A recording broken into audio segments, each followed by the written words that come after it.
Good day from the International Space Station Flight Control Room here at the Johnson Space Center in Houston, where at this hour a shift handover has just been completed as the team of flight controllers belonging to the Orbit 2 team is ready to support the second spacewalk in 4 days by U.S. astronauts Barry Butch Wilmore and Terry Virts. We wish you a good morning as you join us for our day-long coverage of this U.S. EVA number 30, as it is called, a planned 6.5-hour spacewalk by Wilmore and Virts to complete the routing of cables associated with the future delivery of international docking adapters to the International Space Station, and a variety of other activities to lubricate the end effector and its components on the space station's Canadarm2, as well as prepare the Tranquility module's common berthing mechanisms for relocation and upgrade activities in the future for flights that are yet to come later this year.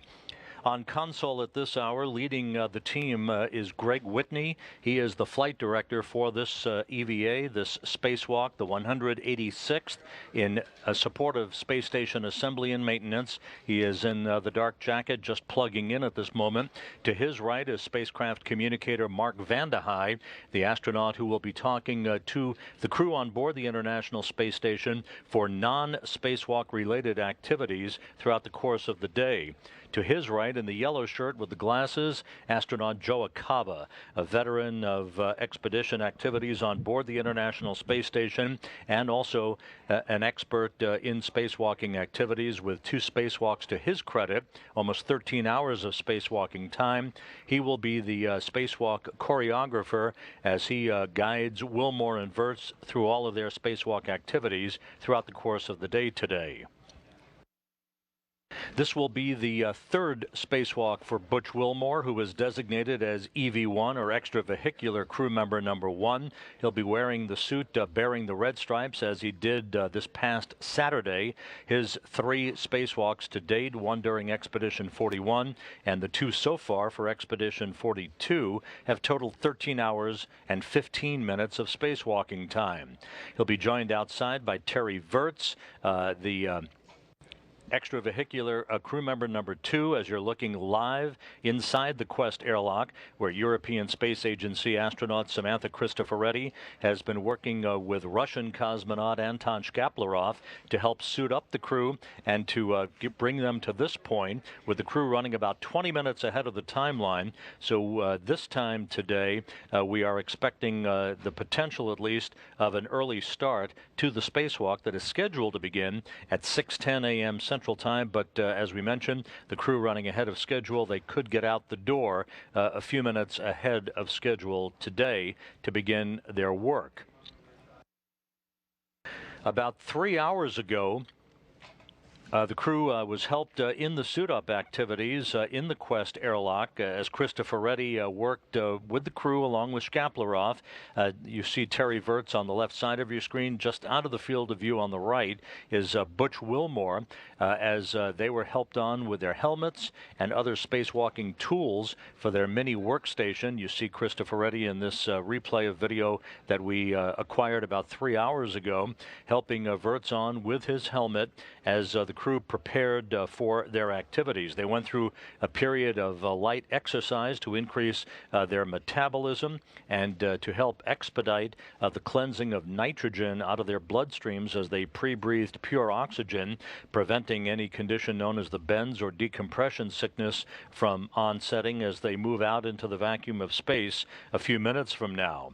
All of that activity went by the book. The suits are operating perfectly, fans are up and running, and everything is in readiness for today's spacewalk, the second of 3 planned by Wilmore and Virts over an 8-day period to prepare the International Space Station for future visiting vehicles that will be arriving in the years ahead, delivering both crew and cargo to the international outpost.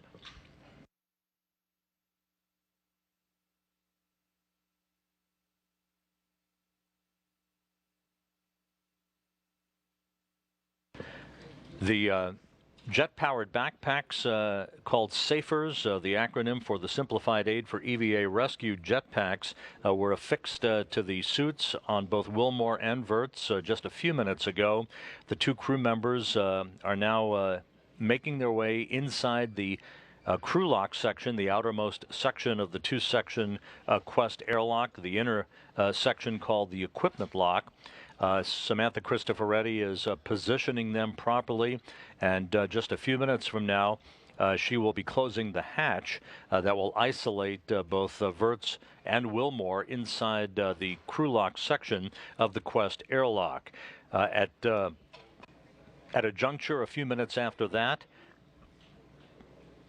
the depressurization of the crew lock will get underway, bringing it down to vacuum, at which point the thermal cover will be opened, the outer hatch will be opened by the crew, and then they will place their suits on internal battery power to mark the official start of this spacewalk, again the 186th spacewalk in support of space station assembly and maintenance. The helmet camera designations for today's spacewalk, the same as they were back on Saturday. Wilmore will be wearing the helmet camera that will show the translucent number 18 in the bottom right-hand corner of your screen as we watch the up-close and personal views of Wilmore and Wirtz working on their various tasks throughout the day today. Wirtz will be wearing the helmet camera bearing the translucent number 20. So Wilmore's helmet camera, number 18. Wirtz's helmet camera is number 20.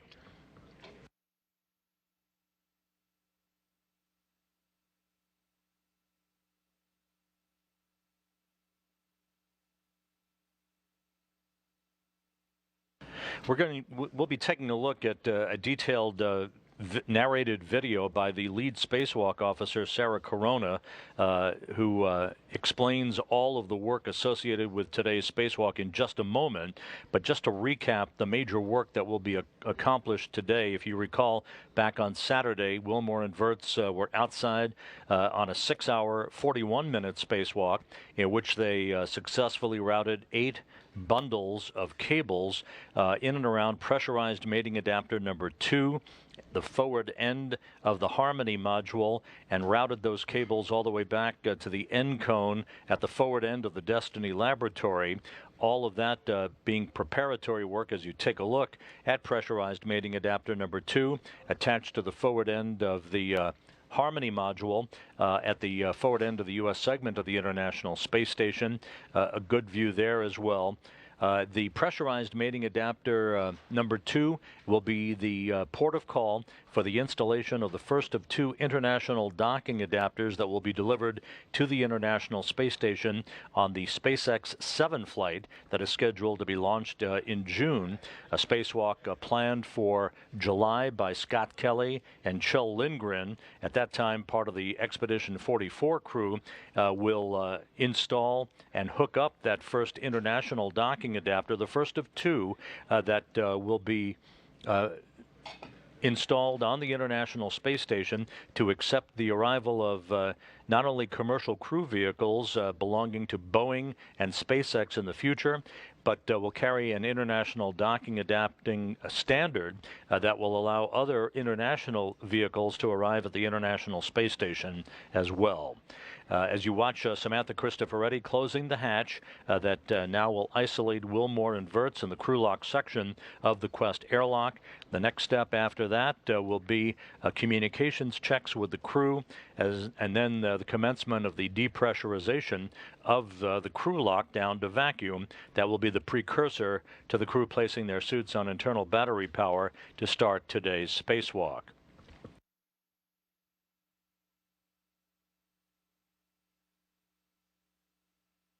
The International Space Station at this hour is flying over the Pacific Ocean, moving from southwest to northeast in an orbit inclined 51.6 degrees to either side of the equator on a track that will carry the station and its 6 crew members across the west coast of South America, just north of Santiago, Chile, a short time from now. The work to be done today outside by the crew is varied. First off will be the removal of a thermal cover that has shrouded pressurized mating adapter number 2 at the forward end of the U.S. segment of the station. That thermal cover will be removed by Wilmore Inverts, about a 45-minute task. It will be stowed in a crew lock bag. You can see there in the view the white cover on the very right side of your screen. That is the thermal cover that will be removed from pressurized mating adapter number 2. It has covered that mating adapter since the end of the shuttle program. Space shuttles used to dock at pressurized mating adapter number 2. Now it will be the home of the first of the 2 international docking adapters to which commercial crew and other international vehicles can dock to in the years to come. At 110 minutes, 112 minutes of previous time, so I'm ready for 53, if you are.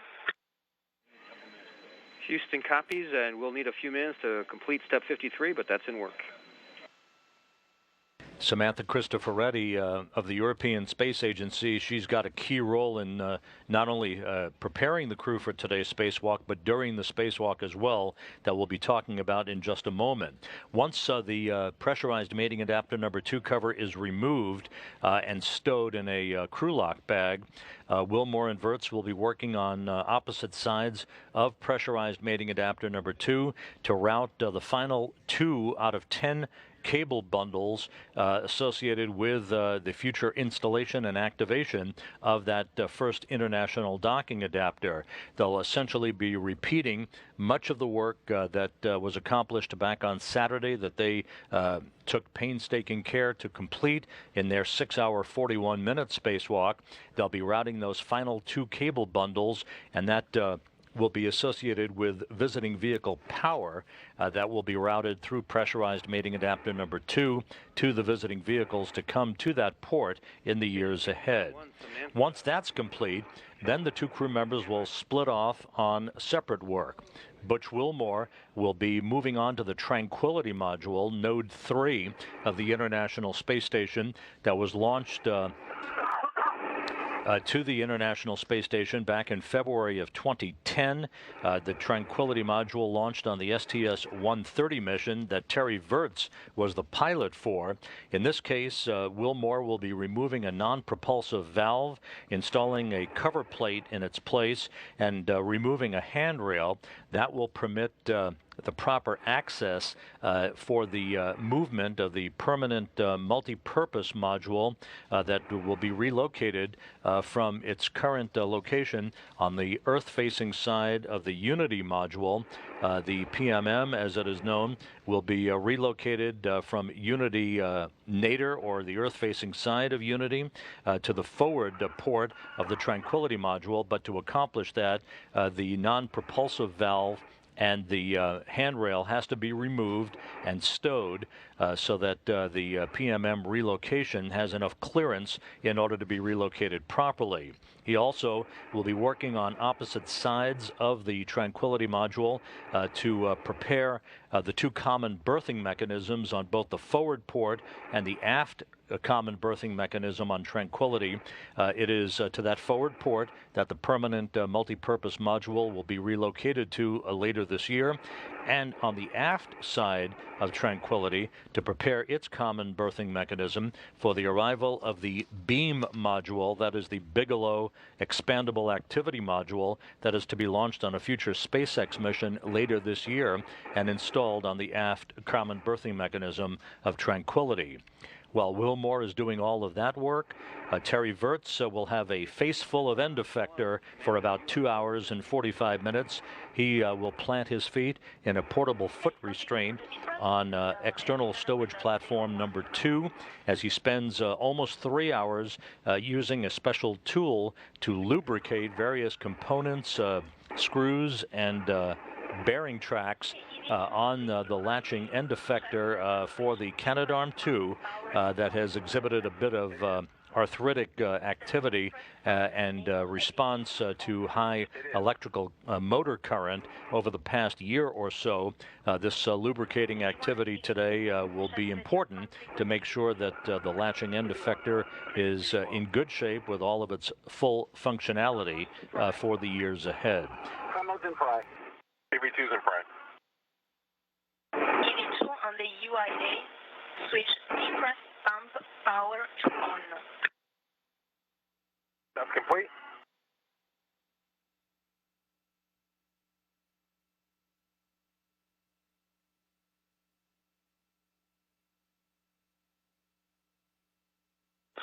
And EV2, depress pump manual isovalve to open.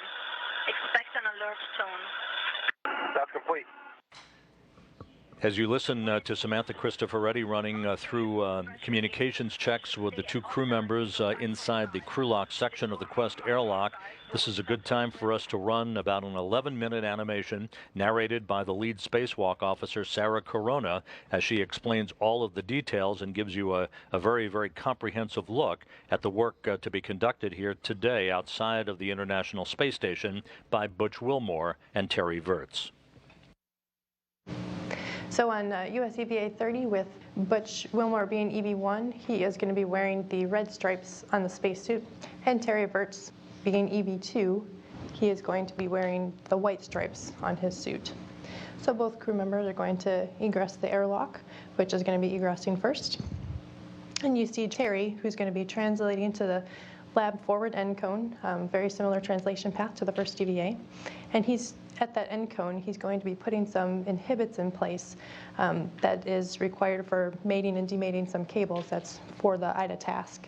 So he does some on the starboard side, and then he goes to the nadir side to essentially unplug this visiting vehicle power so that during the EVA we are not making any hot mates or demates.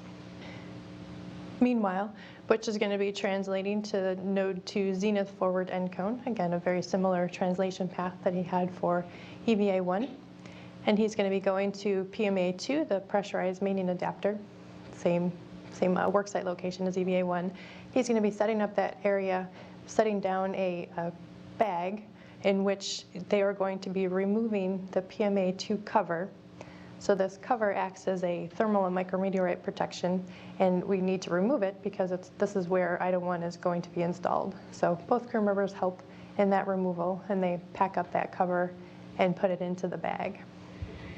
Once that's complete, the crew is going to finish up the cable routing that was not completed on the first EVA.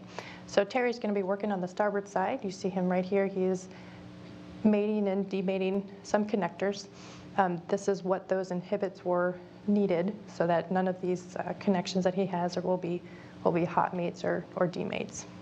So Butch is going to be on the port side, and he's essentially going to be doing the same thing. You'll be seeing him mating and demating some of those connectors here. And once the connectors have been connected up, they are going to continue the cable routing of that. As Karina mentioned, some of these are for IDA 1 and some of these are for IDA 2. Moving back over to Terry with this orange cable, you'll see this orange cable going up to the node 2 forward end cone, and that will be needed for IDA 2 connections. Moving back over to Terry, the cables that are going to be at the PMA 2 nadir location, that's for IDA 1. And then you can see him routing the ones that are going to be needed for IDA 2, again on that node 2 forward end cone. And that should complete all of the IDA cable routing that's required for these EVAs. Once that's done, Terry's going to head back to the lab forward end cone and basically plug back in that visiting vehicle power. So those inhibits he put in place, he's going to go ahead and mate those back again. And both crew members are going to help with the cleanup at the work site of PMA 2. Terry is going to go ahead and pick up that bag that was left out on EVA 1 and bring that back inside in the airlock.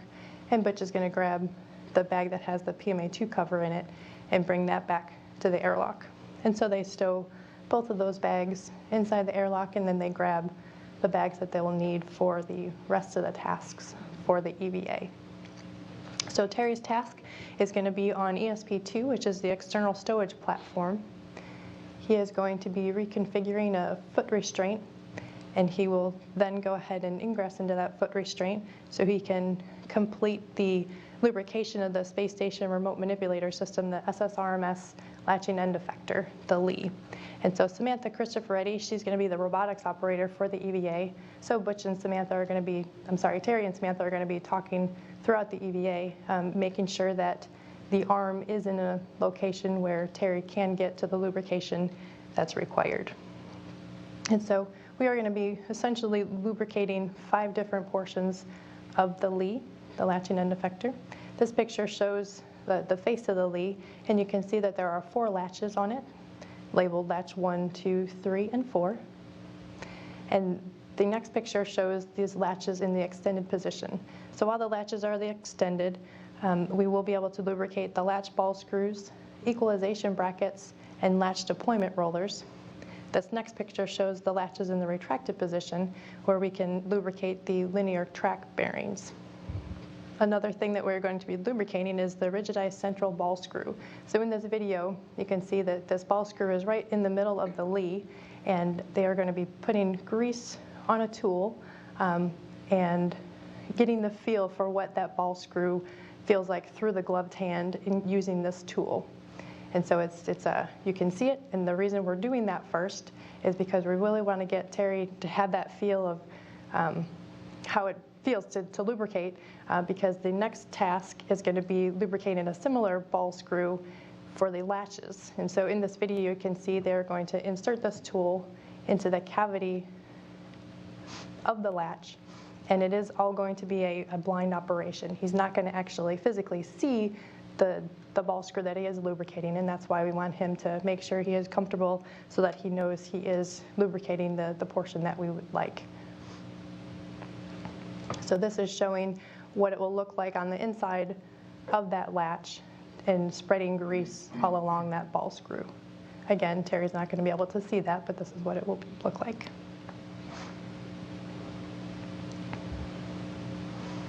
Once that lubrication is complete, we're going to go ahead and retract the latches so we can lubricate the linear track bearings.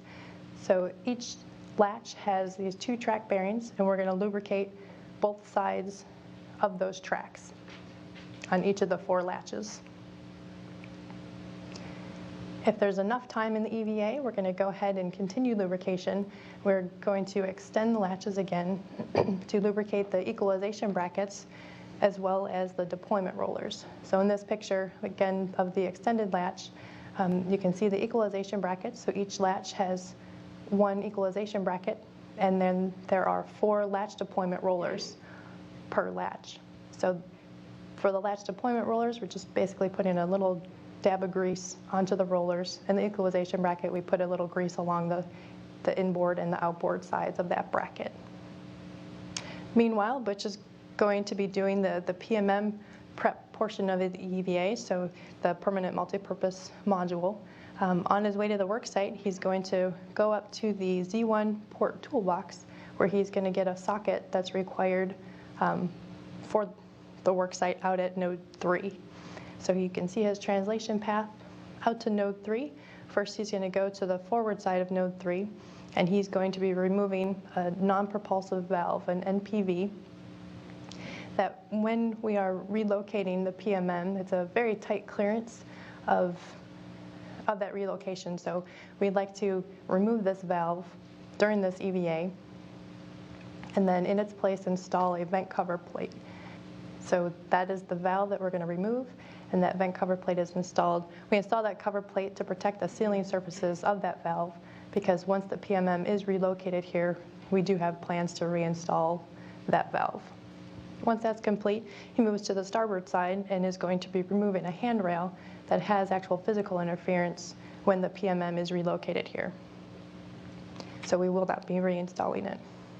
Next in view is the CBM, the common berthing mechanism. And this is actually where the PMM is going to be relocated. And so there are some launch locks that need to be released, as well as a flap that needs to be opened for some camera views. So on the CBMs, there are 4 pedals, each that has 2 launch locks. And so Butch is going to be releasing all 8 of those launch locks on this CVM. When he is complete with the forward side of node 3, he's going to translate over to the aft side. You can see his translation path here. To the aft side, going to that CVM, and essentially doing the same thing. In this location is where the beam experiment, the Bigelow Expandable Activity Module, is going to be berthed to. And so again, he needs to release the launch locks of all 4 pedals and then open up the flap that's needed for the camera views. So once all of the launch locks are released, and this is for both the forward and the aft CVM, the ground is going to command these pedals open to a 45-degree position, and Butch is going to verify that they did deploy in that position, and then the ground is going to go ahead and close them, and Butch is going to verify that they are closed. Once that's complete, he's going to head back to that toolbox, put his socket away, and head on back to the airlock. And so Butch and Terry will be back at the airlock, and that's the planned tasks for this EVA. We do anticipate we'll have some time for the get-aheads. The first get-ahead, we would be putting wire ties on the S0 truss, and this is getting a head start for the 3rd EVA. Another task we can do is to be removing a light that's on a camera port that's the P1 lower outboard work site. So the light is dim there, so we'll bring the light inside and get that fixed. Another task would be reconfiguring the CETA cart. The CETA cart's the crew and equipment translation aid. So we basically want to put these in a lower profile for the MT, the mobile transporter, so it won't have any clearance issues with it. So we tie some brake handles back. We go ahead and we remove a coupler. There's the coupler shown there, and also a swing arm. So we remove the coupler and the swing arm, and we pull those off and translate over to along the truss to S0, where we're going to go ahead and stow that out of the way on the wedge face there. This is showing the port CETA cart, where at this location all we would need to do is take a tether to tie down these brake handles. Another task we can do is back at the airlock. There is a known sharp edge along the handrail of the airlock, and so we have a handrail clamp that can go over that sharp edge. You can see it here in the picture. So we install that, and so since this is such a highly traveled area, we install that clamp, and then the crew doesn't need to worry about cutting their glove or anything else on their spacesuit when going over that handrail. And so that is the get-aheads that we can do for this EVA, and that's it for the video.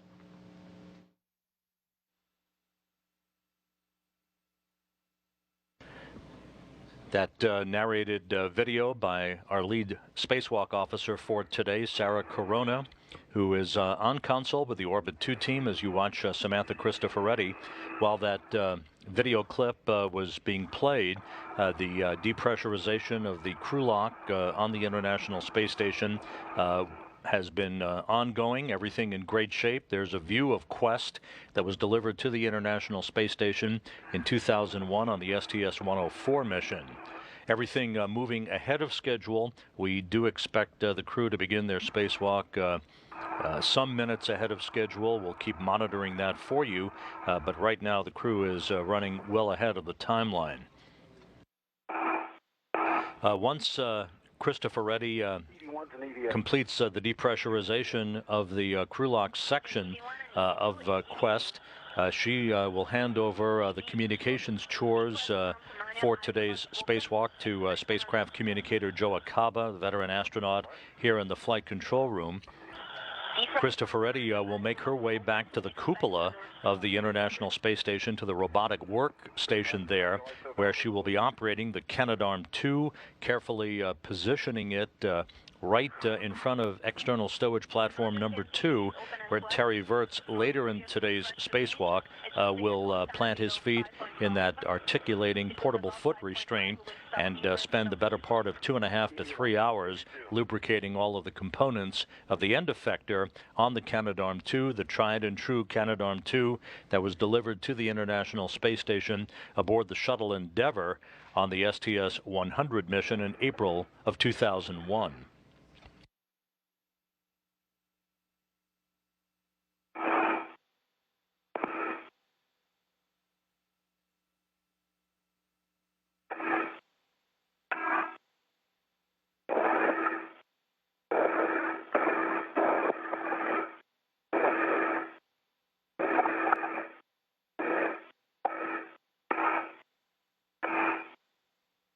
Today's spacewalk amidst a flurry of activity on board the International Space Station in the home stretch of Expedition 42. In fact, 2 weeks from today, Wilmore will be joining his two Russian cosmonaut colleagues, Alexander Samokutyaev and Elena Surova, as they prepare to undock their Soyuz TMA-14M spacecraft from the Poisk module of the International Space Station, heading for a parachute-assisted landing in the southern zone of south-central Kazakhstan near the town of Zhezkazgan on the evening of March 11th, which will be just after 8 a.m. Kazakhstan time on the morning of March 12th. Wilmore and his two Russian crewmates will have completed 167 days in space on a mission spanning both Expedition 41 and 42, a mission of almost 71 million miles for that trio.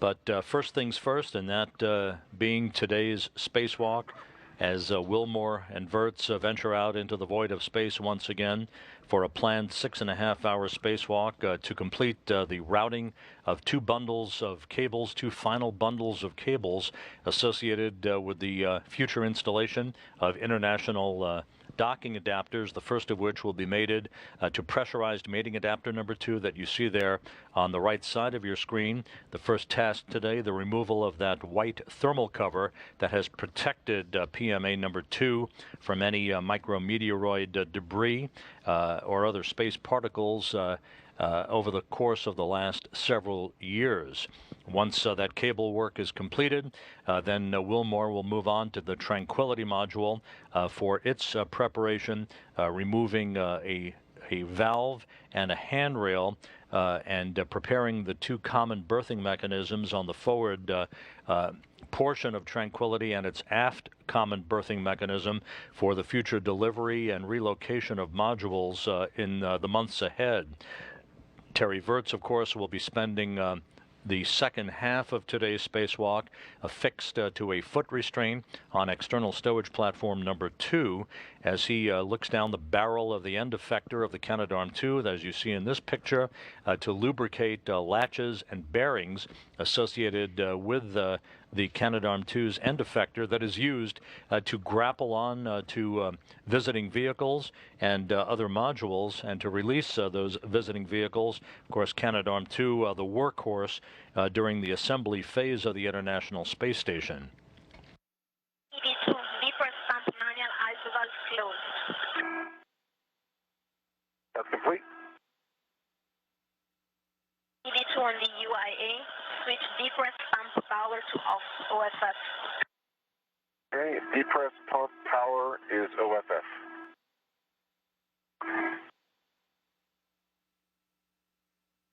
One and EV2, if you haven't already, attach waist tethers to the crew lock D-ring for egress. EV1's attached. EV2 is attached. When the crew lock DP/DT will be roughly equal to 0, expect an alert tone. EV1. And we are waiting for the EV hatch delta P to be less than 0.5 psi to open the hatch. EV1. EV2.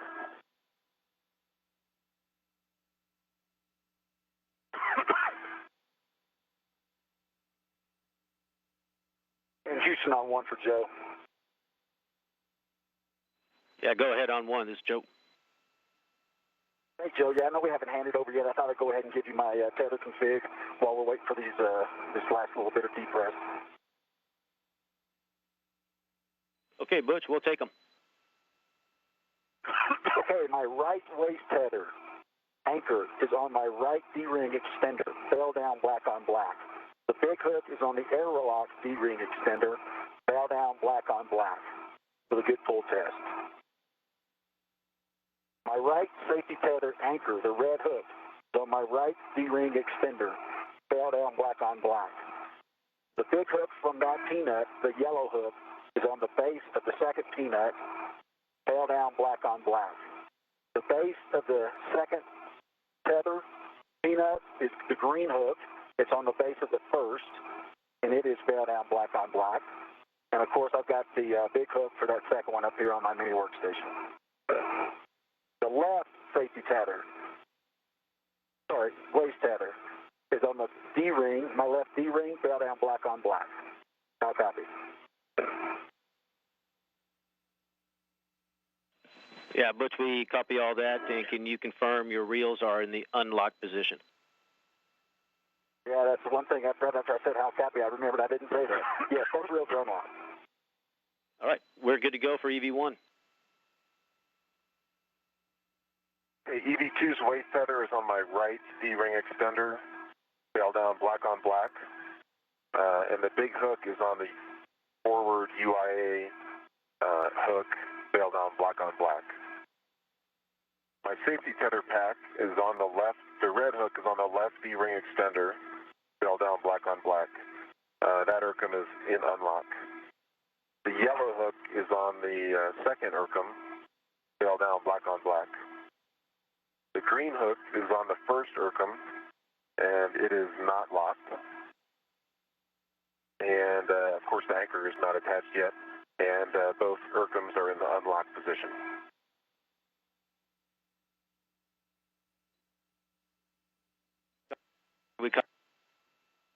And Terry, we copy that, and you're in a good config. Thanks. Butch Wilmore, who is EV1 or extravehicular crew member number 1, he'll be wearing the suit with the red stripes once again today, as he did this past Saturday. Terry Virts, EV2 or extravehicular crew member number 2, bearing no stripes on his suit, the pure white suit. Card in step 11, the only thing we will need is the suit gauge pressure. Copy. In step 11, suit gauge pressure only. Good copy. The two crew members conversing a moment ago with spacecraft communicator and the spacewalk choreographer here on the ground for today, Joe Acaba, who is at the top of your screen in the yellow shirt, joined in the middle there by Mark Vande Hei, the astronaut who will be monitoring other station systems during the spacewalk. And on the far right is our lead flight director for today's spacewalk, Greg Whitney. Once the thermal cover is opened, the crew will place their suits on internal battery power to mark the official start of today's spacewalk. After gathering all of his tethers and other equipment, Wilmore will be first out of the outer hatch on the Quest airlock. He will receive a crew lock bag that the thermal cover for pressurized mating adapter number 2 will be stowed in once he and Virts remove that from PMA2.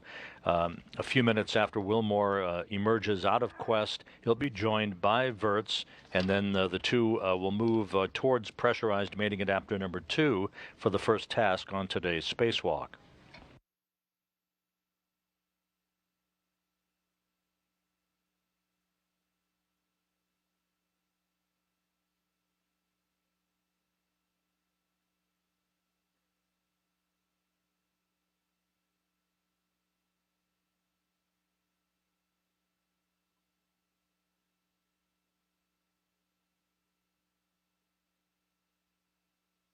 We mentioned a moment ago that 2 weeks from tonight, Wilmore, Samokhutyaev, and Serova will be returning to Earth to wrap up their 5.5 months on board the International Space Station.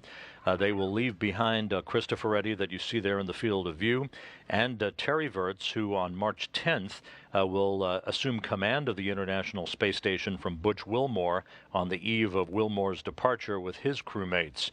Virts, Cristoforetti, and their Russian cosmonaut colleague Anton Shkaplerov will remain on board the complex until they return home in mid-May. In 2 weeks after Wilmore departs, on the afternoon of March 27th U.S. time, the early morning hours of March 28th at the Baikonur Cosmodrome in Kazakhstan, the two one-year crew members, NASA's Scott Kelly and Russian cosmonaut Mikhail Kornienko, will be launched on their Soyuz TMA-16M spacecraft, along with their Soyuz commander Gennady Padalka, for their journey over the course of 4 orbits and 6 hours to reach the International Space Station. And again, that will inaugurate the one-year mission by Kelly and Kornienko on board the orbital laboratory. I just got my helmet lights on.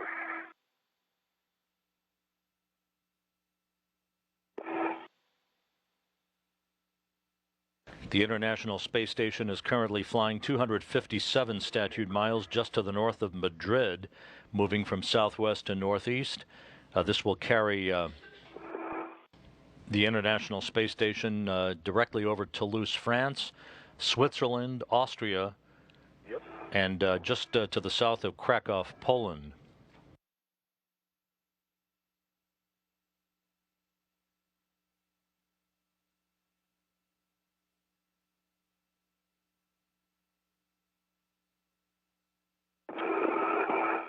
The crew lock section of the Quest airlock just about down to vacuum. Once it reaches vacuum, final communications checks will be conducted with the crew. They will open the outer thermal cover on Quest.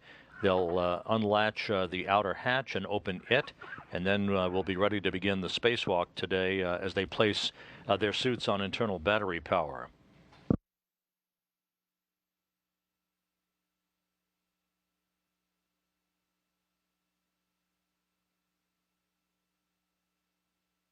The third spacewalk in this series by Wilmore and Wirtz is currently scheduled for Sunday, March 1st. That will be almost 7 hours in duration, and the spacewalk will be exclusively devoted to the stringing of almost 400 feet of cable along the truss of the International Space Station and the mounting of special antenna and communications equipment along the inboard portion of both the starboard 3 truss and the port 3 truss of the station for what is called the C2V2 system, the acronym for the Common Communications for Visiting Vehicle System, a communications and navigation system that will guide visiting vehicles in for their dockings to the international docking adapters that will be installed on not just a PMA-2, but pressurized mating adapter number 3 when that time is right later in the year after the second international docking adapter is delivered to the International Space Station.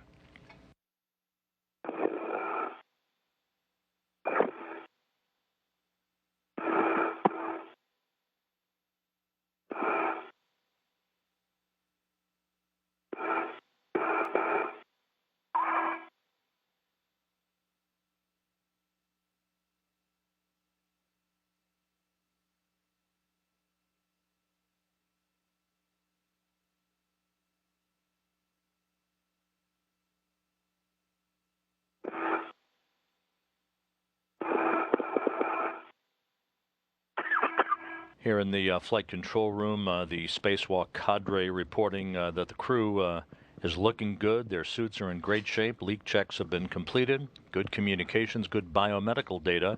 You see on the far right, that's Karina Eversley, who was the lead spacewalk officer for the first of these 3 spacewalks back on Saturday. And in the middle, in the white blouse, that's Sarah Corona. She's our lead EVA officer for today's second spacewalk.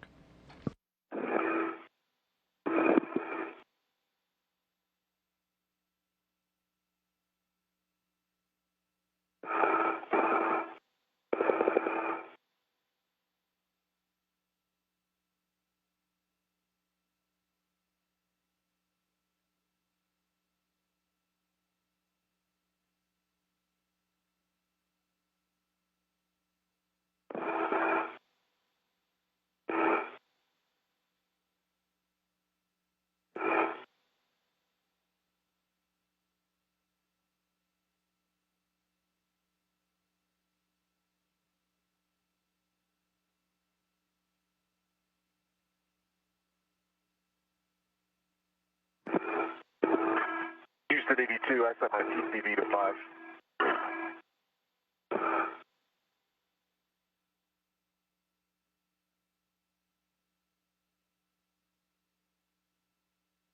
We're in a handover for our downlink TV capability from the station between satellites on our tracking and data relay satellite system.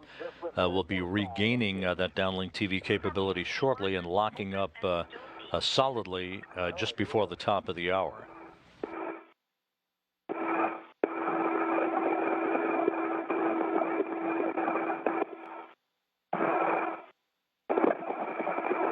And the outer thermal cover is open, as you can see. Good view of that.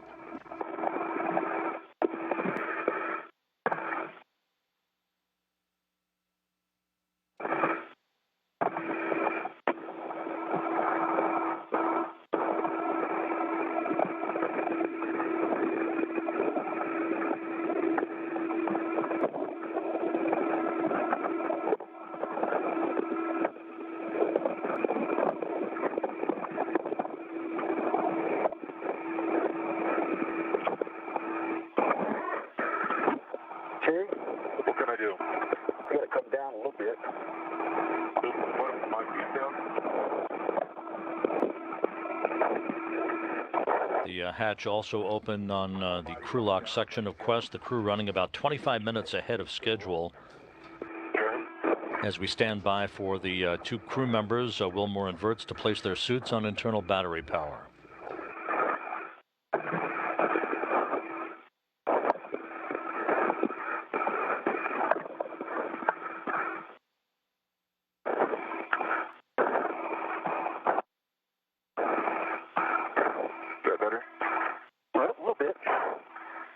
Not as hard the other day. Can I stabilize you at all? Don't know.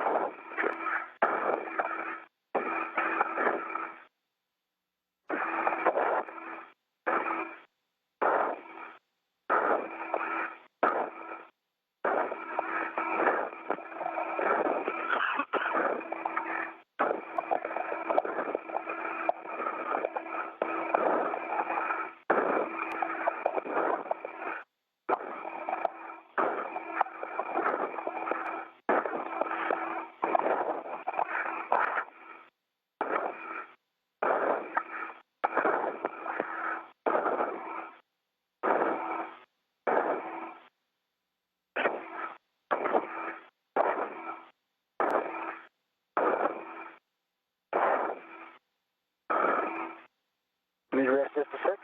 Nope.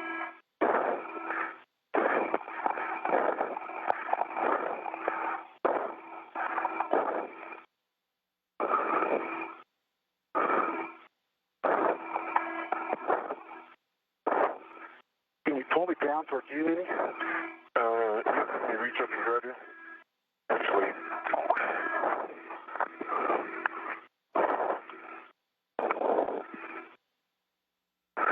How's that? Don't know.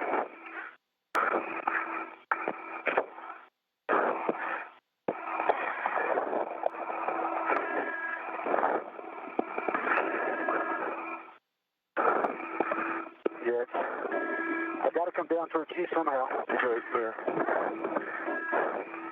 I got your left leg or your right leg. Can you take me further?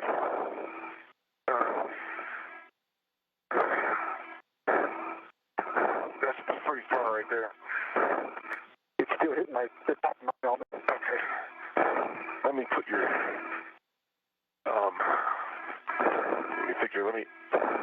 okay. Put your legs towards you a little bit.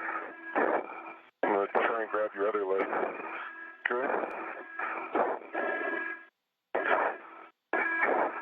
Alright, now I've got your other leg. Wilmore and Virts, in the cramped confines of the crew lock section of Quest, are essentially repositioning themselves to enable Wilmore to have better access to be able to move out of the hatch after they place their suits on battery power. Agreed. Yeah, that's what I'm trying to do. Something's touching me. I'm not sure what. That's probably the door you do.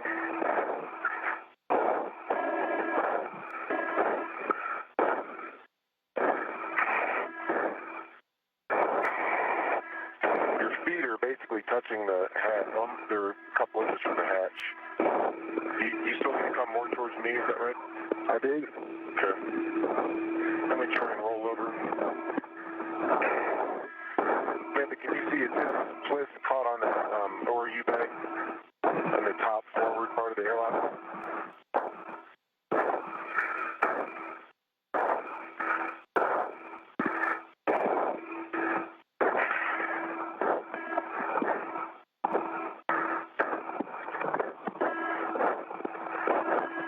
Now push me down the other way. Down towards the hatch? Yeah.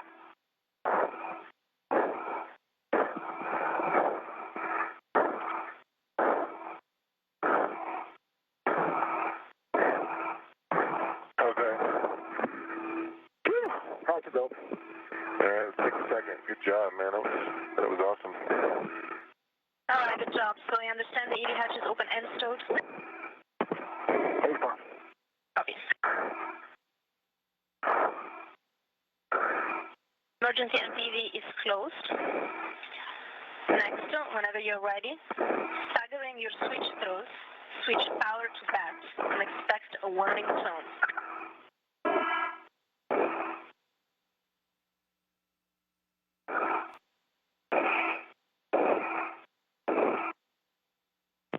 He's going to back good tongue.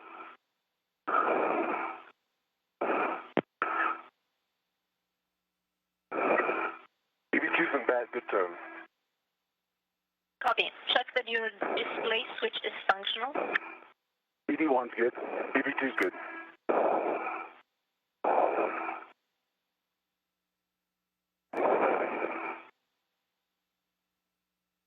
EV2 on the UIA, switch power EV1 and 2, two switches to off OFF.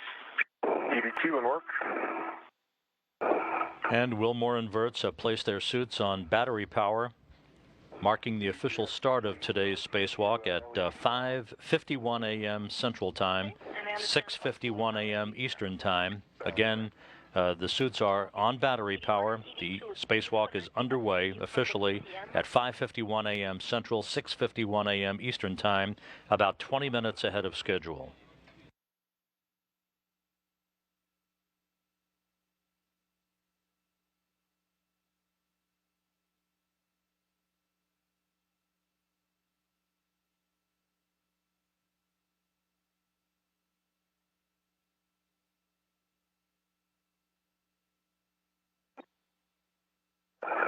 This is the 186th spacewalk in support of space station assembly and maintenance, the third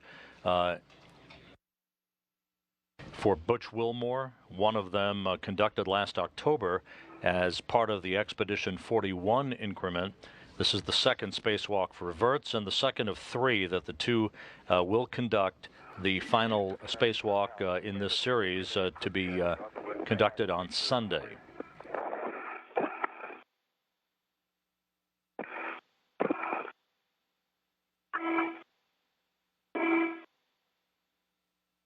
Okay, looks good. Thank you. So I copy from both of you as you disconnected it in the pouch. Install DCM cover.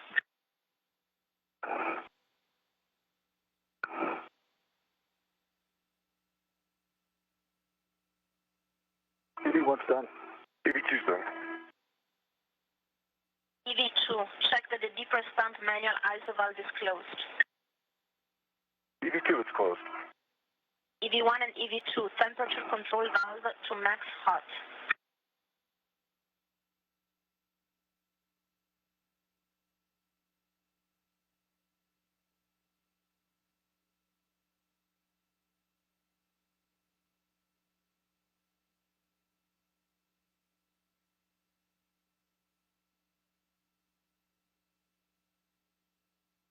EV1's max hot. EV2's max hot. EV1 and EV2, switch water on. EV1 water's on. EV2 water's on. Check that the DCM is blank and the bite is off. EV1 that's firm. EV2 upper. Set your temperature control valve per preference between 3 and max cold.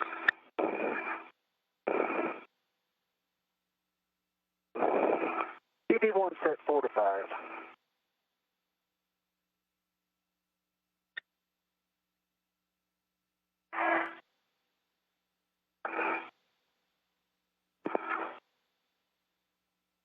We're heading into darkness here in a moment there, Terry. Okay, thanks for the essay. Yeah, I just 1-6, Victor.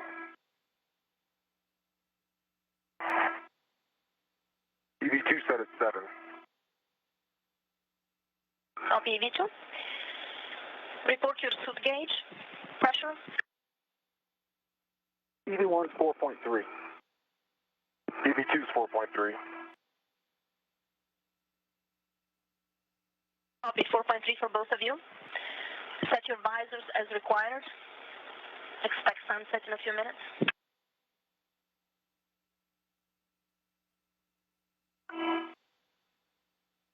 EV1 visor set.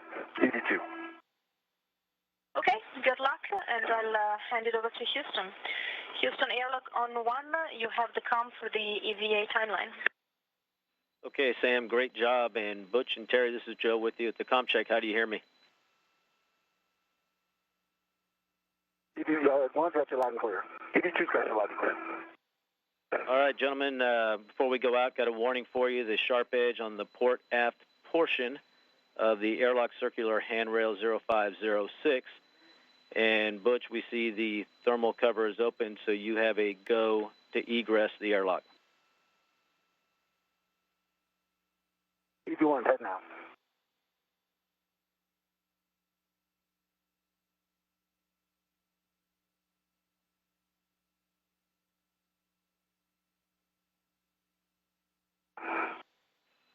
And Butch, when you get out there, you'll be looking at handrail 554 for your anchor.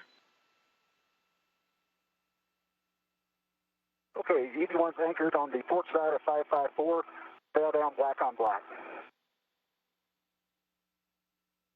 Retrieving my waist tether. Okay, copy that. And Terry, you can go ahead and start getting the PMA2 cover bag ready for Butch and hand it out when he's ready. Okay.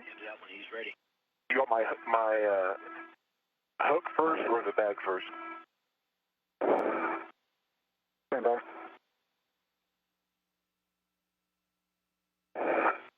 Let's go the bag. Okay.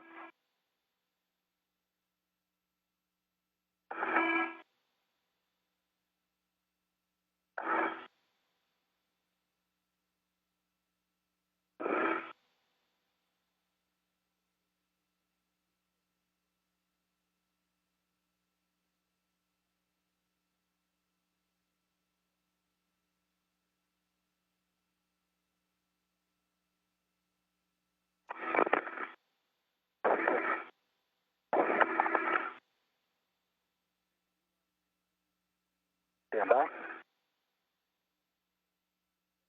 I have a red on it.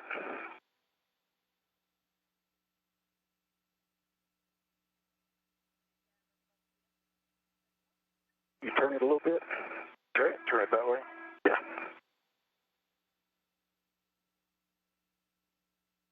Okay. There's a good BRT. Both paddles are out. Want to release the hook? Copy that. I'm ready for the hook. Hook's coming. And Terry, that hook will go on the airlock D ring. It's there.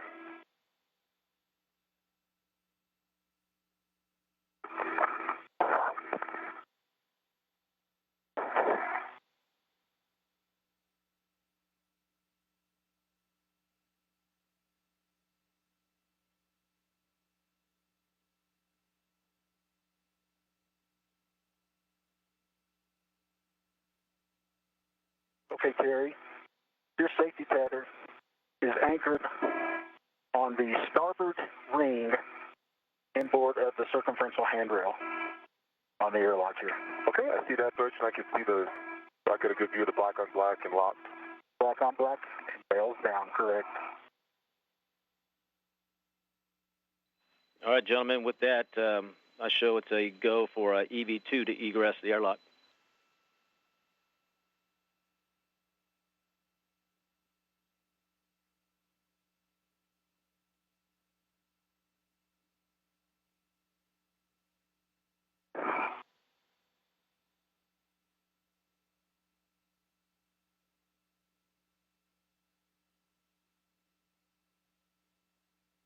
Houston EV2, did you copy the I'm putting my waist tether on the D-ring extender. Yeah, we had a shorthand over there, Terry, so we copied that with the waist tether, and you're a go to egress. Copy that. I'm egressing, and I don't have any crew lock bags or anything as planned. That sounds great. And once you guys get outside and settled, we'll take your buddy checks. Terry, bend your right knee just a little bit.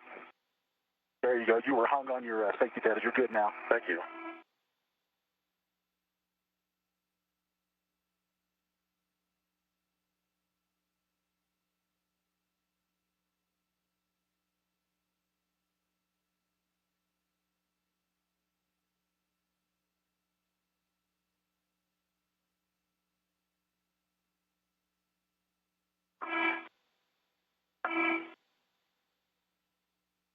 This is Mission Control Houston. Butch Wilmore is out of the hatch on the Quest airlock.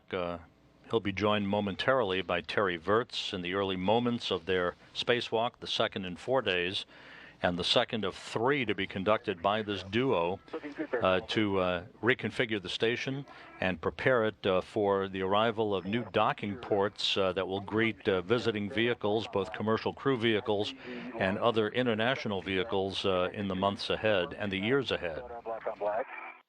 And I see your anchor for your tether on your left D-ring extender, bow down black on black. I see 1, 2 safer handles, both down.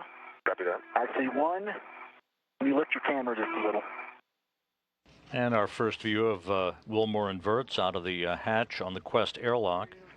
They're in the process of conducting what is known as a buddy check, where they inspect each other to make sure all of their tethers and equipment are in the right configuration before they move on to the first work site for today's activities, that being pressurized mating adapter number 2 at the forward end of the U.S. segment of the station, where they will work on about a 45-minute procedure to remove a thermal cover from PMA2 that has protected it from any micrometeoroid debris over the course of the past few years.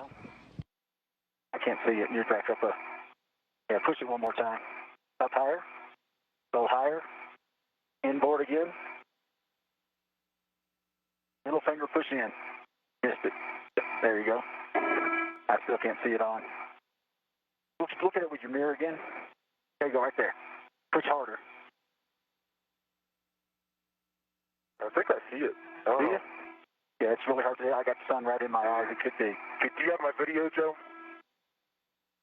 No, we don't yet. We'll be coming up on nighttime here shortly, so hopefully it'll give you guys a better view of it. Okay, copy that. And Joe, did you hear everything last time? They didn't get everything. Did you hear it all? I gave all the calls for his config. Yeah, Butch, we have all of those, so we're showing Terry in a good config. We'll check that WVS here in a second once it gets dark. So we'll take the checks on EV1. Copy that. I'm just doing my safer handle check.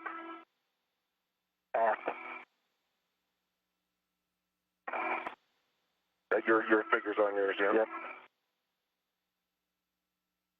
Okay, got my right one. A little bit aft. A little bit. Yep, okay. All right, you ready, Butch? I'll start with your safety tether. The anchor hook is down, black on black locked. I see your yellow hook is locked on the first IRCM. Both IRCMs are in unlock. And the green hook is on the second IRCM. The red hook is on your waist extender. It's also on black and locked. You have a waist tether on that extender, black on black locked. And I can see that on structure there in front of you. I can see 1, 2 tabs. The tab on the right is blocked by your swing arm. There, I got 3 tabs up. Your green light is definitely on. Both helmet lights are on. And I saw your reach check was good on your safer handles. Both safer handles. A good check there, Houston. Yeah, you do have a waist tether on your ring, and that was good too. Black on black. Okay. show a good config for both of you. If we can get a baseline HAP, we'll take it. And EV1's got a good HAP, good baseline check. EV2, good HAP. All right, that sounds great. With that, you guys can go ahead and close the airlock thermal cover. Before we send you out, we want to check that WVS. And while you're doing that, I have some warnings and cautions that you're probably familiar with from the last time. Avoid contact with the APAS mating surface and reflector, PMA2. Avoid contact with the grapple fixture targets and target pins. And the caution, avoid contact with EWC antennas, lab forward and zenith, and the EWIS antennas, lab forward nadir. And avoid contact with CDAs and the VADs on the Columbus port end cone. How do you guys copy? Copy all. There's Houston to call. EV2, copy all. Spacecraft communicator Joe Acaba double-checking all of the equipment configurations for the two crew members. They inspected each other. The International Space Station moving into an orbital sunset as it moves from northwest to southeast over the South China Sea at an altitude of 257 statute miles. Thermal cover is closed, and I have a good green light, Joe. I can verify that. All right. That is great news. So with that, we're going to have you guys translating out to the PMA2 cover site.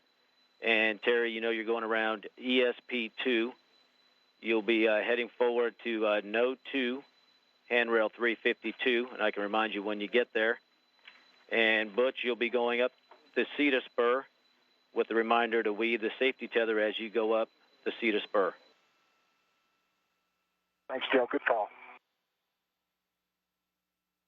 EV2 copies.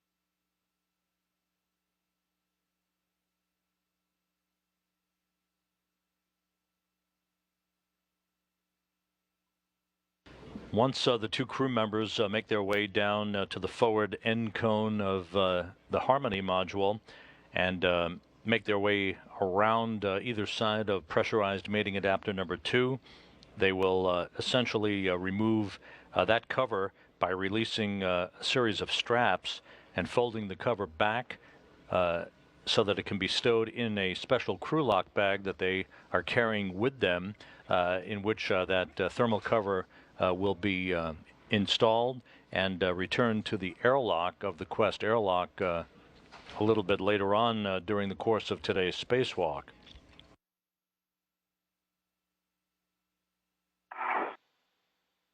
Once the crew activates its helmet cameras through the wireless vision system on the station, you'll be seeing Butch Wilmore's helmet camera designated by number 18 in a translucent number on the lower right-hand corner of your screen.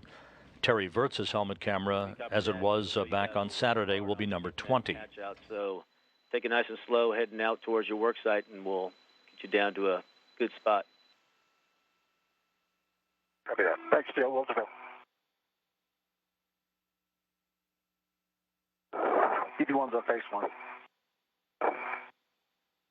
Copy, Butch, and if you wanted to put a fair lead there on handrail 3413 on the top of the CETA spur. And as you get to the lab, you'll be looking for handrail 0259 for your green hook. 0259.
That view of Terry Virts just above the Quest airlock as he makes his way towards the front end of the Harmony module of the International Space Station. There on the forward starboard part. Great, we copy that. Thanks. And it looks like the APFR is clocked at 6. I see the 12 o'clock on the 2 lines just for planning purposes. All right, we got that. Houston, EV1's green hook is on handrail 259, barrel down, black on black. All right, Butch, we copy that. Helmet camera views now. This is Butch Wilmore's helmet camera. You saw Terry Virts's just a moment ago. Fair lead on handrail 318. That's up to your discretion. And when you get to PMA2, I'll give you the handrail numbers. Copy, Joe. EV2's on the lab.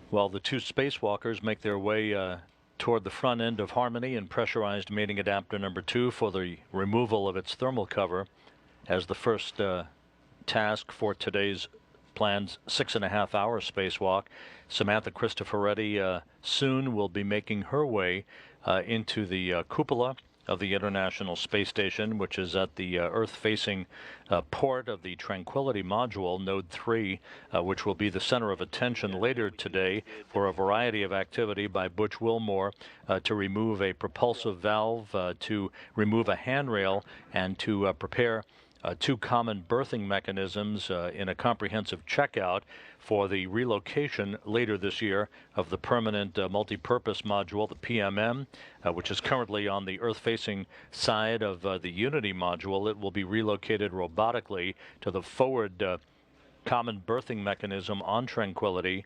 The aft common berthing mechanism will be the home of the new beam module, the Bigelow Expandable Activity Module, that will be launched on a future SpaceX mission later this year. Cristoforetti will be at the robotic workstation in the cupola as she fine-tunes the position of the Canadarm2 robotic arm that Virts will be lubricating the end effector on for the better part of about 3 hours during today's spacewalk.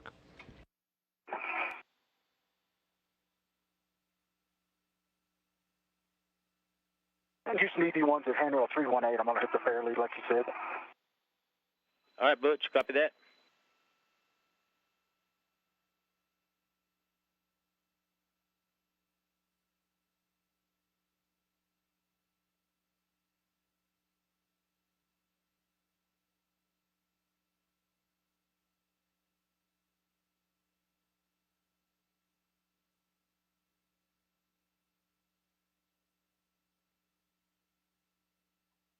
EV2's at 352. If you're just joining us, Wilmore and Virts placed their suits on internal battery power at 5:51 a.m. Central Time, 6:51 a.m. Eastern Time, to mark the official start of today's spacewalk. All on 345, thanks. And once you get that done, you're just going to head out to meet Butch on PMA2. Copy that.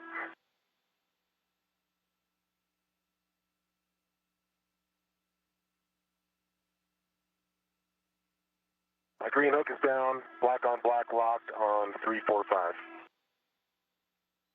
And we copy that.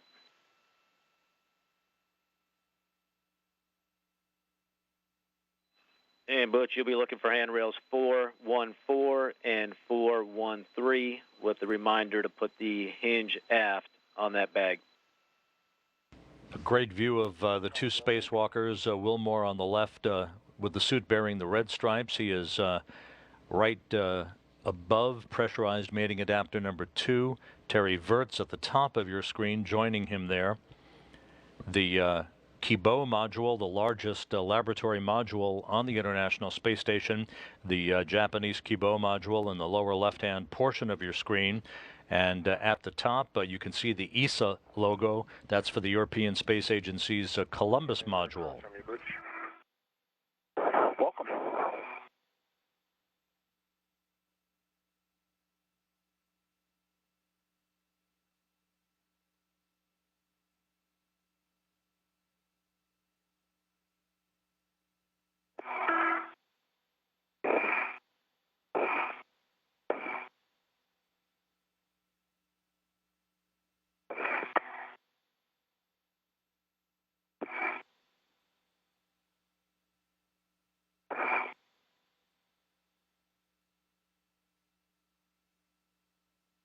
It was 414, the handrail on my side where the bag gets hooked.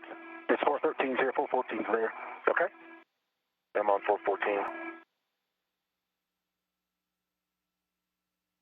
The view from Butch Wilmore's helmet camera, the crew in the process of stowing a bag that is complete with a variety of tools and components.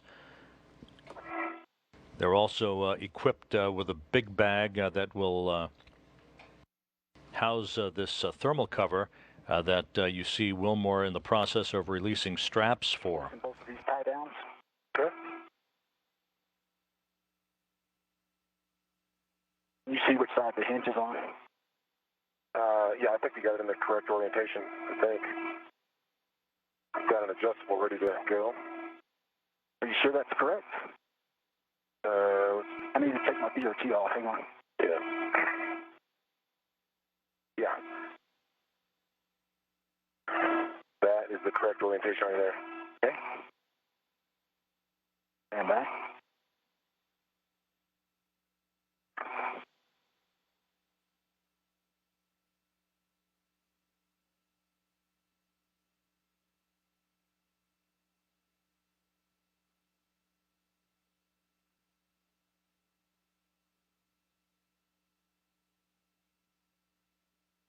I can't seem to get to the. Can you throw that? Let me get the red for you. No, throw the tether to me. Oh. There you go. Perfect. Nice shot.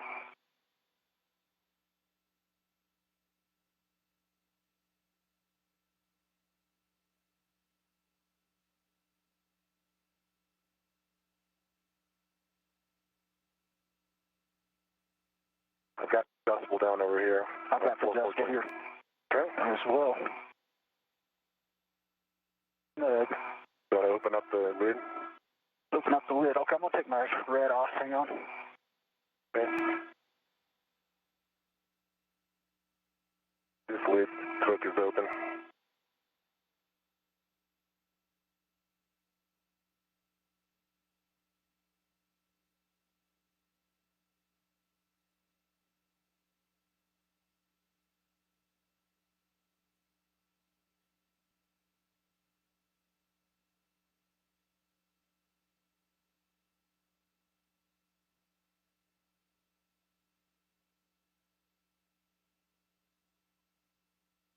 The adjustable on this side is pretty tight.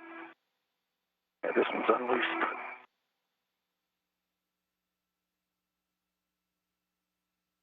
Hang on a second. Okay. Need to loosen these a bit. Okay.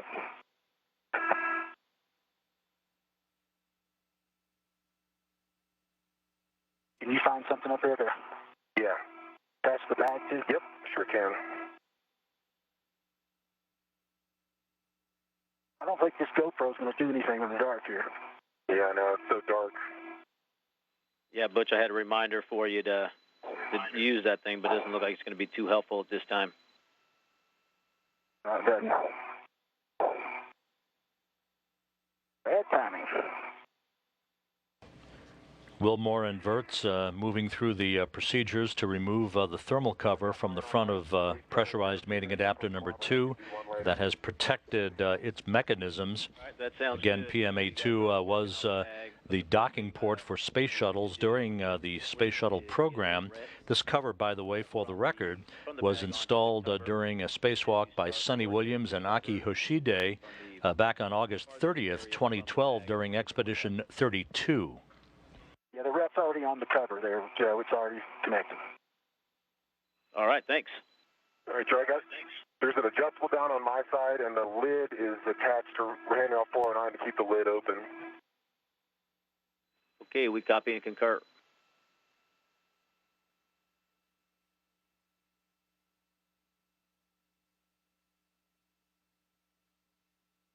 We start moving later. I'm moving later. Okay.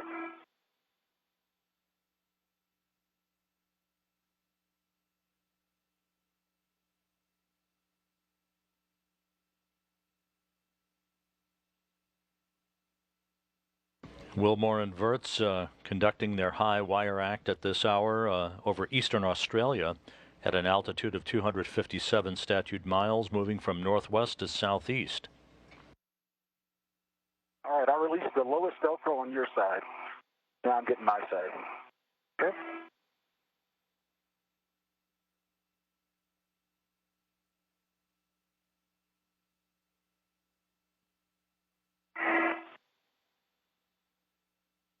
I'm not going to do the wire tie like we talked about. It doesn't look like it's round enough. Okay?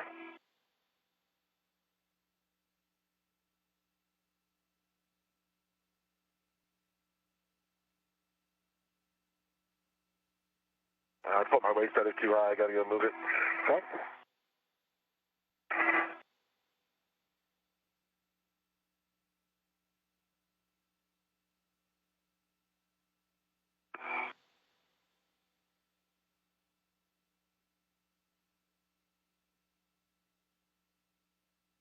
All right, 416 is off, and the one below 416 is off.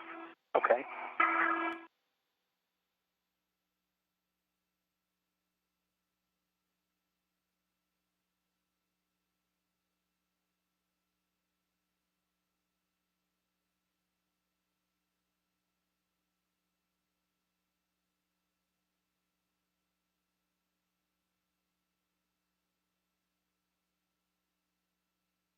Ready to start folding? I'm ready. Yep.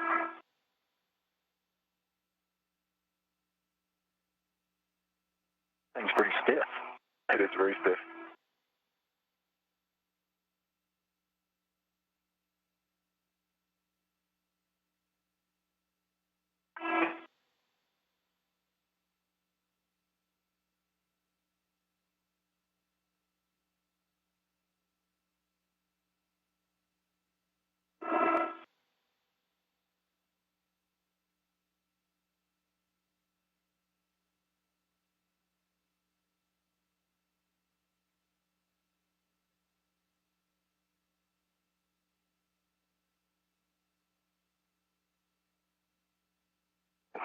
Can you hold it for a second? I'm going to move my tether. Yep, I got it.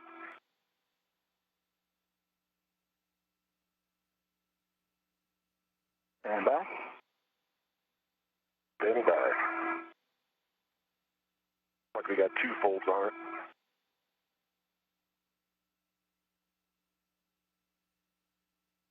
Okay. I'm ready. Continue if you are. I'm ready.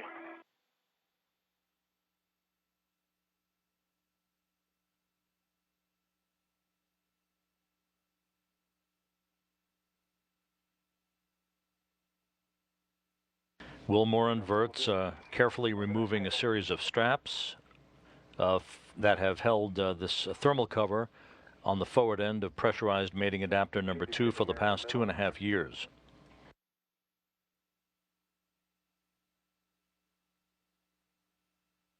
All right, Butch, can you hold it for a second while I position my waist tether? All right, I have got it.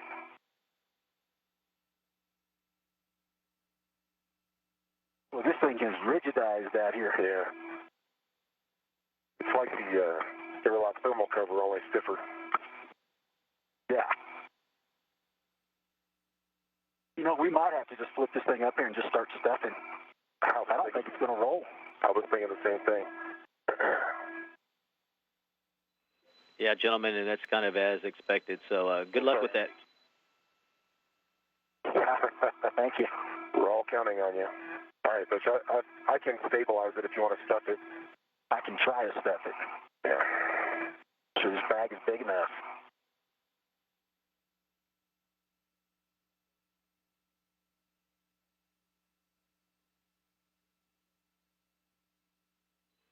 And gentlemen, this is where those adjustables inside might help you out if you can get parts of that cover underneath some of those adjustables to hold it in place for you.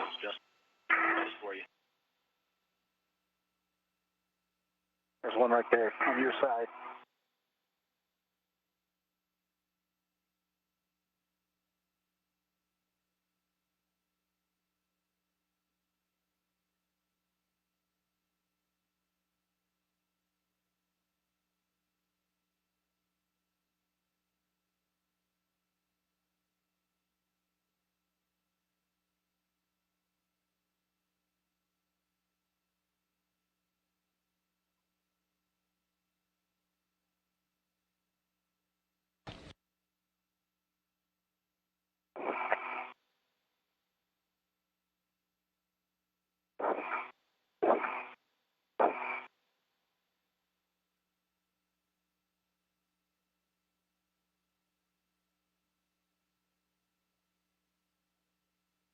Okay, Terry, if I hold this, can you take an adjustable over the top, strap it on the other side? Uh-huh. Hold on a second, Butch. I'm getting a lot of it in right now. Keep going. Yeah. I feel like if I let go, it might escape right now. No, I'm holding it in there.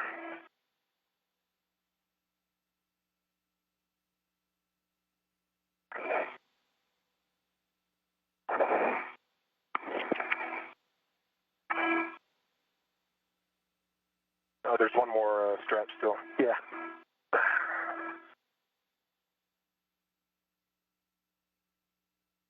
All right, the last strap is released. Okay.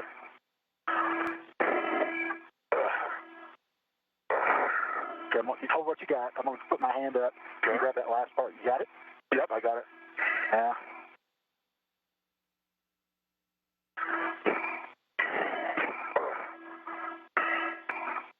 Okay. From where I'm holding it. Can you strap one of those adjustable over? Yep, I got one right here. And as you guys close that, we're not going to want to open it up for an inventory, so we just want to check we have the two adjustables inside along with that ret. Yes, that's affirmative.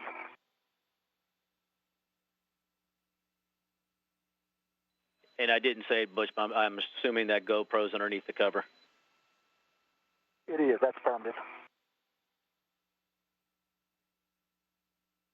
Yeah, sorry, our timing didn't work out for that one.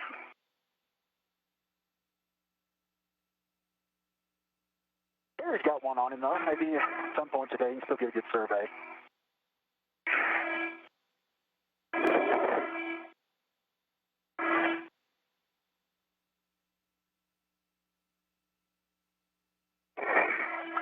All right, success. Take just a second here. Got an adjustable down. The bag really looks like it's pretty much in. Hang on. Let me tighten the side strap. Yeah.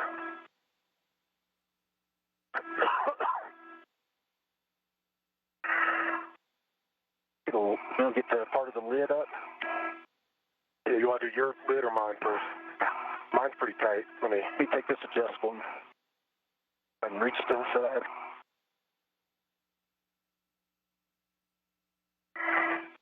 All right, I got my side of the lid. Stand by. Loosen, okay? I'm holding it. Okay.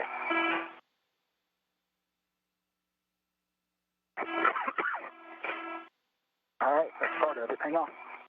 I'm holding it still. When you're ready, I'll strap my lid down. Stand by. Okay.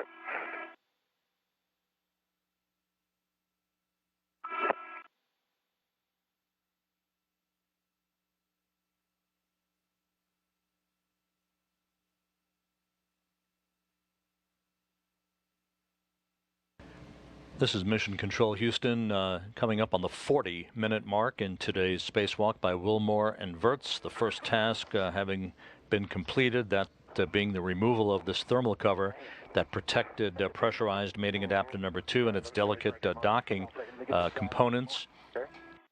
That bag was installed during a spacewalk in August of 2012 by Sonny Williams and Aki Hoshide. Now it's been removed and is being stowed in a bag to be brought back inside the Quest airlock, and this now exposes pressurized mating adapter number 2 for the next component to which it will greet, and that being International Docking Adapter number 1 to be delivered on the SpaceX 7 mission scheduled for launch in June and to be installed during a July spacewalk under the current plan by Expedition 44 crew members Scott Kelly and Kjell Lindgren. Okay. Joe, I have retrieved the adjustable that was on the side of the bag that I'm supposed to use for this cap. So it's no longer on the bag, it's on me. All right, Butch, we copy that. Looks like you guys are working on getting that bag cinched up. That's a great job. One that's complete. I'll get a glove and hat check from both of you. Stand by. Hey, Joe, please don't ask us how we did it. I tell you what, I wish I had a video of it. I'm shocked. That was the stuff your sleeping bag in the morning at Knowles technique. There you go. All right, the side strap is tight on this side, and the lid is over and tight. I think the bag is in a good enough config to translate. I don't see any loose hangers sticking out on this side over here. And there's still an adjustable to handrail 414, so it's still firmly attached on this side. There's also an adjustable to handrail 413, so it's good. Okay, we copy all that.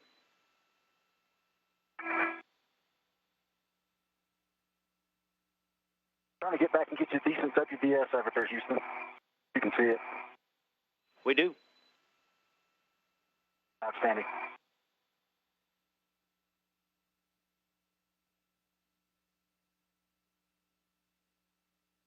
Looking through the helmet camera of Butch Wilmore, extravehicular crew member number 1, conducting his glove check and what is called a HAP check, HAP being the acronym for Helmet Absorption Pad.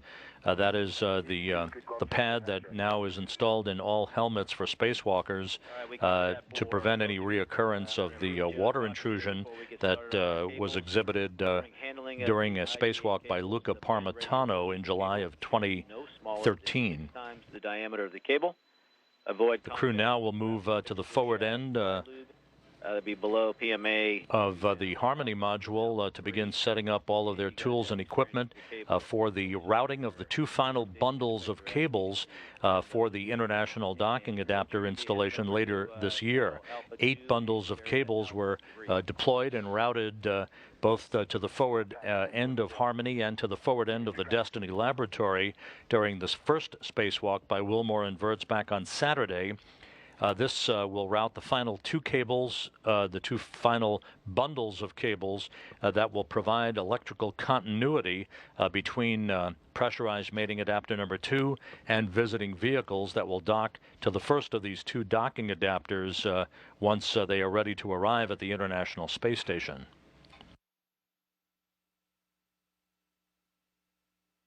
The spacewalk officer here in Mission Control, Sarah Corona, reports that the crew is 30 minutes ahead of the timeline.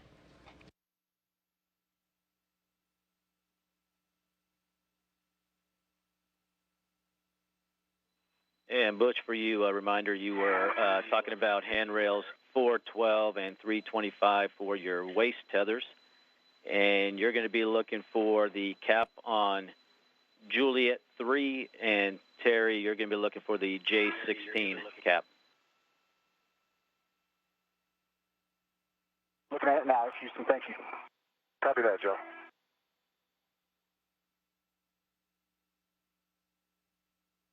I've got a BRT on 407 and a waist tether there also. All right, copy that, Terry. So just get a ret and remove the cap on J16. And then we'll have you start to work on that wire tie that will be around the connector sleeve on the Spitz cable. Okay, copy that. And J16 is not labeled. It's the Zenith's most one forward, and it's right underneath the connector sleeve.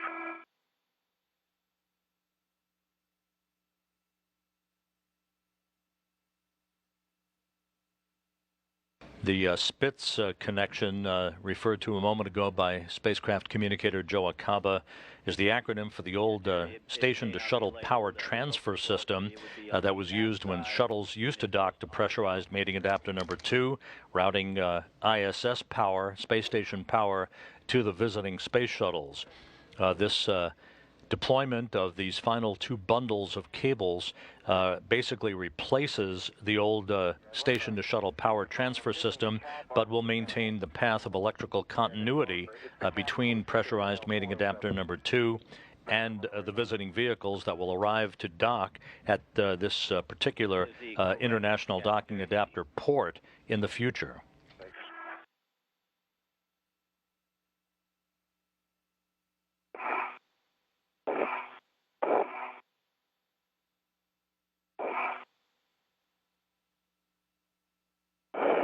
Okay, the cap is removed, Houston. Okay, Terry, we copied that. The Spitz cable should be... That's EV1. Oh, all right, Butch, we got you. Sorry. Now I'm removing the sleeve, correct? Yeah, Butch, so we want you to go ahead and open the forward side of the connector sleeve, and then we're just going to slide that aft to give you access to the connectors on that cable. And you should be looking for the Whiskey 101 cable is Spitz cable.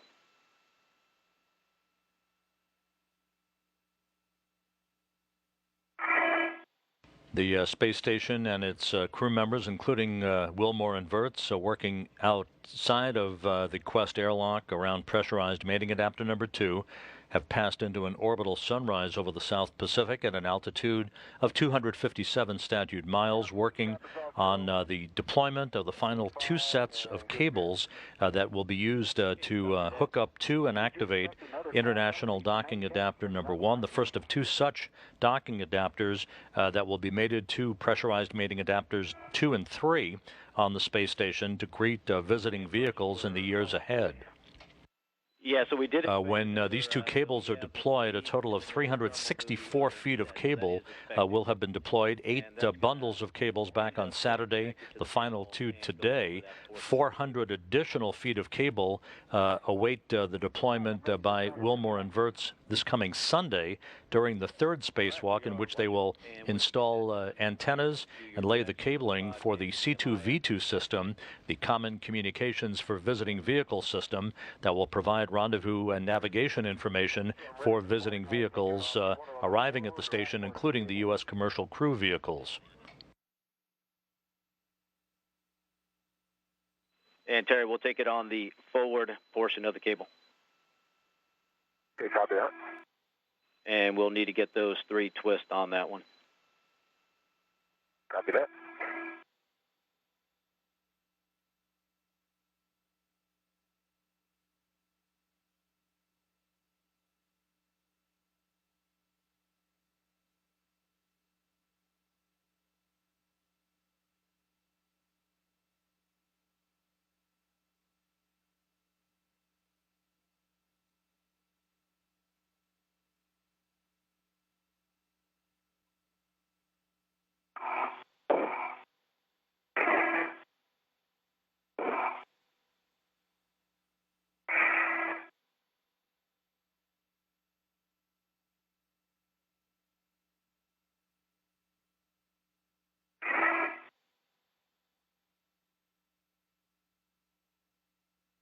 Okay, the Spitz side is good. The cable is disconnected.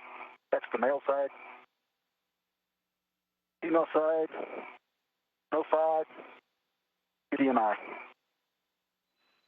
Okay, Butch, we copy all that. Now you're going to take the P3 side of the cable and put that onto the J3 where you took the cap off, and then you'll be sliding the thermal booty over that, and the call we'll need is mated over center. Copy that. I think I'm going to have to take off this first J clamp, get it on there to pull it back far enough. And I may not be able to reconnect it. Or T clamp. Yeah, Butch, if you need to remove that to make it fit, that's no problem. Okay. My wire tie is down with 3 twists on the forward part of that cable, Joe. And I've removed the connector sleeve. I'm ready to remove the booty. Okay, we copy that. Show a good config, and again, once you get it disconnected, we'll look for the 5 pins and EMI call. Okay.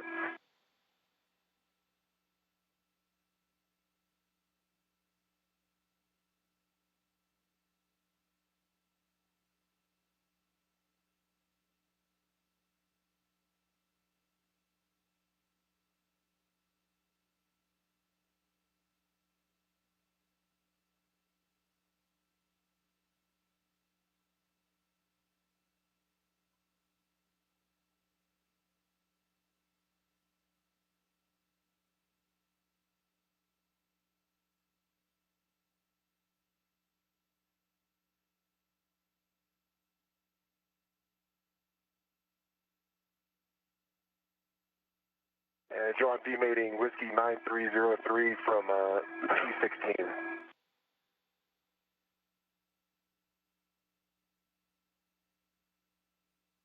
Okay, that sounds good.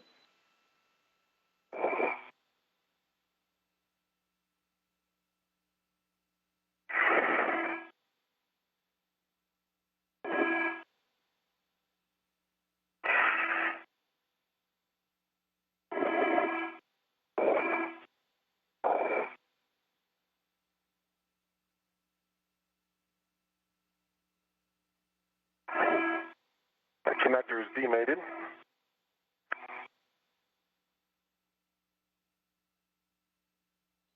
Okay, copy that. And if you can give us a quick check on both ends before you go ahead and mate the P16 to the J16 on the panel. All right, just completed that. Both sides have notified good pins or pin receptacles and a good EMI bend. All right, sounds great. Ready to mate P16. Okay.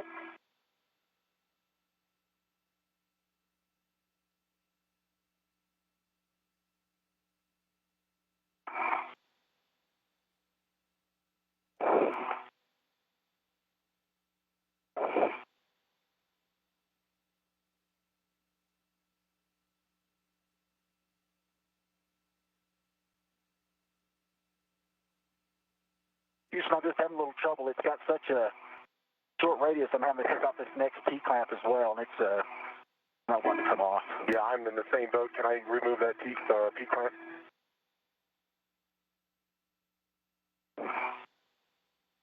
Yeah, gentlemen, you can you do what you need to do to get those things connected.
All right, I got the P-clamp off. I had to use the end of the small wire, or the long wire tie to get under there to pop it off.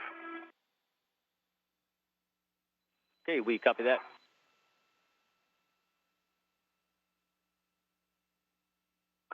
All right, so the Papa 16 connector is mated, the bail is forward, and it's over center. It clicked nicely.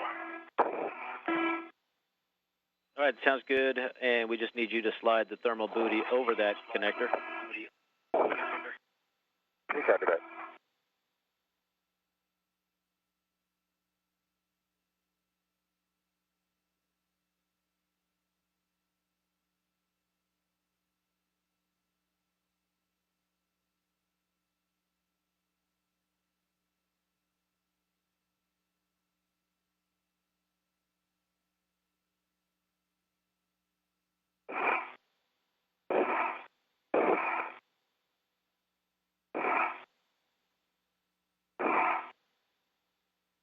That's complete.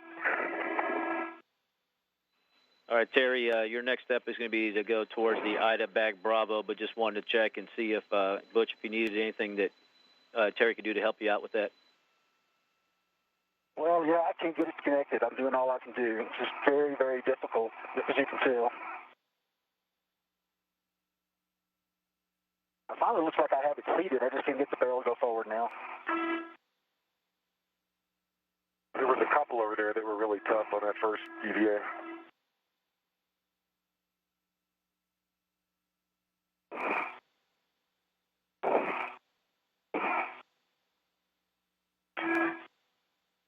I'll be over there, Butch. Maybe I can hold you in a different position.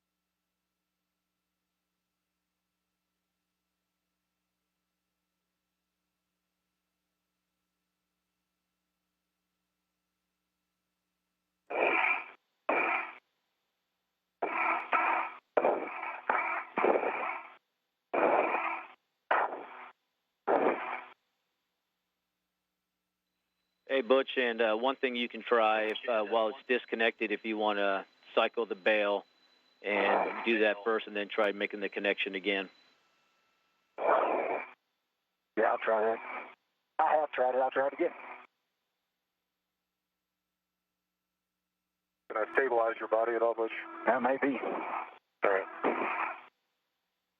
I'm right up here above your helmet. I'll be your key to this. Get a local down.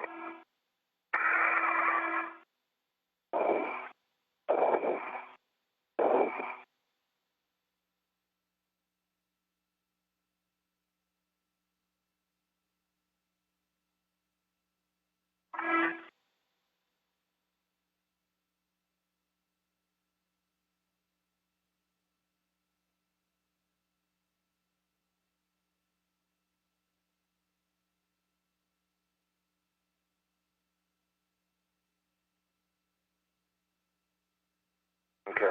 A good view of the two spacewalkers, Wilmore and Wirtz, working at the pressurized mating adapter number 2 at the forward end of the U.S. segment of the International Space Station.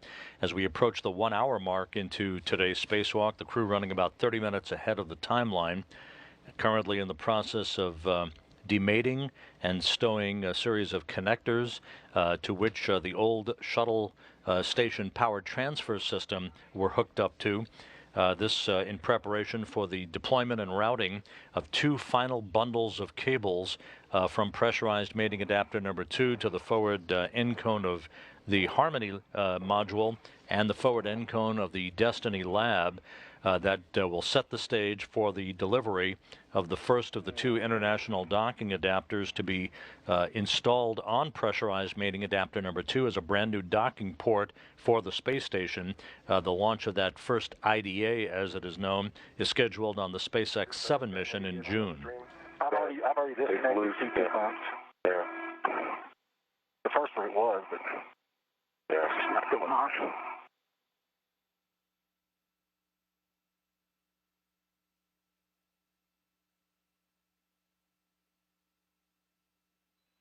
Hey, Butch, we just want to let you know this This is not a required connection, so if you want to give it a couple more tries, that's fine, but we don't want to spend too much time on it. And if you do not get it connected, if you want to leave it in that soft dock position and then wire tying it to any adjacent wire or any cable would be fine. Well, how about this? Let me get out of the way. Let Terry have a shot at it. Okay. Sounds like a There's great a plan. handrail right above your head. Should I try and BRT up there, do you think? Well, got a right or left-handed try for you. Yeah. Let me get out of the way. Hang on. Okay. I'm going to try a different BRT position. Okay. And if I stay here, would I be out of your way or in your way? Can you? I'm going to BRT where your waist getter is. Oh, okay. I will be in your way then. Let me go down. Yeah, down 1 unit.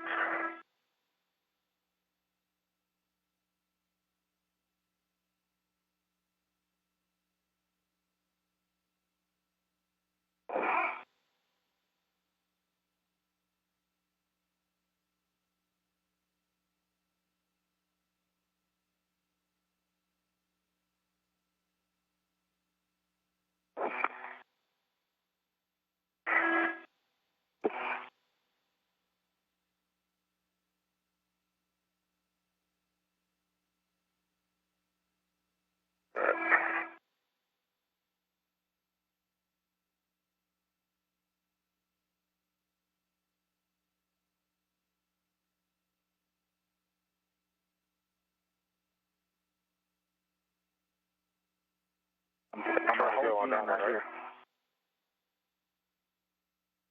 What's that? I'm holding you down. Okay, thanks.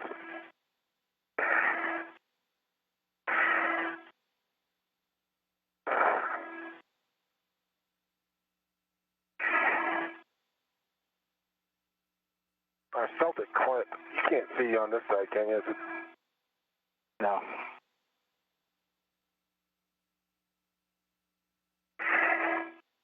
I got it in the soft dock position, but just Yeah, didn't want I'm not it sure forward. it's all the way in soft. Let me see this. Let me see if I can push the backside while you push the clamp. All right, sounds move, good. move your hand. Ready? All right, just a second. Let me come back down there. All right, ready? Ready. That thing ain't moving. That thing ain't moving.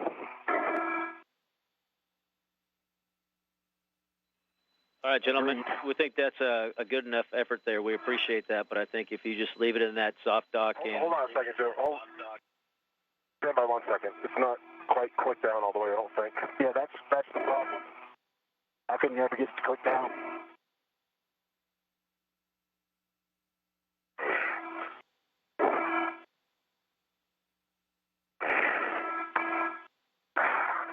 Yeah, I can't get that thing to click down on this side either.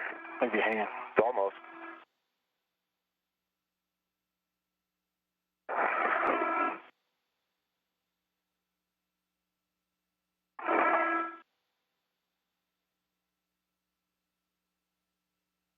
It ain't going.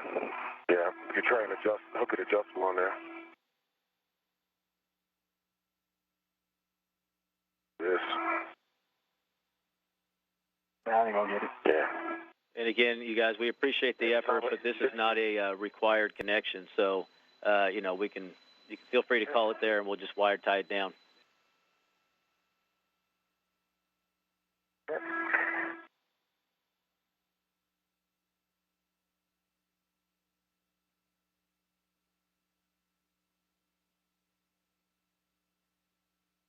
You got that, Butch? I got it. Okay.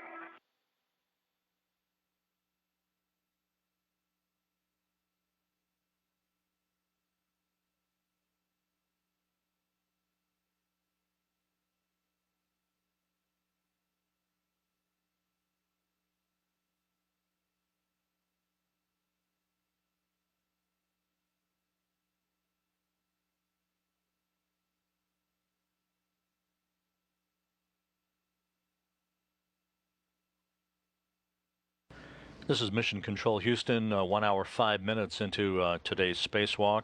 Wilmore and Vertz having a bit of a time here with one stubborn old connector for the now outdated station to shuttle power transfer system. They will wire tie it down, get it out of the way, and move on.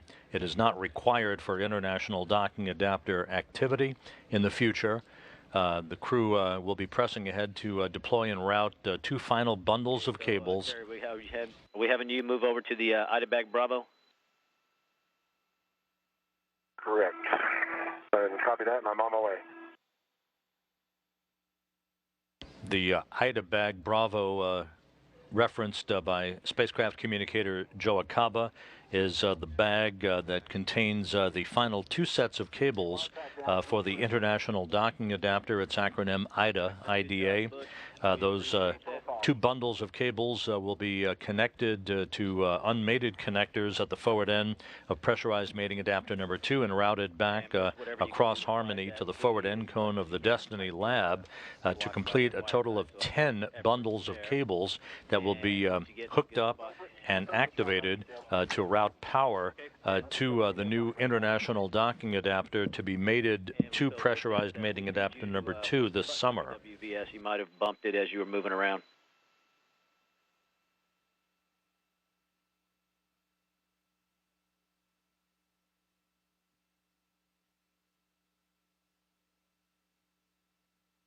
There you go.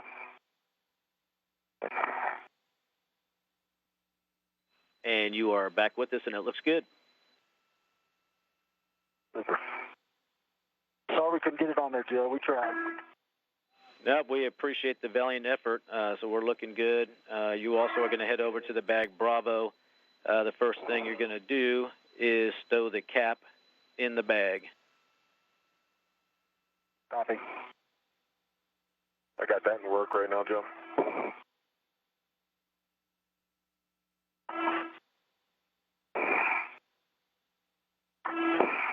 The two bundles of cables to be installed on either side of pressurized mating adapter number 2 over the course of the next 45 minutes or so to an hour will replace the old station-to-shuttle power transfer system cables that have now been demated and are being stowed. In all, the 10 bundles of cables, 8 that were deployed on Saturday during the first spacewalk, and these final 2 cables that are about to be deployed and routed will amount to about 364 feet of cable, an additional 400 feet of cable to be deployed and routed along the truss of the International Space Station during the final spacewalk for these 2 on Sunday to bring to a total of 764 feet of cable associated with all of the equipment that will greet the new international docking adapters. All right, Joe, I got my adjustable attached to one of the integral hooks of the bag. And that is now inside the bag itself. I kind of Velcroed it to one of the loose Velcro straps on the inside. So the adjustable hook is attached to the integral hook, so that it's safe with the cap. I'm going to release the adjustable from my MWS rent. And that cap is safe inside, and it's on the forward part of the cable. And it's got a free end, the adjustable, eventually from EVA scissors. Okay, we copy and concur with all that. Sounds great. You're going to be looking for the orange cable. We'll need you to get a ret onto that cable, and then we're going to have you demate the cap on the P16 Alpha, and that cap should be wire tied inside the bag, and it has the straight lever, which means the back shell is straight and not at a 90. Okay, copy that. This orange cable that Verts will be working on, along with a green cable that Wilmore will be working on simultaneously, again, will be mated to connectors and routed to provide visiting vehicle power to those vehicles that do dock to international docking adapters 1 and 2. IDA 1 will be installed right there at pressurized mating adapter number 2. IDA number 2 will be installed on pressurized mating adapter number 3 that will be relocated to the space-facing port of the Harmony module as part of the overall relocation activities for the International Space Station this year.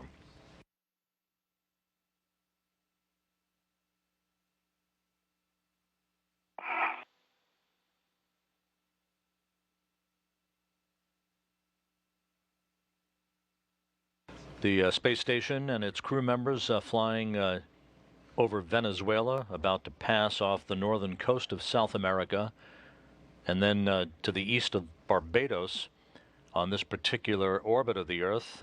Each orbit of the space station inclined 51.6 degrees to either side of the equator. Loose, similar to what Butch was experiencing the last EVA. I just wiggled it and it retracted. All right, Terry, we copy those words. Thanks. Hold up, Terry. Stop. Stop. Hang on. You got it. I got to get it. Yeah. Hang on. Don't make somebody going to get it. Okay? It is way caught.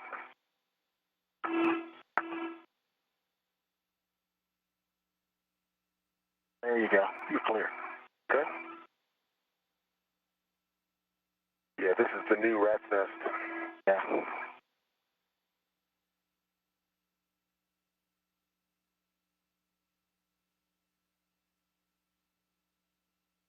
Get out of your way in just a sec. No rush, brother. Take your time. I'm just enjoying this view. I haven't got to do this much. That is a good view. Yeah, so are we. We appreciate it.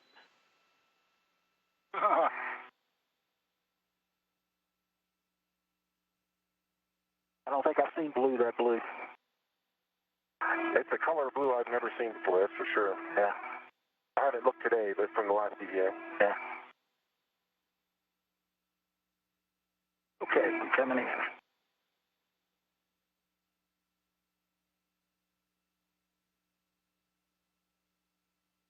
Wilmore and Wirtz admiring the view from 257 statute miles above the Lesser Antilles, moving from southwest to northeast. So the cap in that bag will need you to ret to the cable and then removing the wire-tied cap on P3 Alpha.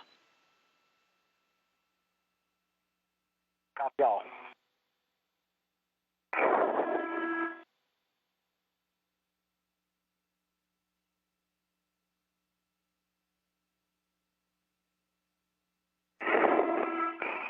In less than 2 weeks, on March 10th, Wilmore will hand over command of the International Space Station to Wirtz, as Wilmore prepares to leave the space station with his 2 Russian cosmonaut colleagues, Alexander Samokhutyaev and Elena Serova, who are due to land in their Soyuz spacecraft on the steppe of Kazakhstan 2 weeks from tonight. Take the P16 Alpha from the orange cable and mate that to the J16 Alpha, which is the other end of that Spitz cable that you disconnected. We'll need your checks and the mated over center. Copy that. Once Wirtz becomes commander, Expedition 43 begins at the time of the undocking of the Soyuz that Wilmore, Samokhutyaev, and Serova will fly home on. And Wirtz will be commander of the station for 2 months until mid-May, when he comes home with Samantha Cristoforetti and Anton Shkaplerov. Wirtz, in turn, will hand over command of the station to Russian cosmonaut Gennady Padalka, who will launch on May 27th along with Scott Kelly and Mikhail Kornienko. Padalka to become the first 4-time commander of the International Space Station. Okay. That is demated.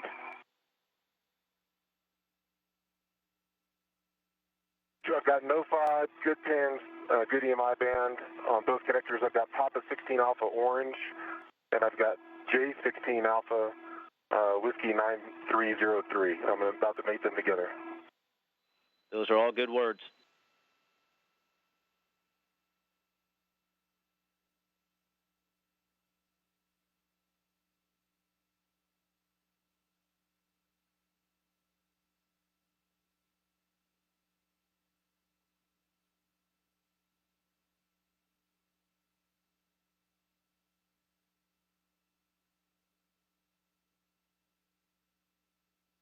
Okay, Joe, I have the green cable. All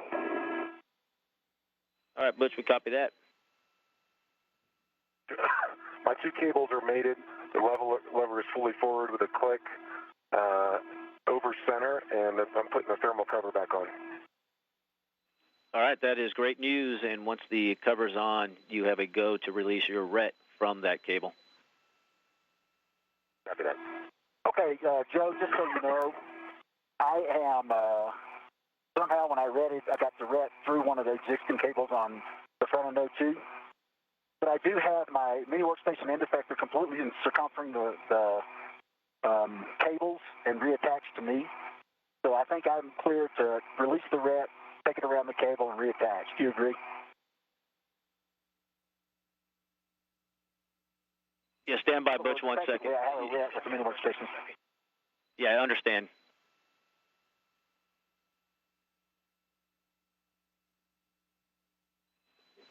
Yeah, Butch, you are good to go to do that plan. Here we go.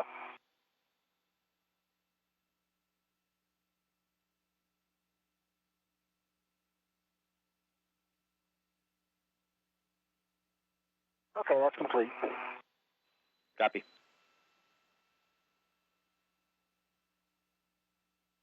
So I'm undoing the P109 circle number 1 wire tie. Yeah, Terry, that's correct with number 1, and then you'll temp stow the IDA2 bundle right there next to you near handrail 407 while you kind of do a permanent stow on the other end. The P109 J9 gets stowed on Charlie 9, is that right?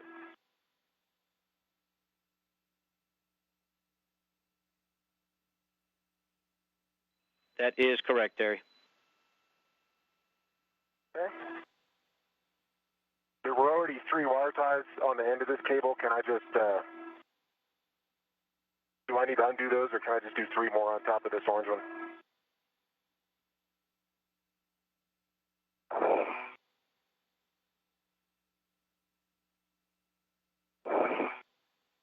I'm sorry, Yeah. 3 twists, not 3 wire ties. Yeah, we copy that, Terry. And as long as you can get your 3 twists, you do not need to undo those.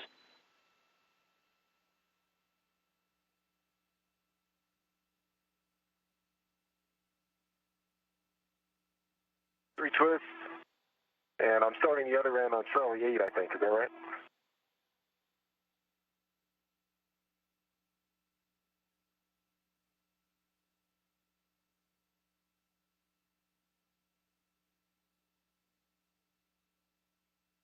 That is correct, Terry, and it's just kind of a general reminder for both of you guys to verify your safety tether is clear of the cable pass as you go ahead and route those. Good reminder, Jeff. I'm not there yet, but I'll check it when I get there.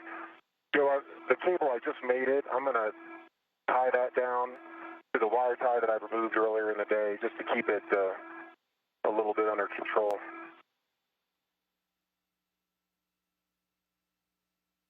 That sounds great to us.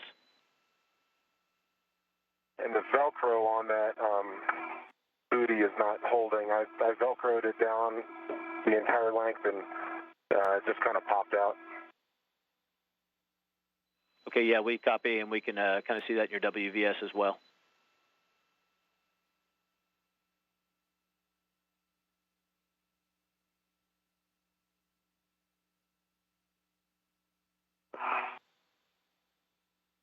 Got this wire tie right here. I'll just wire tie it on top of the booty.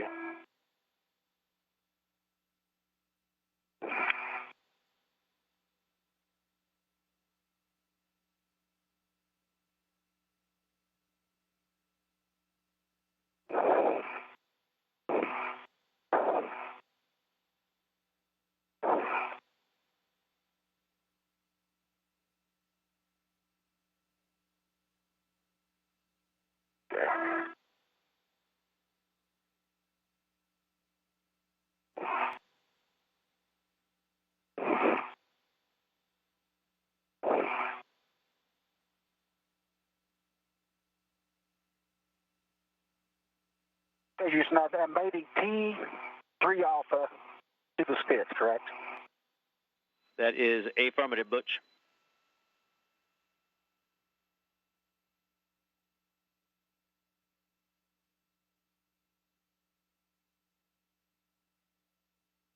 And I'll give you a 5 check and such.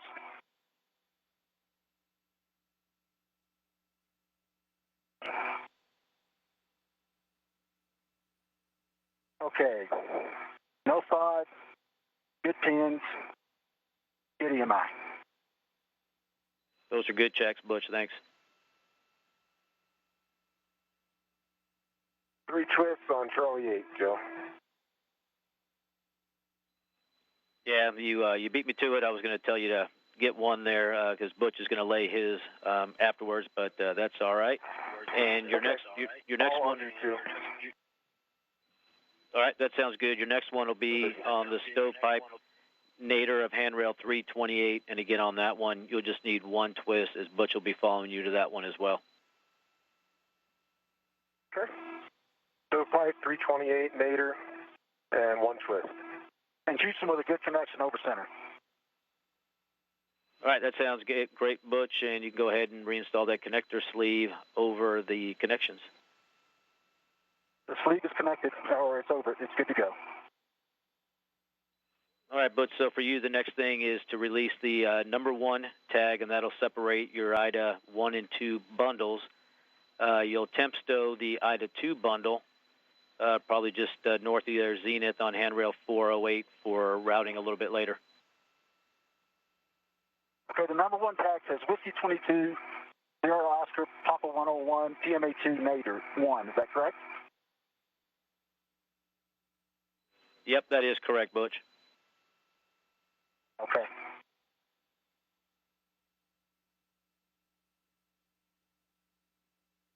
All right, let's see here.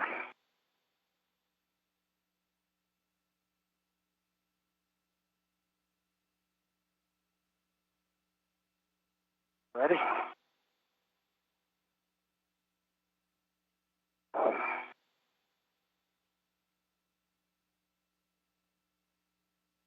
This is Mission Control Houston, 1 hour, 22 minutes into today's spacewalk. Wilmore and Verts making smart work so far of all of their tasks, having removed a thermal cover from the front end of pressurized mating adapter number 2 at the forward end of the U.S. segment of the International Space Station. Now in the process of routing the final 2 sets of cables, bundles of cables that will provide data, telemetry, power, and heating for pressurized mating adapter number 2, and for the first of the 2 international docking adapters that will be installed on pressurized mating adapter number 2 during a summer spacewalk by Scott Kelly and Chull Lindgren during Expedition 44. The international docking system standard that provided the architecture, if you will, for these new international docking adapter ports was conceived and developed by the International Space Station Partnership as a standard way to dock crewed spacecraft and to assemble different elements in space. Next, you're going to head up towards 315, but you do need to feed your cable bundle under the PMA2 umbilicals that should be right around there. Okay, copy that.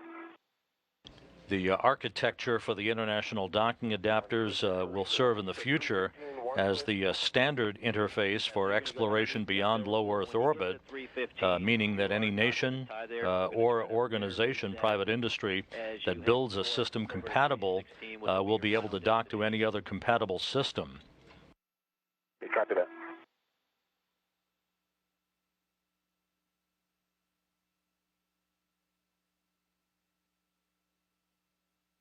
My safety tether's good.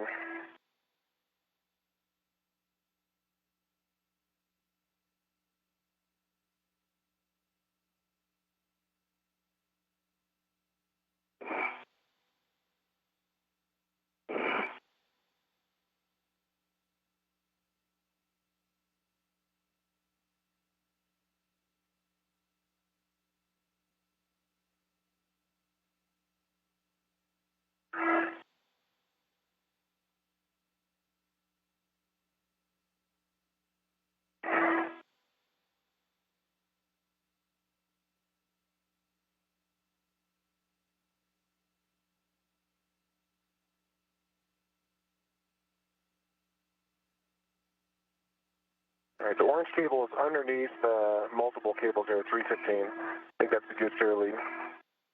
And my safety tether's clear.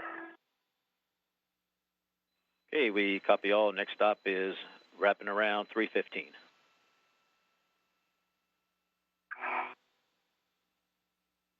Okay, and I think our 316 is after that. There's no wire tie at 315, right? Yeah, that's correct. So what we'll try to do is as you make that turn there, if you can get the wire to fair lead around that handrail, but your ending point will be at 316. Copy that. That's exactly what it's doing. It's behaving very well. I just let it go, and it's going where it needs to go. Well trained. Spacecraft communicator Joe Acaba guiding Verts and Wilmore along the way here as they are in the process of routing their respective bundles of cables to handrails and other connection points at the forward end cone, if you will, of the Harmony module.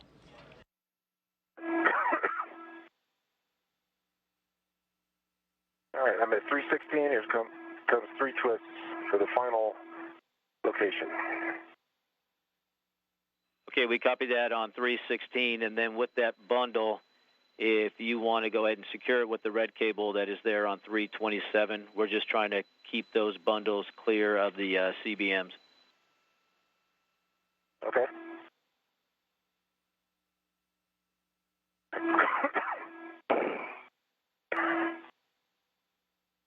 Three twists are done.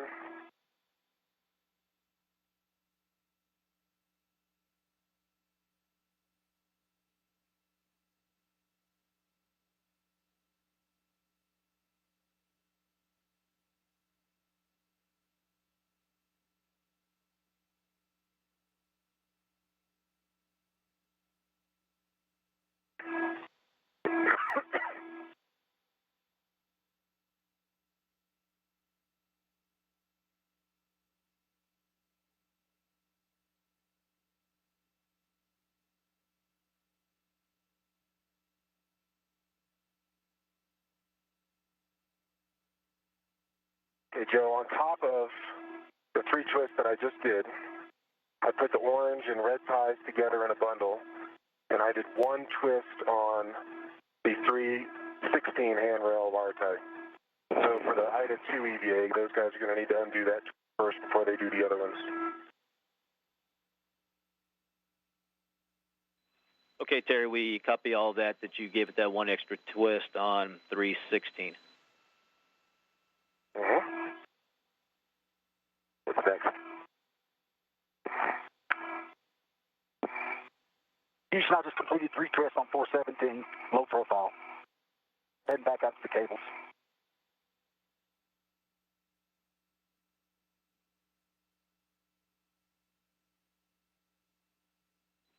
And Butch, on that 417, just as long as the next group that goes out there has good access to that wire tie, we're in good shape. They got good access, you bet. Fits inhibits, Joe, in the lab.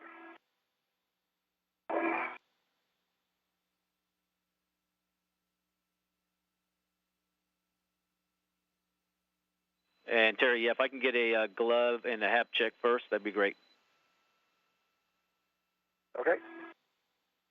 Houston, it looks like I unravel IDA 2, Whiskey 2250, T204, Sono 2315. Is that correct? Yeah, Butch, that is all correct. Hey, Joe, I picked up my local and I started moving. Can I give you that when I get to the destination? I just did one on my own about 10 minutes ago. It was good. Okay, that sounds good. You can head that way.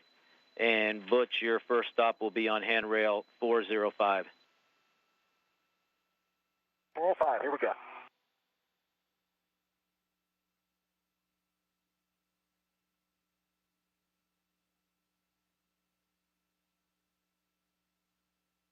Terry Wirtz is complete with his routing of the so-called orange cable.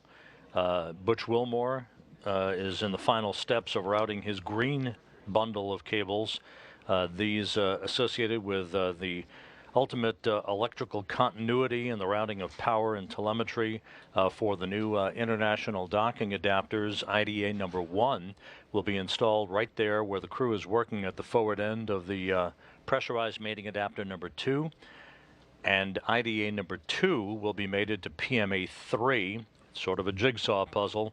PMA 3 to be relocated to the space-facing port of the Harmony module later this year. Kind of rat's nest area there, if you will. I'm finishing up 405 with 3 twists, correct? That is affirmative. And then your next stop will be on C8, the TA clamp on C8. The TA clamp. Copy.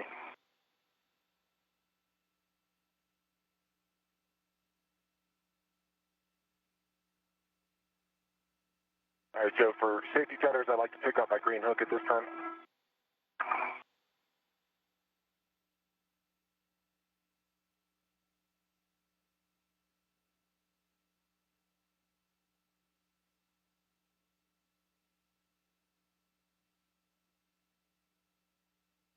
Yeah, Terry, you do not need to grab that right now because you're going to come back and grab that bag. Yeah, I know, but I don't have to do it, but it's just right in my face right now. I'm trying to get my safety tether to point back to the airlock and not across my body. All right, that's no problem to do that. Thanks. I'm going to go back and grab it.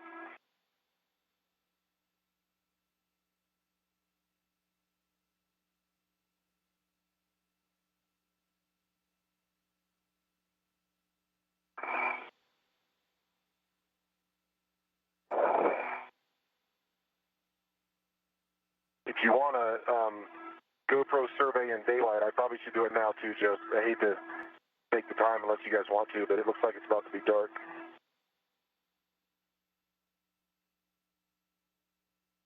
Yeah, Terry, you got about 15 minutes before we get dark again, so we'll leave that up to your discretion. And Butch, as you do... No, if it's going to happen, it should happen now. Okay. All right, that sounds good. And Butch, as you continue along, you'll just need one twist on the next couple, which you will be the C8, the 328, and we'll just need 3 on your final location at 315. Okay, so only one twist on the next 2. 315 gets 3. Got it.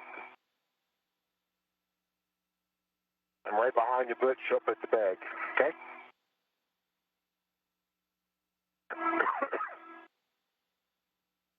Thanks, Terry. Mm-hmm. How you feeling? I'm feeling great.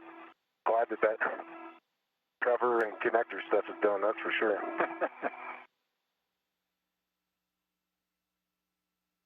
1 hour, 33 minutes into the spacewalk. The cables now, all 10 bundles of cables, have been properly unfurled and stowed for the time being, awaiting the arrival of the international docking adapters. The crew working in tandem and ahead of the timeline as they pass over northern Ukraine.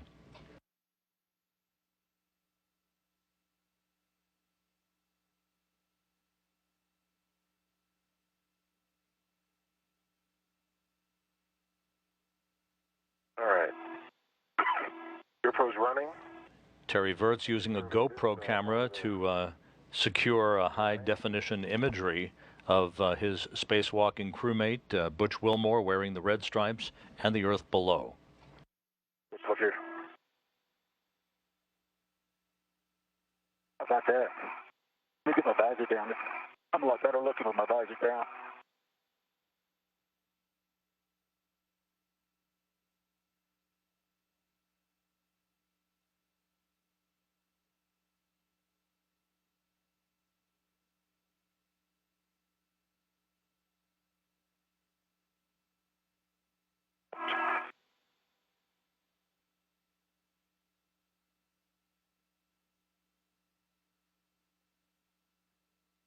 Where are we right now, Joe?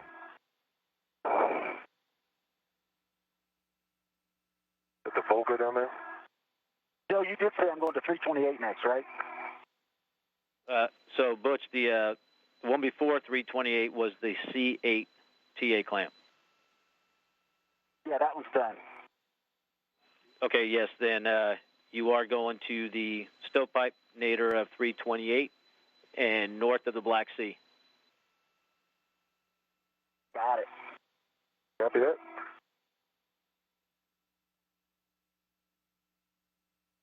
All right, I think I got this side of the PMA. I can run over to the port side real quick.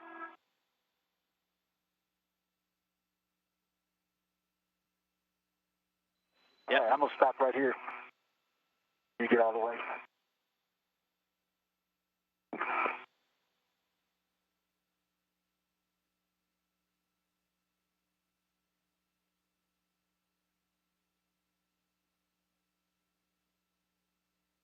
It should help the next EVA team that comes out here.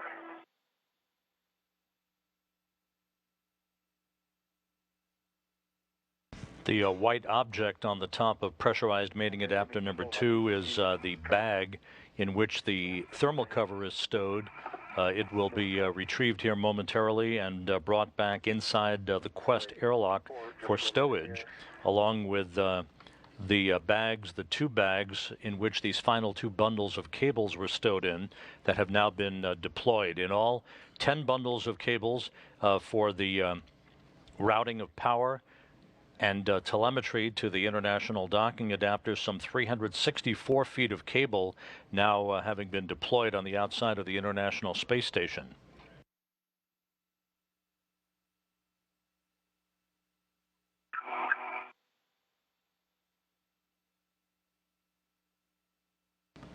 The station, its spacewalkers and its crew members inside, passing over the northern Caspian Sea, moving from northwest to southeast, and a pass that will take the crew members and the International Space Station across the border between Turkmenistan and Uzbekistan, and then over eastern Afghanistan during this particular orbit of the Earth.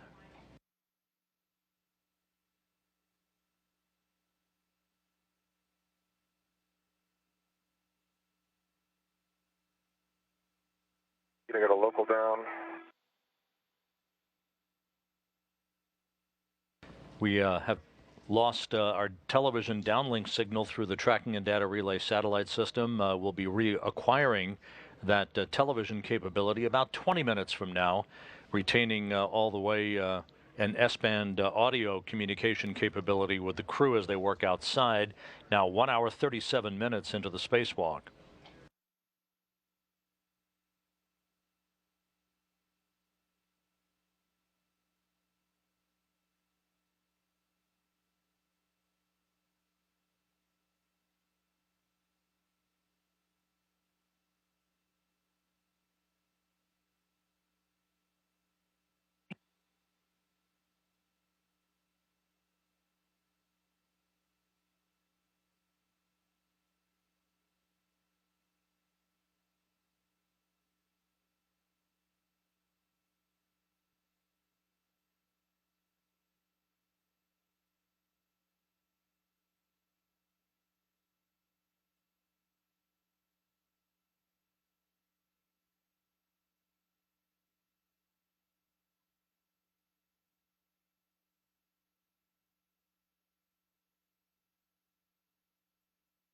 Once the two spacewalkers have placed their bags of equipment and the thermal cover bag inside the Quest airlock, they will begin to diverge on other locations to do their remaining work for this spacewalk.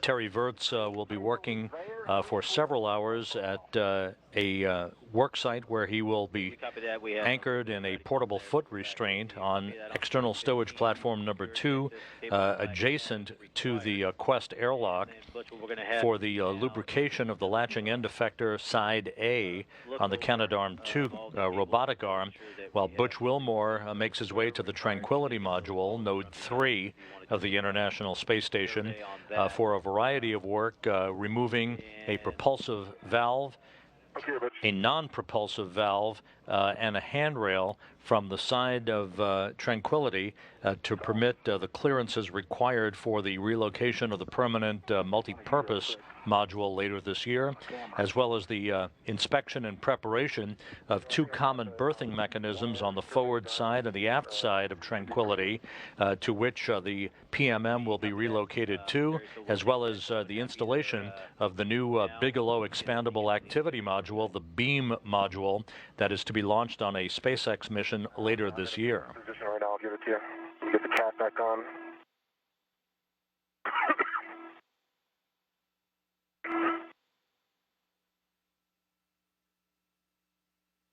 Hat check's good. There's no water in my suit.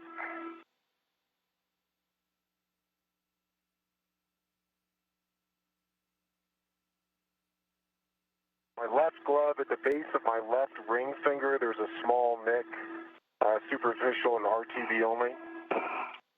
On my right index finger, there's some smudges on the finger. They're not even nicks, it's just some discoloration from where I was trying to get that connector done. And there's a couple small superficial RTV nicks below my right thumb. And on my left index, my right index finger also. My right ring finger also, a couple small nicks at the base of the right ring finger. But the gloves look good, the Vectran's in good shape on both gloves. We copy all of that, and you are good to translate towards your inhibit. Copy that. Going to inhibit.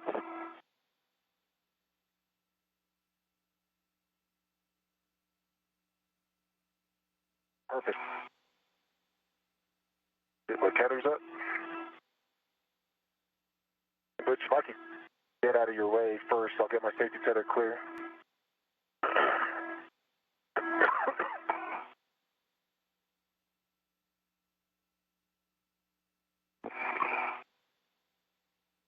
I believe my next stop's to get the bag, correct?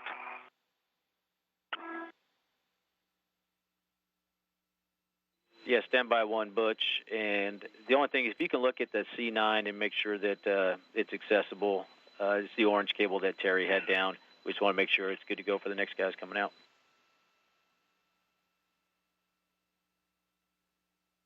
Which I'm right below you. Yeah, It's on top of PMA, correct? Yes, sir. That is the. You should be looking at the Xenon, yeah. Yes, sir. Yep, it looks good. That's very accessible. All right, that looks good. We are happy with the survey that we've had, but so we'll take a glove and hap check and then have you head over to the PMA2 cover bag. Okay, yes, I just checked my gloves. I have no issues, no change, and a good baseline hap check. It's still good.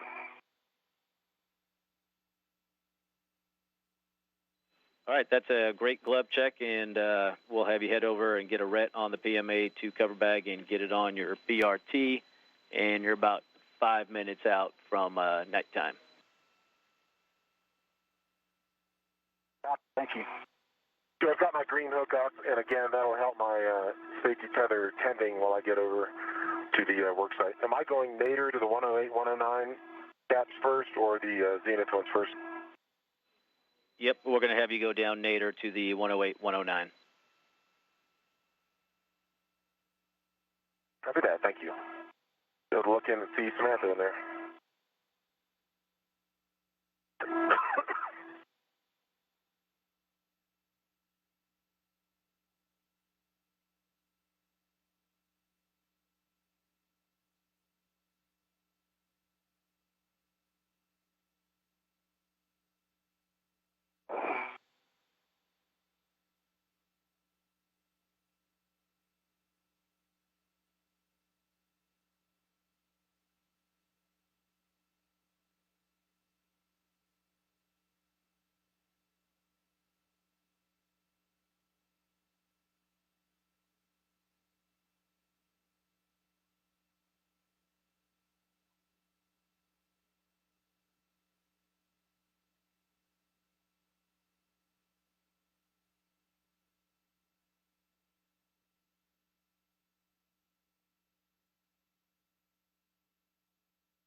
My tether is kind of fair led around that light, Joe. Is that all right, or should I completely get it off the light?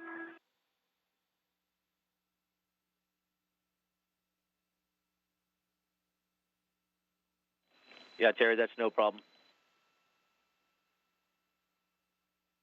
All right, I'll leave it there. Thanks. That helps.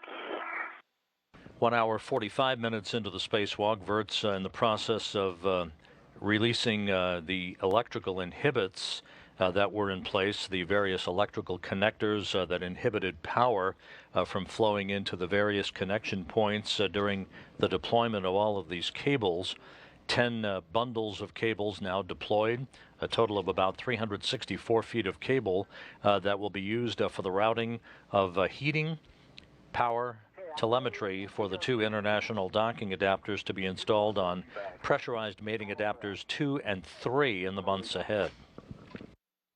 That sounds great. Then you'll be heading back to the airlock and retrieving your green hook where you left it over the lab. Copy.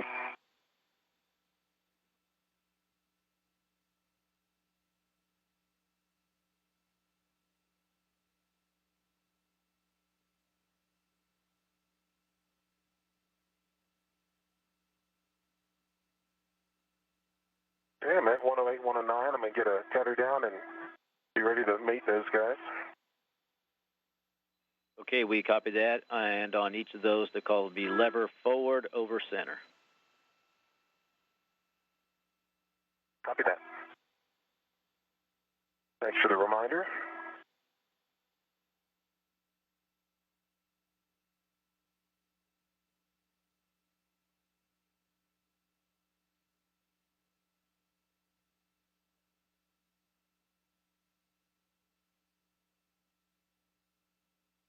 My BRT down.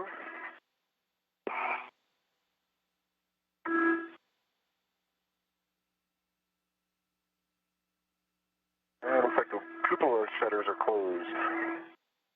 All right, 108.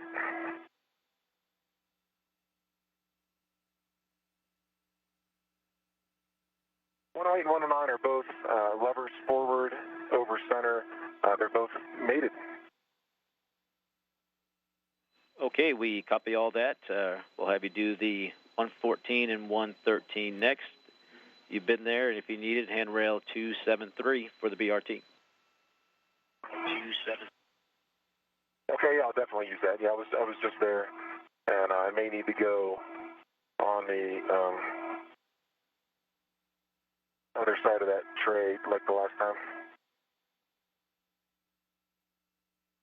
That sounds great. There's the sun.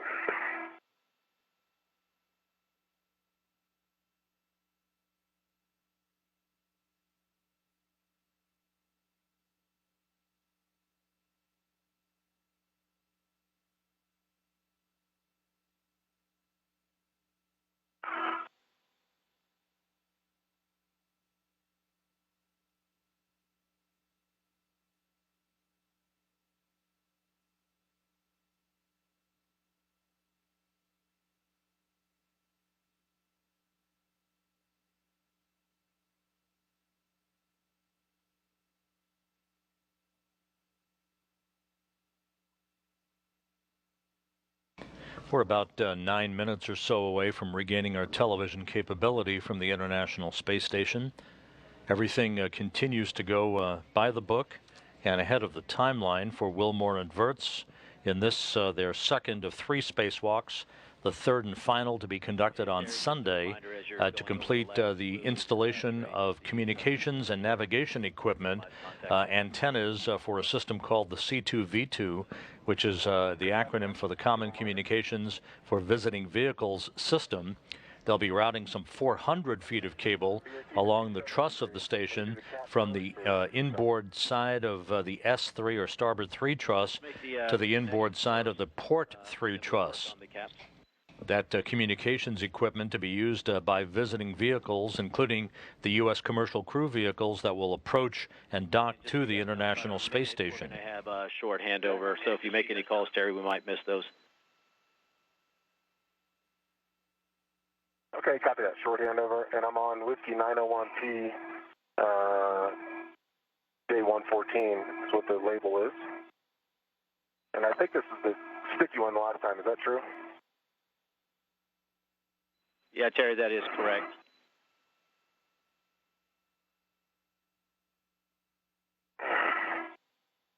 All right, got it. With significant force. The lever is forward over center. That's great news. Good connection on 114 and 113's next.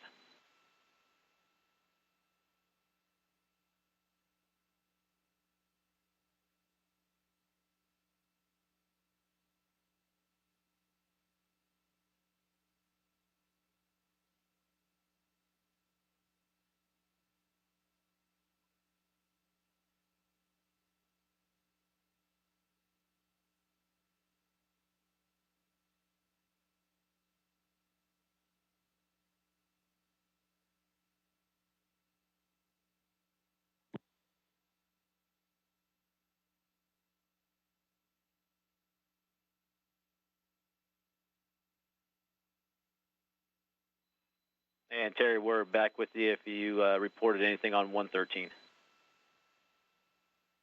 Sorry, I haven't tried it yet. I'm going to have to reposition myself. So I've got the thermal duty back on 114. It's Velcroed.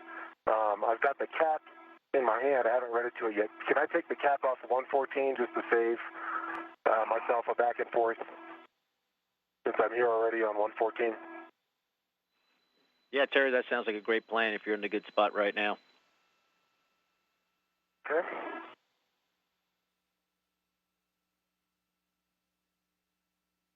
All right, I'm ready for the cap. And yeah, the base wire is just skin tight on the connector. I'm not going to be able to get that, but it looks like the next level up shouldn't be a problem. On the figure 8, I think is how we were describing it before. Yeah, Terry, that sounds good. Good to know. Just remember, when you make the cut there, you're going to have some sharp edges, so be aware of that. And we'll want those sharp edges to be tucked away underneath the sleeve when you're all done. Copy that.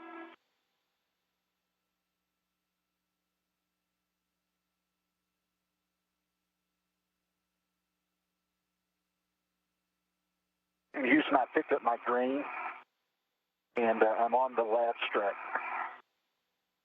Copy, Butch. Thanks for the heads up.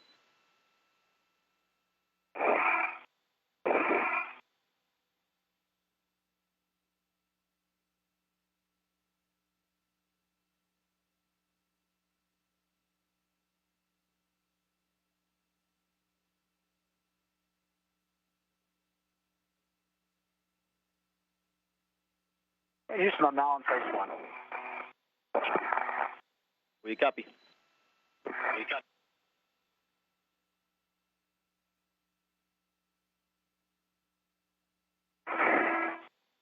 Back with our downlink TV capability. As you look through the helmet camera on Terry Wirtz's helmet, he is wrapping up some of the final cleanup work with some of the connectors associated with that final set of cables that he and Butch Wilmore deployed to complete a series of 10 cable bundles that will be used for the electrical continuity flowing through and to the two new international docking adapters to be installed on the International Space Station. That was a good warning. There were a few little small metal pieces that floated away. I kind of brushed them aside.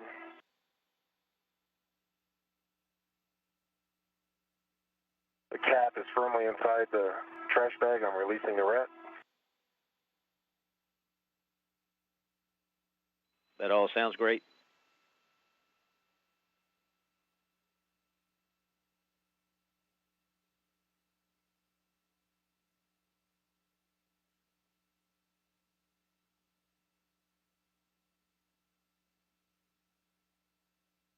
Houston and Terry, just reaching the sea spur.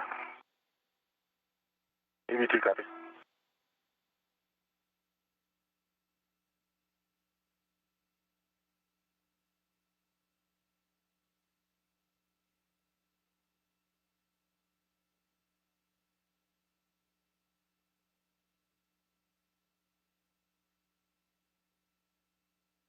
I rearranged the connector sleeve, the 2125, and it's velcroed over top of that sharp edge. That is good news, Terry. A lot of people are happy about that.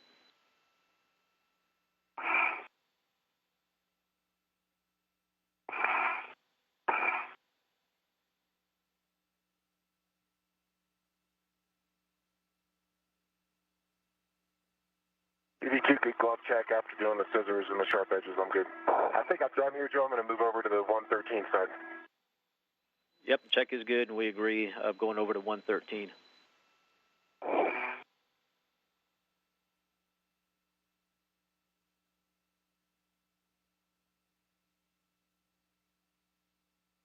I've reached the airlock. Copy, Butch.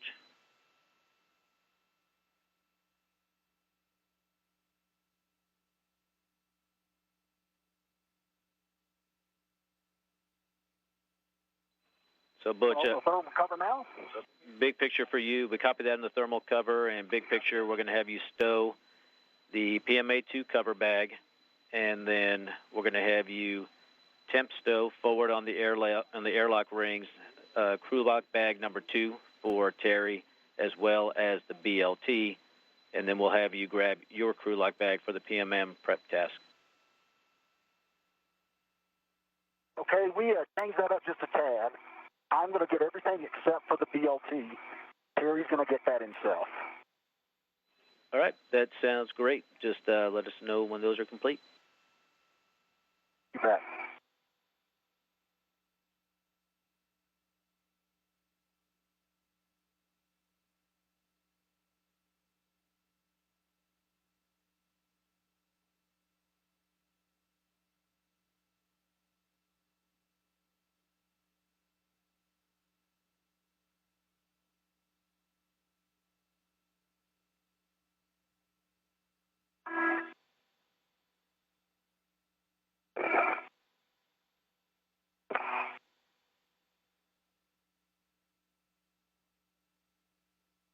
Okay, the bag is ready to the airlock. Copy, Butch.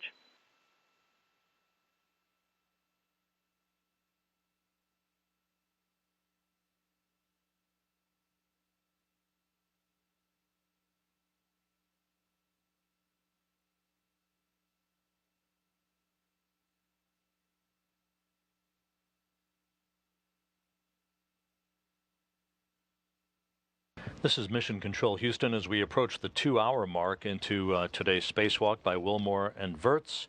They are continuing a brisk pace today outside of the Quest airlock, having removed a thermal cover from pressurized mating adapter number 2 and having completed the routing of the final 2 bundles of cables that will be eventually installed and connected to hook up and activate the 2 international docking adapters to be installed on pressurized mating adapters 2 and 3 in the months ahead. Coming up now, the stowage of bags of equipment, including the thermal cover and the tools associated with the cable routing tasks. Those will be stowed in the Quest airlock temporarily, while the crew presses on now to separate work instead of the joint work that they've been doing at the forward end of PMA-2. Butch Wilmore will be setting up for the removal of a non-propulsive valve and a handrail from the Tranquility module that will permit the proper clearances for the permanent multi-purpose module to be relocated to the forward common berthing mechanism on the Tranquility module later this year. That will precede preparation for the 2 common berthing mechanisms on both the forward and aft sides of the Tranquility module. The aft side of Tranquility will be the home of the new Bigelow Expandable Activity module, the beam module that will be carried up to the International Space Station on a SpaceX Dragon cargo craft later this year. While that's all taking place, Terry Virts will be making his way over to external stowage platform number 2. He'll plant his feet in an articulating portable foot restraint and spend the better part of 2.5 to 3 hours lubricating a variety of components in the end effector of the Canadarm2 robotic arm that have been exhibiting some creakiness and some slow motion, including high electrical motor current associated with the operation of the latches on the end effector for when the snares grapple and release objects, including visiting vehicles and so forth, that come to and are released from the International Space Station. The sluggish motion of those latches first observed about a year or so ago, and so this lubrication with brake coat lubricant by Virts using a tool known as the ball screw lubrication tool, or BLT as you'll hear it referred to over the course of the next few hours. This should do the trick and help to alleviate this sluggish motion by the latches on the end effector of the Canadarm2. Having it forward for Terry, so I think if you slide it as forward and starboard as you can, we'll give him enough room to get in. Okay.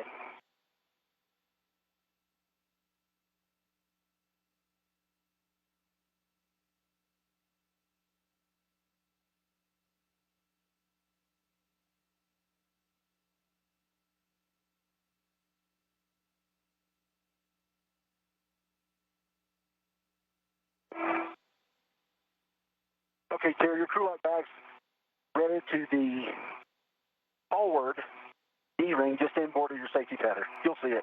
Okay, copy that.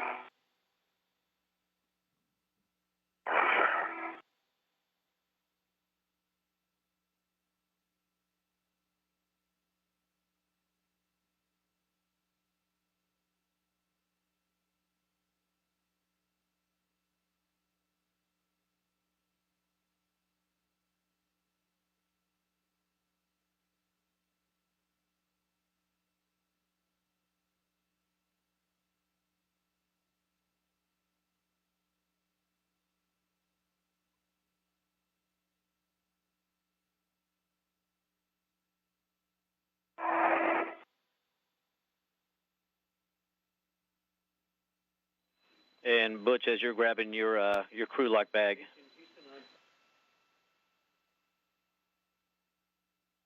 Yes, go ahead. Yeah, Butch, you can go ahead. You want to keep the large, small ret with that bag. Okay.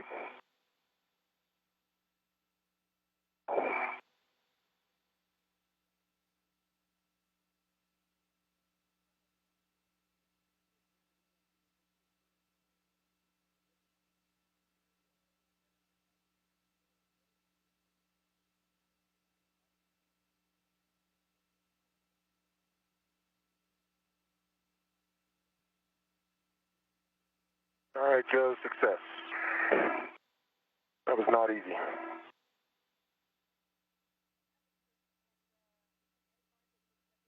All right, we copy success on the second cap. That's good work.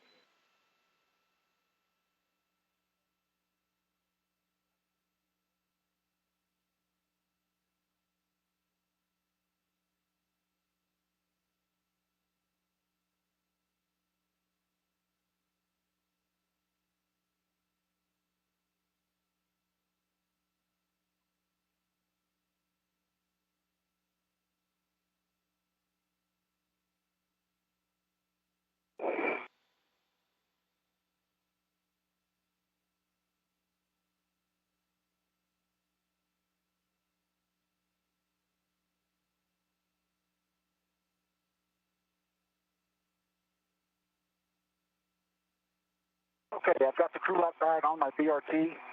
Thermal cover is closed. Okay, Butch, we copy all that, and we'll just need your safer handle check. Both handles are down.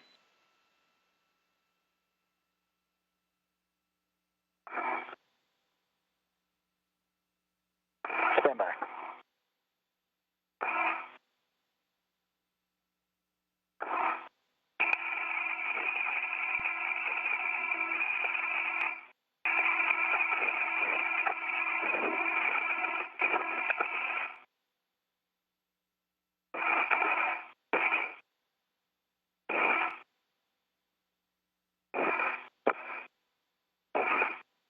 Okay, the connector is slid back as far as I can go. It looks like it covered up the sharp edge, but we'll have to double check that if I get on the other side. Okay, I think we're in a good configuration if you think you have it underneath the sleeve. So with that, we'll have you, if you show that area good, we'll have you translate over to the IDA bag Bravo to retrieve that. Okay, copy that. Let me get all my tools and everything in order, and I'll be on my way. Safer handles are down, too. All right, Butch, copy that. Both handles are down. So we're going to have you start heading out for your PMM prep task, and your first stop will be to the Z1 port toolbox. Okay, Joe, it's been years since I did this in the pool, so it being dark and all, I might be asking for a little guidance. Yep, that is no problem. We'll give you those handrails as you go along.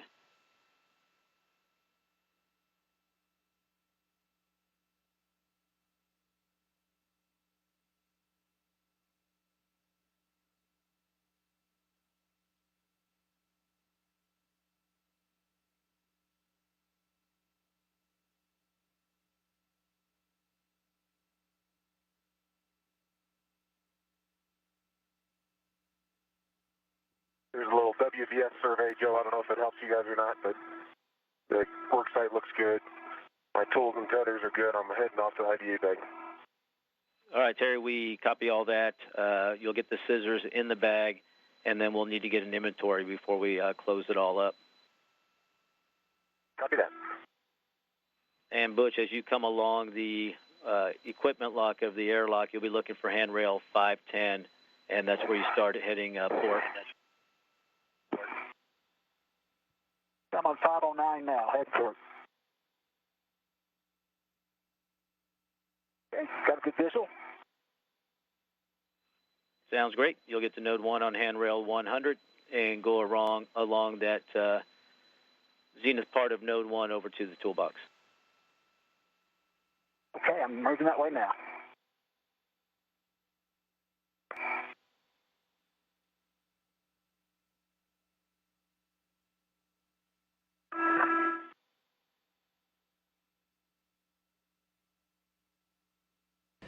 Terry Vert's stowing the bags of equipment used in the early portion of today's spacewalk, now 2 hours and 8 minutes old, while Butch Wilmore is making his way over to the Z1 truss, right in the middle of the long truss, the backbone of the International Space Station, where he will pick up other bags of equipment and tools associated with the work that he will be doing to remove a non-propulsive valve and a handrail from the Tranquility module of the International Space Station, thus providing the preparatory work for the relocation of the permanent multi-purpose module that is scheduled a few months from now.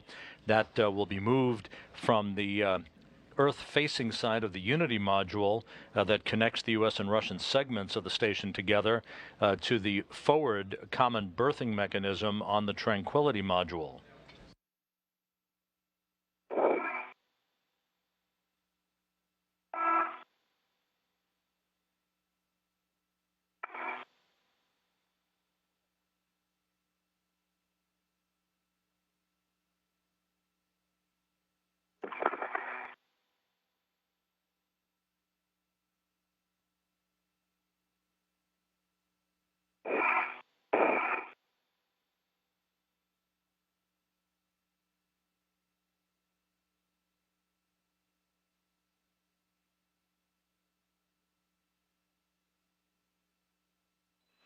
You look good there, Butch. How about that WBS shot? Here.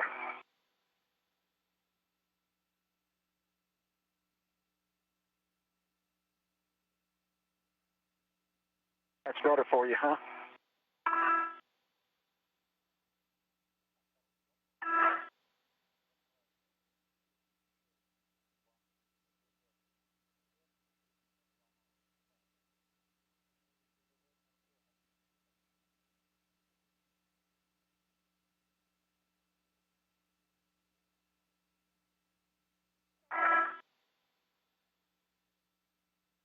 All right, I have reached the toolbox.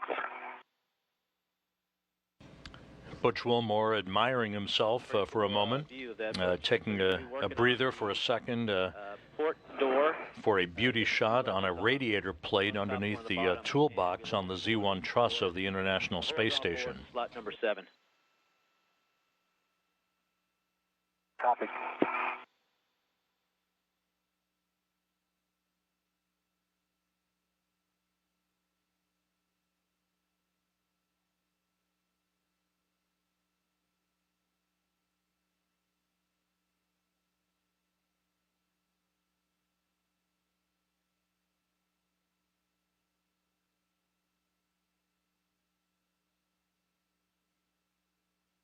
Well, the top levers were unlocked on both. I locked the right one.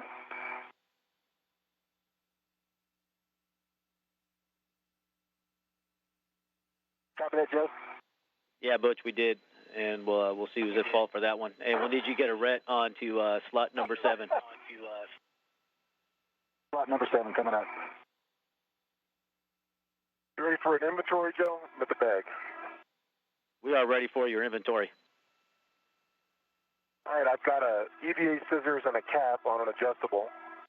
And the adjustable D-ring is attached to one of the integral rets, and it's inside the bag. Okay, just 1 second.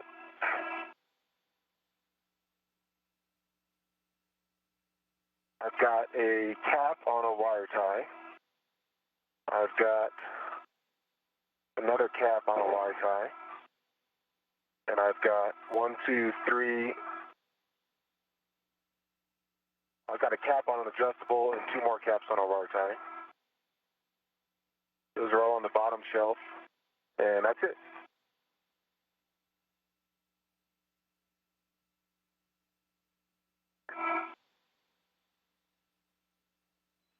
Okay, Terry, that is a good inventory.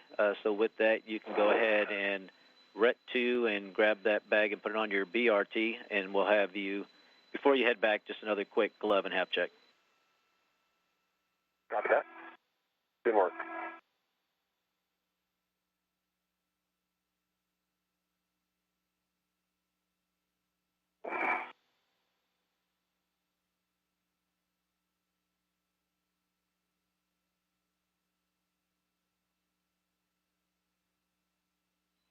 And Butch, you should have a ret with the pit pin when you're ready for it to grab the 5/16 socket, and that should be the smallest one on that slot. And you guys are about 5 minutes from a sunrise. Thanks, Joe.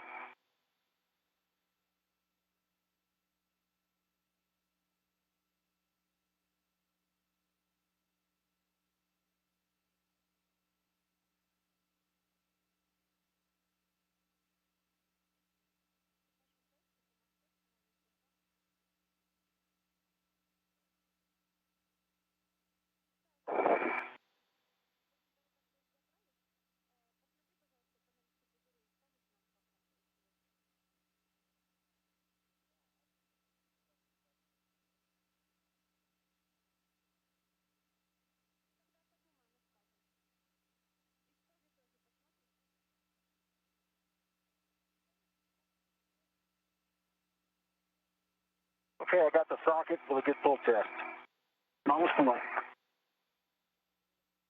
That sounds great. We'll go ahead and have you put the board back in. You can release your ret from that board, and we'll have you close the door and get the latch levers.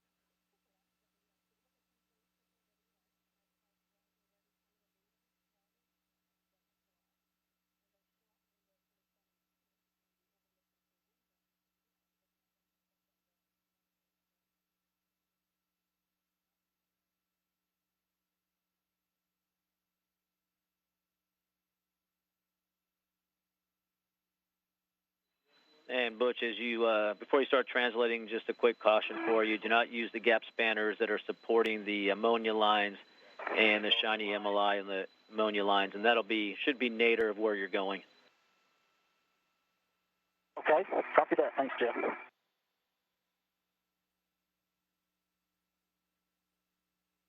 Okay, both the top and bottom handles are locked on the doors.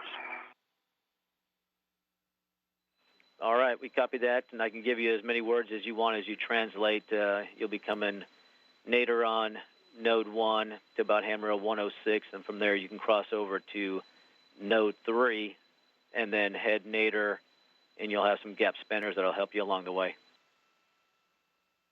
Okay, copy that, Jeff.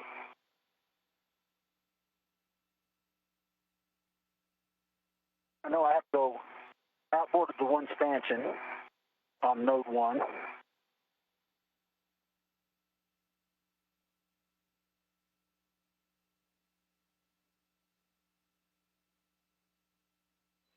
Yeah, but you will go around that stanchion and head on down to 106.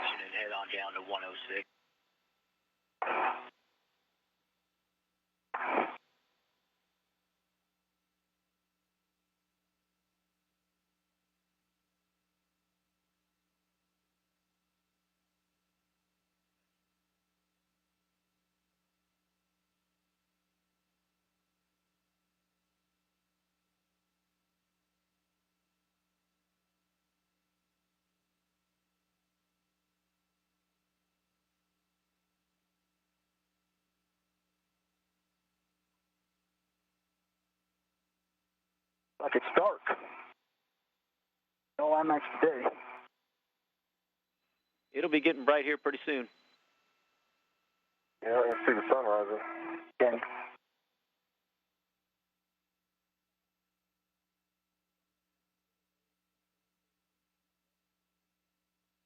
I'm ready to the bag Bravo, putting in my BRT, and there's one more integral hook to go, and we'll be done. Okay, copy that, Terry.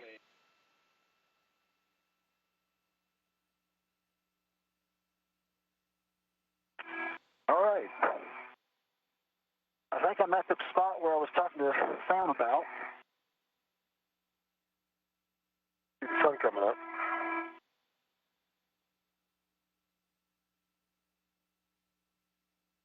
This is Mission Control Houston, 2 hours, 18 minutes into the spacewalk. Butch Wilmore has made his way over to the Tranquility module of the International Space Station, where he will be conducting a variety of work to prepare Tranquility and its common berthing mechanisms for the relocation of the permanent multi-purpose module in the months ahead, as well as the installation of the Bigelow Expandable Activity Module, the BEAM, that is to be launched on a future SpaceX mission later this year.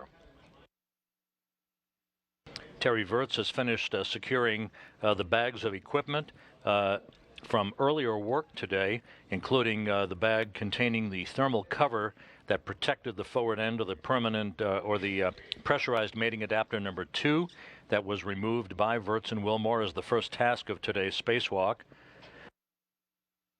as well as the equipment associated with the deployment of the final 2 bundles of cables for the future installation of the international docking adapters. All right, Joe, IDA bag Bravo's on my BRT, shark fins. The work site looks clear. There's still that storage bag here, which I think is going to stay. And I'm ready to translate back to the airlock if you're ready. That bag is going to stay there. We'll take that glove and hat from you. Okay. Virts will be retrieving a crew lock bag with the equipment that he needs, including a lubrication tool for several hours of lubricating components on the latching end effector at the end of the Canadarm2 robotic arm that he'll be spending his time with at a work site in a portable foot restraint at external stowage platform number 2 adjacent to the Quest airlock. Finger that I called earlier. Right glove looks good. The EVA team here in Mission Control reports that both Wilmore and Virts are about 1 hour, 15 minutes ahead of the timeline. We'll be heading over to handrail 608 on node 3 forward zenith. 608, here we go. Left glove is good, no change. All right, Terry, you're looking good to head back to the airlock. Translating.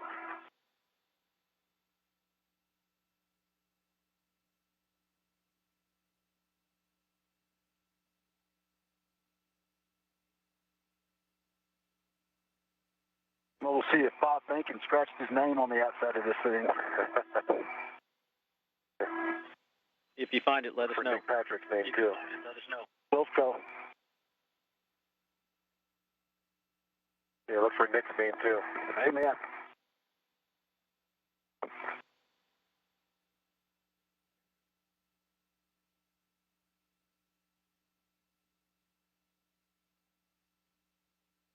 One of the best photos of all time is, I think Bob took it of Nick. They were hanging off the cupola.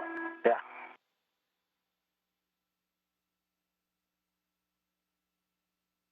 The reference by Wilmore to Bob Bankin and Nick Patrick, part of the crew of the STS-130 mission that delivered the Tranquility module to the International Space Station on the Space Shuttle Endeavour that launched in February of 2010, so 5 years ago. Tranquility arriving at the International Space Station. Terry Virts was the pilot of that crew that was commanded by George Zamka, and also included Kay Heyer, Steve Robinson, Nick Patrick, and the man who is now the chief of the astronaut office, Bob Bankin.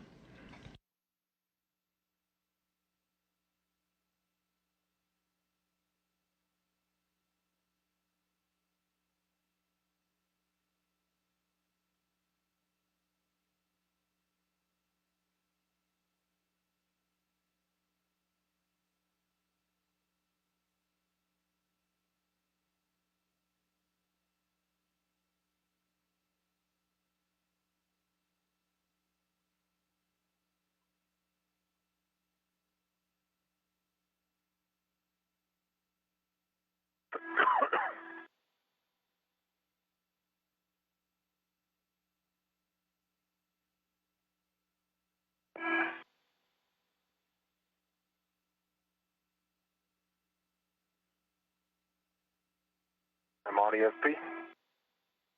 Copy that, ESP.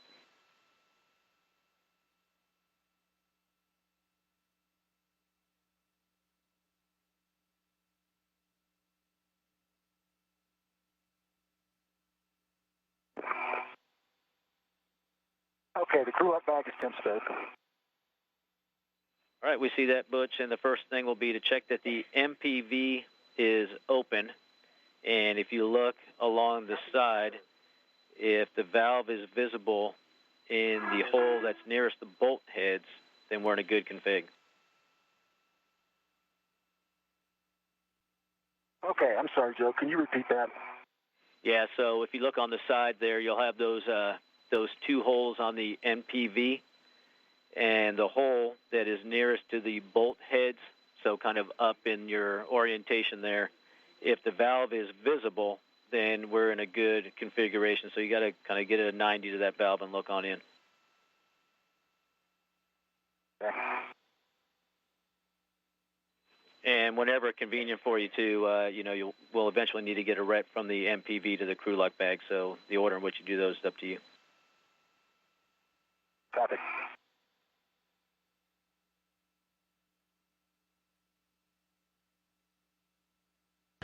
The Tranquility module, which is also commonly referred to as Node 3, is mated to the port side of the Unity module of the International Space Station.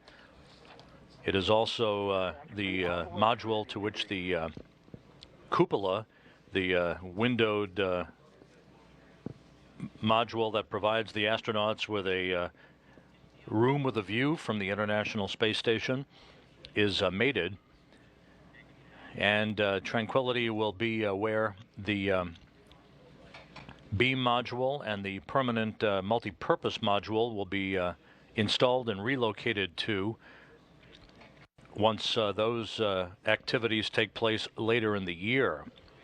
PMA 3, pressurized mating adapter number 3, that is currently attached to Tranquility, is going to be relocated to the space-facing port of the Harmony module for the acceptance of the second of the two international docking adapters once And we did, and that sounds great. it is ready to be launched. Pressurized mating adapter number 3 to be relocated to the space-facing side of the Harmony module later in the year. Stand by. And there is a good view of PMA number 3 at the right side of your screen with its thermal cover still attached. The cupola is at the bottom of your screen. That is commonly used not only for spectacular photography of the Earth by the crew members on board the station, but also contains a robotic workstation from which the Canadarm2 is operated from. A second robotics workstation exists in the Destiny laboratory of the International Space Station. At the airlock, Joe, I'm opening up the thermal cover. I cleared the ingress. You are, Terry, and you are good to go to do that. So I'm guessing you're going to want to stow your Ida Bag Bravo inside the airlock? Yes, sir. I'll put it on the inside since I'm here and just get that done now. Okay, and then while you're in there, if you want to... Okay? Yep, that's up to you, and then while you're in there, you'll need to get the BLT. Roger. Terry Wirtz's helmet camera providing a good view of the interior of the crew lock section of the Quest airlock, where he will stow equipment before he makes his way to external stowage platform number 2 for the start of the lubrication of the end effector components on the Canadarm2 robotic arm.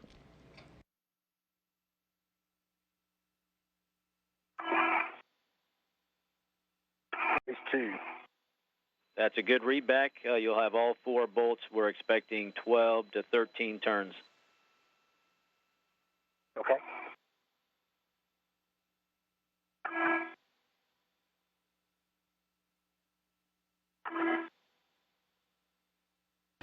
Wilmore at the Tranquility module using a pistol grip tool to unscrew 4 bolts holding this non-propulsive valve in place that will provide the proper clearance for the relocation of the permanent multi-purpose module that will be relocated in the June timeframe from the Earth-facing port of the Unity module to the forward common berthing mechanism on Tranquility. Once this valve is removed, Wilmore will install a protective plate over that location that will be flush to the surface of the Tranquility module.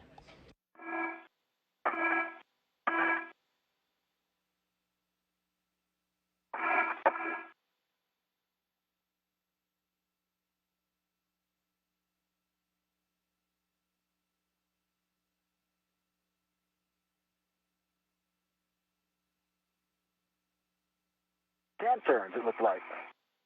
Copy 10.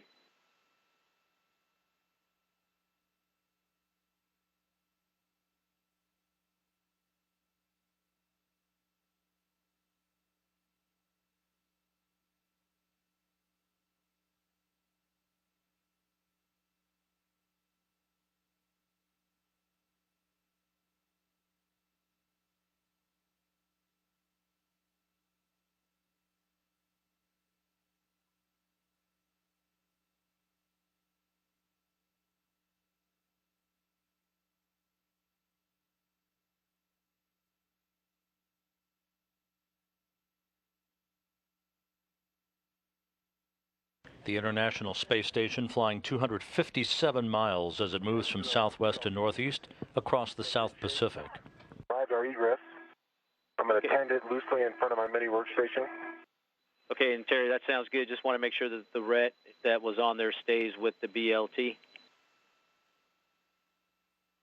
The ret that was on there stayed inside the staging bag. I've got a external ret on the crew lock bag I was going to put this on. Okay, if you got a plan, that sounds great. Thanks.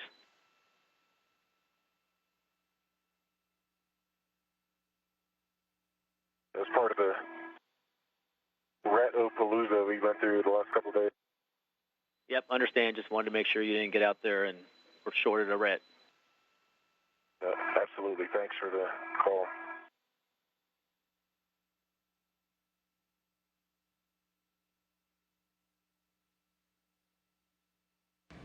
A good view of Butch Wilmore using the pistol grip tool to remove that valve from the surface of the Tranquility module. You see in the upper left-hand portion of your screen the permanent multi-purpose module that is mated to the Earth-facing port of Unity.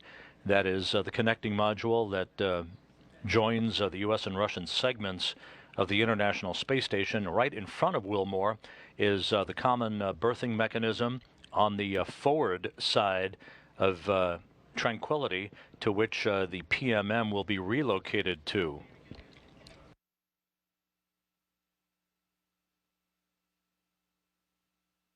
Wilmore will be releasing launch locks and working with the mechanical systems officer here in Mission Control to view and evaluate the performance of the so-called pedals, the protective pedals on the 4 corners of that common berthing mechanism that house the docking equipment to which the modules are berthed to on the multi-hatched sections of all of these modules at the International Space Station. And so, Butch, what we'll have you do is close the MPV thermal cover lid, a little hat that was on there, and then you're going to retrieve the base MLI cover and attach that to the MPV. And both of those will be tethered in the bag. Copy that, Joe. In work. Thank you.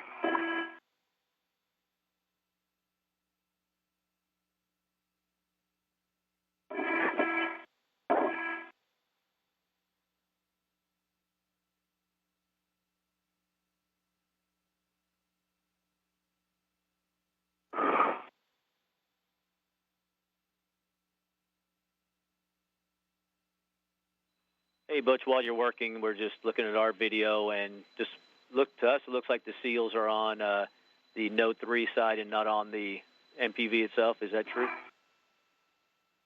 That is affirmative. Okay, thanks for that.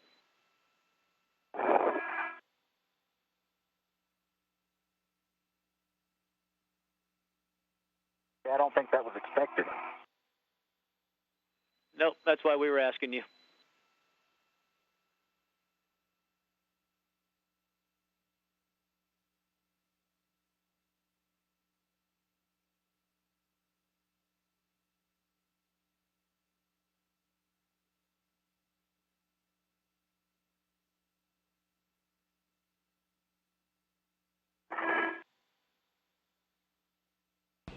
Wilmore has removed this valve from the shell of the Tranquility module at the 2-hour 34-minute mark into the spacewalk. A great view of Wilmore working at the Tranquility module, and on the right is pressurized mating adapter number 3 and its forward thermal cover. In the fall of this year, PMA-3 is scheduled to be moved robotically from its current location to the space-facing side of the Harmony module to accept the second of the 2 international docking adapters to be flown to the station on SpaceX Dragon cargo craft.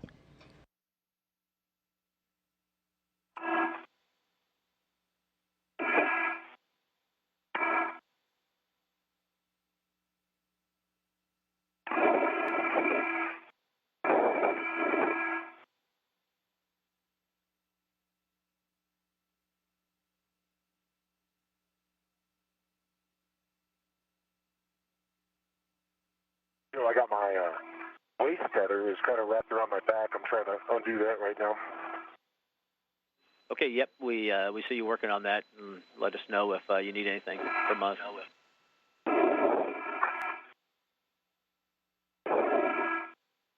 Copy that.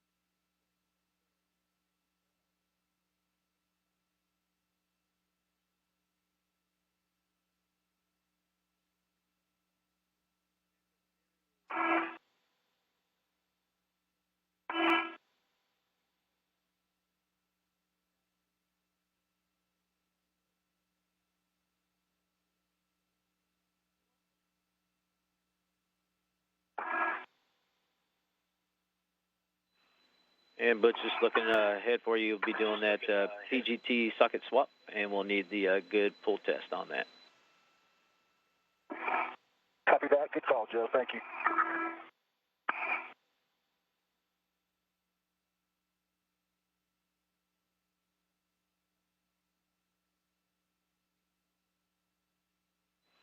And Terry, we're going to... Samantha, I'm looking at you, so I can help you to... We're handing over communications between our satellites on the tracking and data satellite system.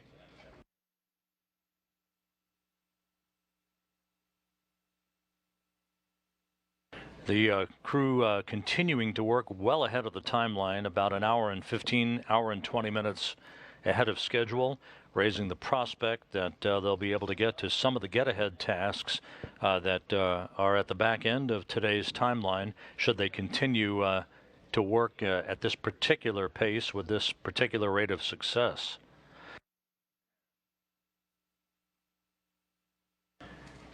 Wilmore is at the Tranquility module installing a plate over a location where he just removed a valve. He will be removing a handrail right next to that slot to provide the proper clearance for the installation at that common berthing mechanism that you see, the circular berthing port on the forward end of the Tranquility module. That will be the home for the permanent multi-purpose module that was delivered to the International Space Station on one of the final shuttle missions in 2011, STS-133. It has resided at the Earth-facing port of the Unity module and will be relocated to the forward port of Tranquility. On the opposite side of Tranquility, that will be the home for the new beam module, the Bigelow Expandable Activity Module, to be launched later this year on a SpaceX Dragon flight. We can always come back and help you if needed. Okay. Yeah, I tried to yaw left, but I got stuck. Try it again. And that's where I'm. Yeah, let me try it some more. And Butch, just some work. The socket swap is complete with a good pull test. All right, yeah, we see that. We have a note for you to reminder you are not going to install the starboard nadir bolt on the vent plate. And when you start working on these 3 bolts, you'll do a finger start, and then when you're ready, I can give you PGT. Yeah, all 3 are finger started. I'm ready for PGT. Alpha 3, clockwise 2. Alpha 3, clock 2. And as you know, we're looking for about 10 turns. Copy. And we'll want the torque in turns on those. Copy.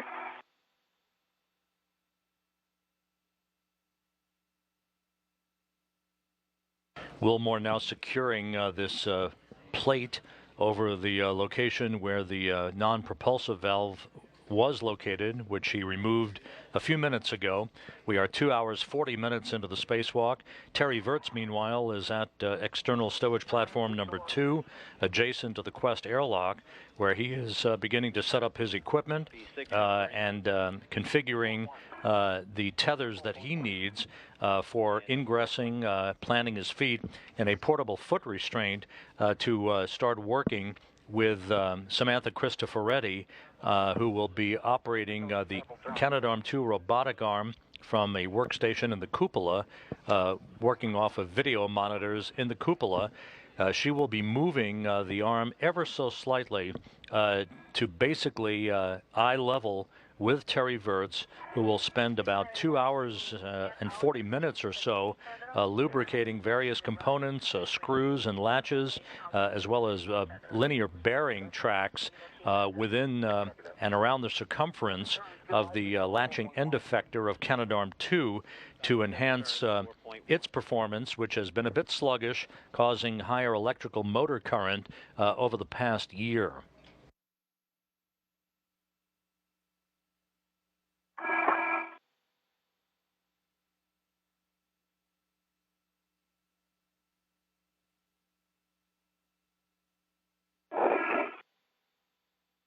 .5 turns, good torque, good light, 4.1. Okay, Butch, 7.5 and 4.1. What we're going to have you do is, if you want to do your socket swap, and if we may have you head back to the airlock to give Terry a hand with the little tether snarl that he has there. So once you get the socket swap done, let me know, and we'll see how he's doing. Sounds good. On it now.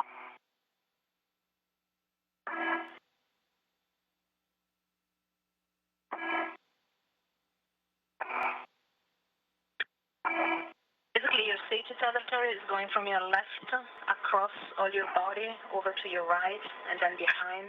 Okay. And then I don't see it anymore. Right.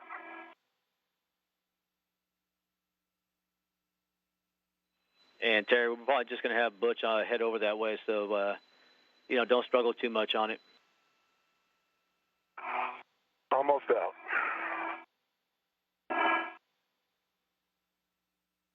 Okay, socket swap complete with a good pull test.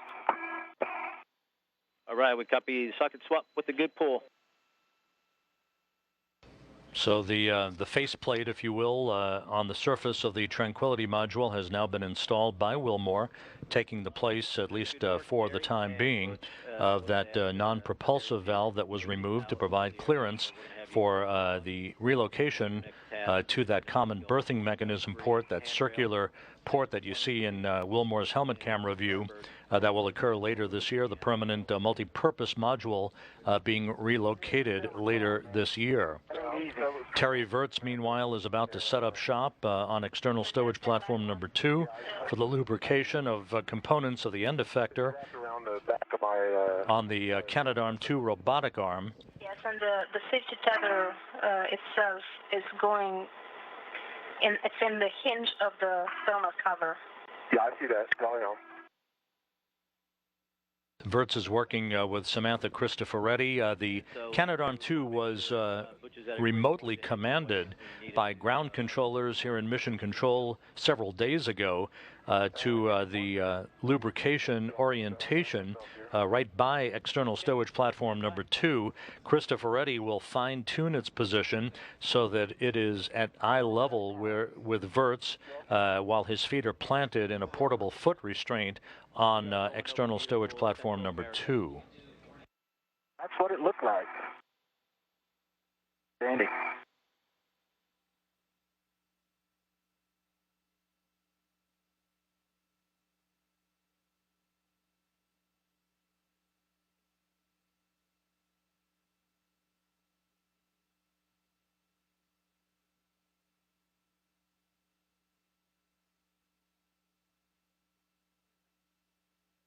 With an eye towards at least the potential for accomplishing some get-ahead work at the end of today's spacewalk once the major objectives are completed. The EVA officers here in Mission Control report that Wilmore and Virts both continue to run about an hour and 15 minutes ahead of the timeline. Yep. All right, that sounds great. Once you see you closing the thermal cover, and then we'll have you retrieve your crew lock bag and get that onto your BRT. Copy that.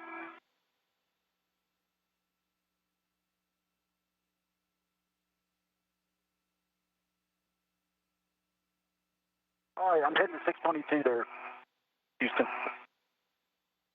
All right, Butch, copy that. You can BRT to 623 if required. Once you get it read on to 622, I can give you PGT settings when you're ready. Okay, stand by. I'll let you know when I get it.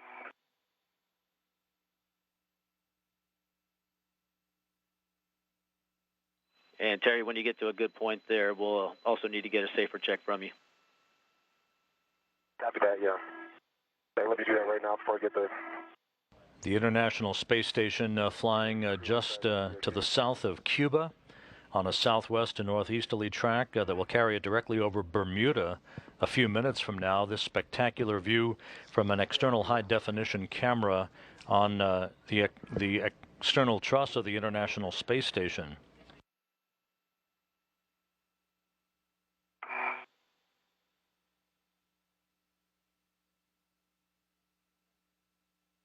And this view again of the Tranquility module delivered to the International Space Station 5 years ago on the STS-130 shuttle mission aboard Endeavour, 28,669 pounds.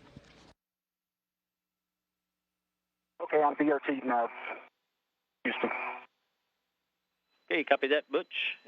And you're going to be Alpha. Let me get a red on this guy. Copy. Stand by. Copy. Okay, red's installed. Copy on the ret, and you'll be Alpha 2, counter 2. Alpha 2, counter 2.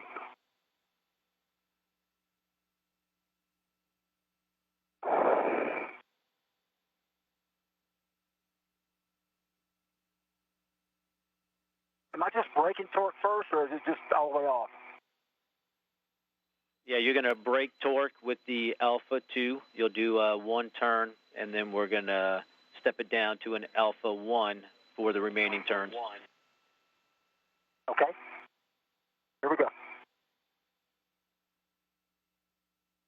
This is the handrail on the side of the Tranquility module.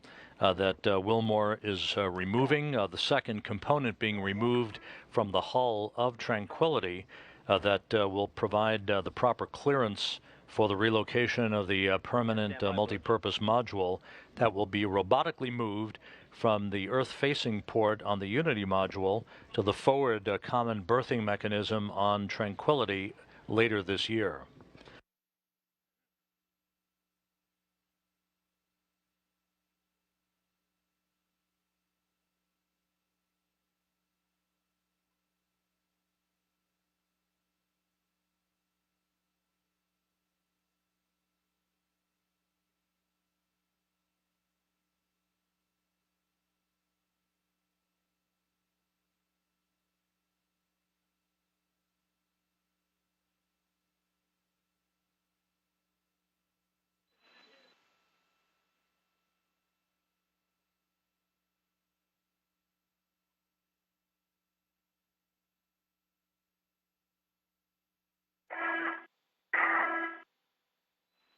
All right, Butch, so I'm back with you. So we're going to have you increase the torque to Alpha 3 because we're going higher. I'm going to read you this warning and caution. If the bolt does break, you could have some possible sharp debris. Use caution handling any kind of broken bolt heads if we get there. So with this going to Alpha 3, you do not want to go past 7 turns.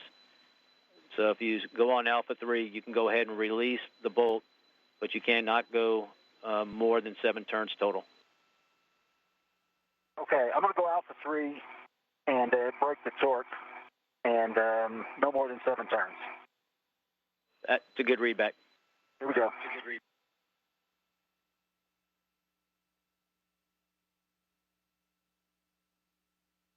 All right, there's 3 turns. I'll just stop there, and then I'll come back and do it later. It broke the torque.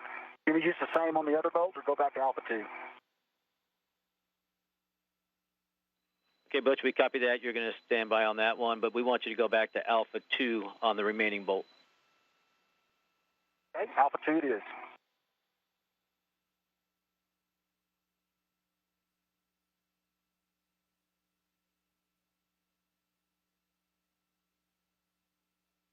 Torque out.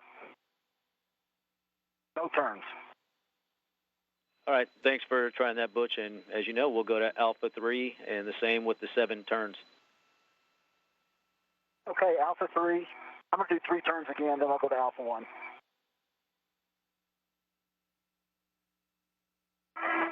Okay, that one torqued out at Alpha 3. No turns.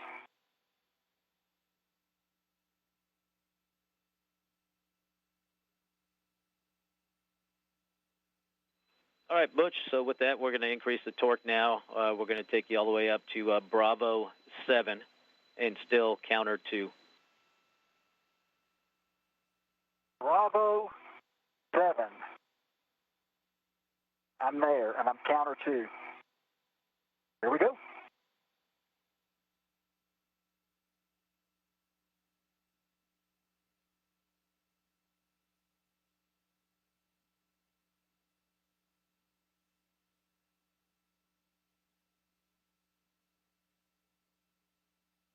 I'm almost ready, Joe. I'm dealing with the wrecks.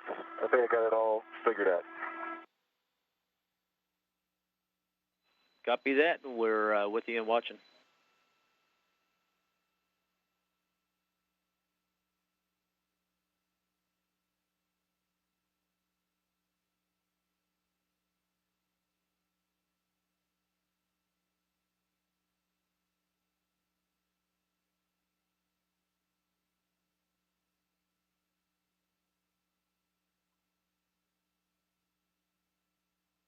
All right, the thermal cover is closed. My safety tether config is good, like it used to be.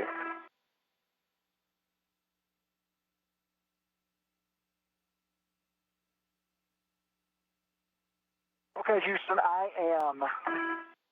I've broken the torque, 3 turns on both bolts. Let me go to Alpha 1 now.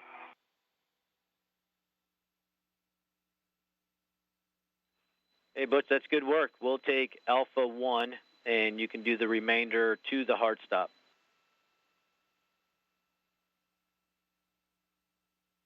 The panoramic view of Butch Wilmore removing a handrail on the hull of the Tranquility module.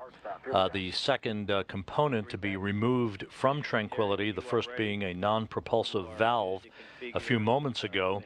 Again, this will provide the proper clearance, tight tolerances for the relocation of the permanent multi-purpose module from the Earth-facing port of Unity to the forward side of the Tranquility module later this year. Terry Virts is about to set up shop at the work site at external stowage platform number 2, where he will we're looking good on the timeline, so no problem. Plant his feet in a portable foot restraint on ESP2, which is a stowage platform for spare parts on the International Space Station. And it is there that he will spend the next 2.5 hours or so lubricating various components on the end effector of the Canadarm2 robotic arm that you see there. Canadarm2 launched aboard the Shuttle Endeavour on the STS-100 mission on April 19th, 2001. And so, Butch, to release that handrail, you'll have to depress the 2 release buttons, and that should take it off of the soft dock, and then you'll slide the handrail out of the seat tracks. Copy that.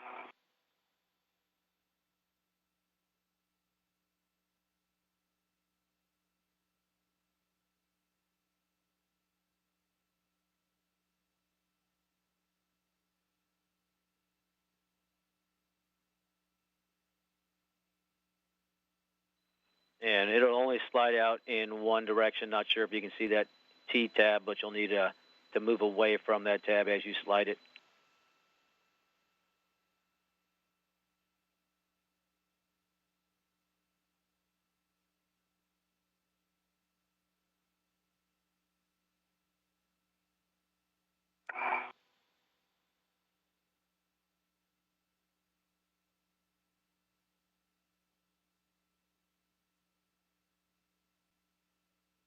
Okay, it's released.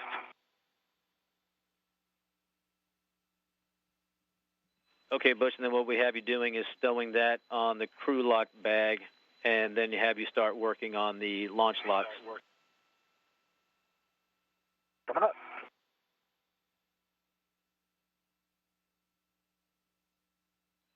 And once you have that on the crew lock bag, before you head away, we'll do a tool inventory of that bag.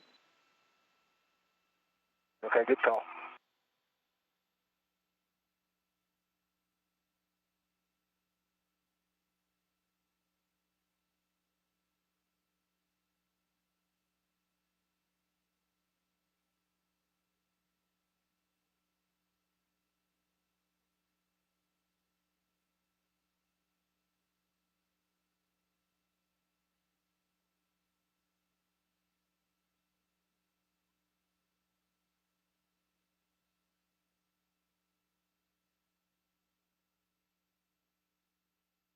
Put my green hook on handrail 8013, Jim.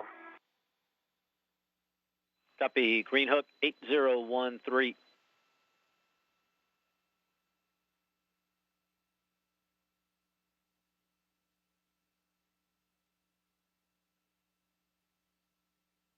Down and locked. Black on black. And we copy that, Terry.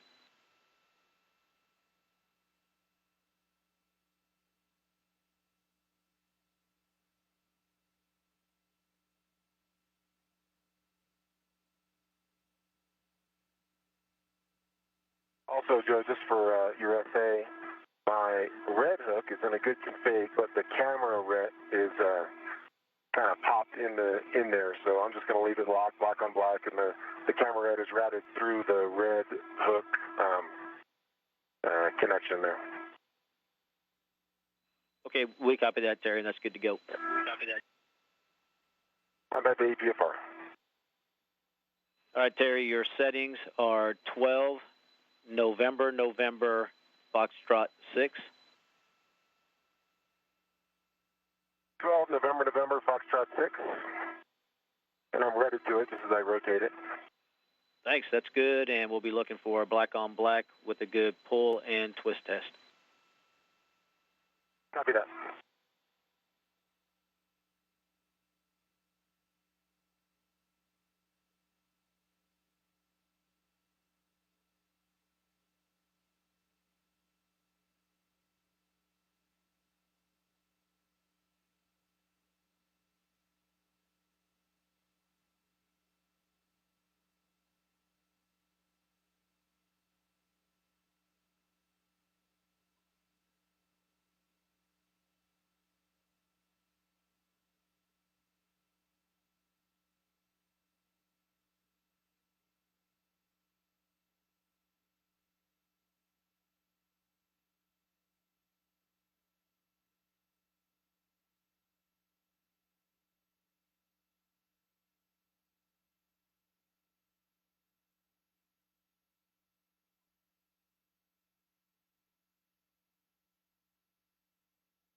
Okay, the handrail is double wire tied exterior to the bag, 3 twists plus on each side. I'm going to unret from it.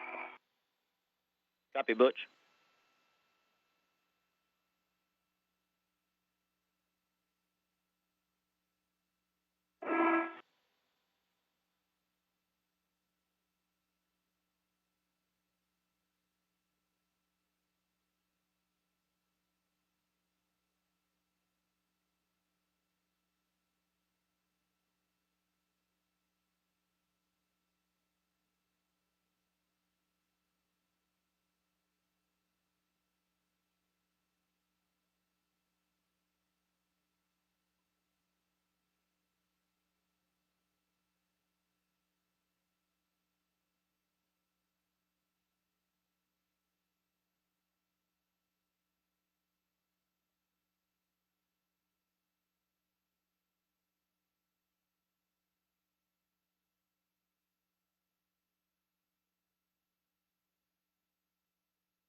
Okay, right now, inventory of the bag. I have the handle exterior on the bag. I have an adjustable exterior on the bag. I have the large, small exterior on the bag. I've got the MPV with the cover plate installed. Both of those are readied in to the bag. I got a trash bag readied into the bag to an internal, and I have the 5/16 socket ready to a ret on the bag. And the other two, the MPV, both of those are internal. And that is complete.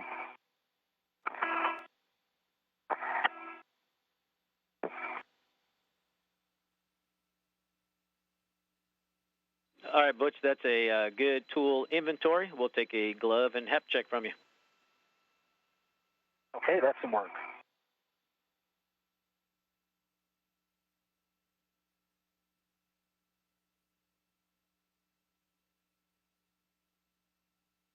Okay. On my left thumb, at the tip of the thumb, I have what appears to be just a very small indentation in the RTB. On the right base of the index finger, on EVA 29, I had gouged a little bit. That same spot has just a little bit longer tear in the RTB inboard from the original spot.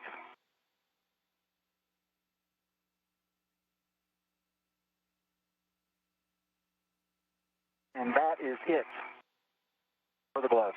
And a good baseline half check.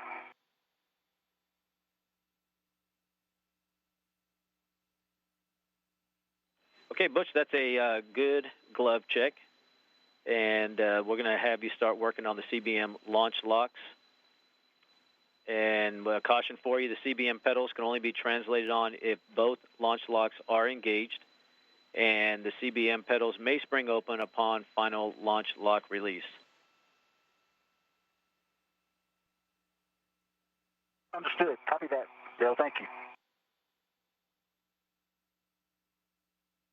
Hey, Butch, and just confirm your hep check on that.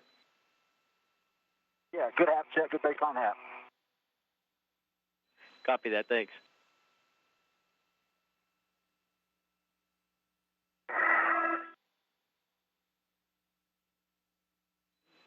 So Butch, as you November is what you said, right? yeah, Terry. So you're looking at 12 November Foxtrot 6. Okay. And on the clocking, the 4 paddles with the black on black, black on yellow, it's black on yellow right now.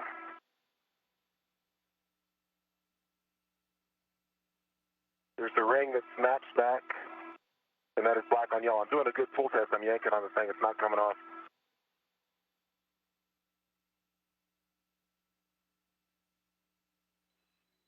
Hey, Terry, if you can see if you can push it in a little more, we'll feel more comfortable with you on there if we can see a black on black.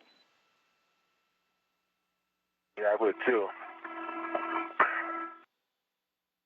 And while you're doing that, hey, Butch. You can see the amount of pushing. Hey, Butch, as you go, we're going to have you go on the zenith side of the CBMs, and you want to fair lead your safety tether along handrail 624. And you know, I know that, Joe, but right now, I've got my safety tether comes around one of the launch stanchions, and it's locked in down here on the bottom. So you want me to go back around and do it up on the top and leave it up there for sure? Yeah, the way we had you doing it is going up around the top and heading down to the starboard nadir, doing that one first, and then working your way around. Yeah, I'm on the starboard nadir now, but I'll go back up and put down a fair lead. I got black on black, November. Good pull test, Joe. And Butch, we appreciate that fair lead. And Terry, we copy that black on black with the good pull. And I'm sure you feel better than we do down here. True words have never been spoken. Say the handrail again, Joe, where you want me to fair lead? Yeah, it's 624, and it should be zenith and starboard of the CBM.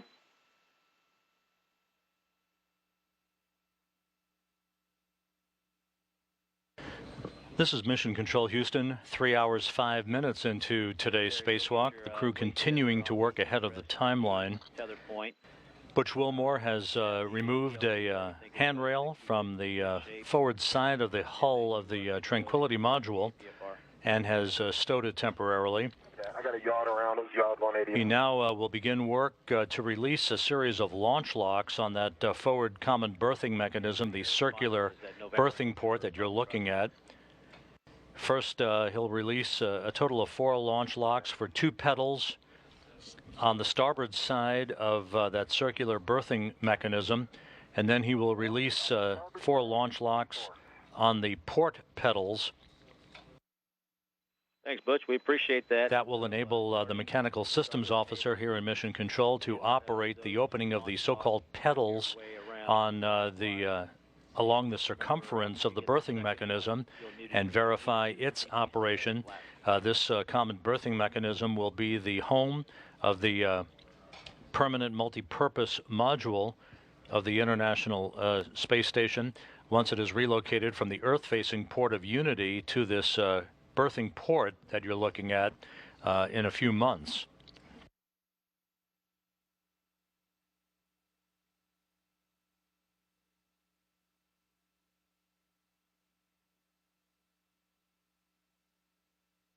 While Wilmore is about to work with the launch locks on that forward common berthing mechanism, he'll do the same on the aft side of Tranquility a bit later on. Terry Virts is preparing to plant his feet in a portable foot restraint attached to external stowage platform number 2, a spare parts platform adjacent to the Quest airlock of the International Space Station. That will be his work site for the next couple of hours or so as he begins to lubricate a variety of components on the latching end effector on the Canadarm2, the Canadian-built robotic arm that is the workhorse for the assembly of the International Space Station. High motor currents have been detected over the past year, and it is hoped that the lubrication of a series of screws, brackets, and tracks within and around the latching end effector for the actual latches that secure the snares around a module or any other component that has to be moved around the space station can operate with more efficiency. They have grown a bit arthritic over the past year or so, exhibiting high motor currents.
And Butch, just making sure you understand that technique if you wanted to use the adjustable tether to pop those launch locks.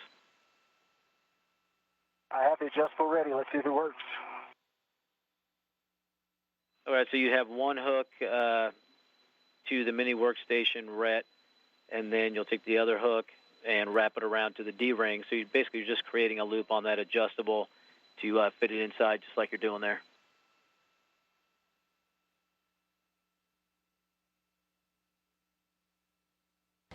The launch locks that Wilmore will be releasing on both the forward and aft sides of these common berthing mechanisms, they protect the pedals that cover the berthing mechanisms themselves within each of these common berthing mechanisms that allow the bolting in place of visiting vehicles such as the Dragon spacecraft for SpaceX, or the Cygnus spacecraft for Orbital Sciences, or in the case of what is to come in the months ahead, other modules that will be relocated around the International Space Station.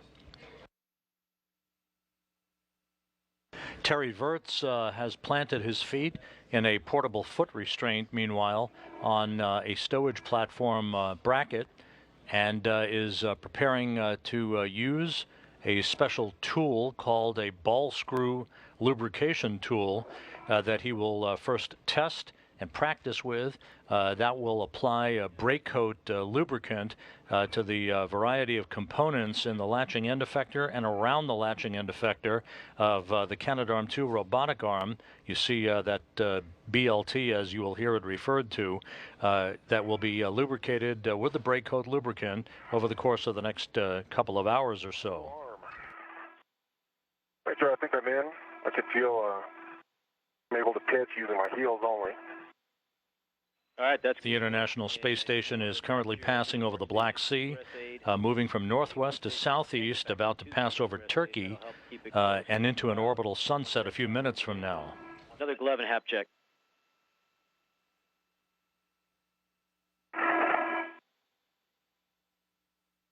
That's complete, and it's tucked away, and the ingress aid is really stiff, so I don't think it's going anywhere. All right, that sounds great. I have a good. Have a warning for you, Terry, to avoid contact with the EVA gloved hands on the SSRMS lee openings, the lee curvic coupling, the snares, the grounding fingers, the latch cavity, and specific latch mechanisms, and the camera. Do not cross the lee opening plane with the gloved hand during the lube operations. Copy that. And while I'm getting this bag out here, just for your essay, every joint on that APFR was pretty much very difficult to operate or manipulate. Okay, we copy that on the APFR.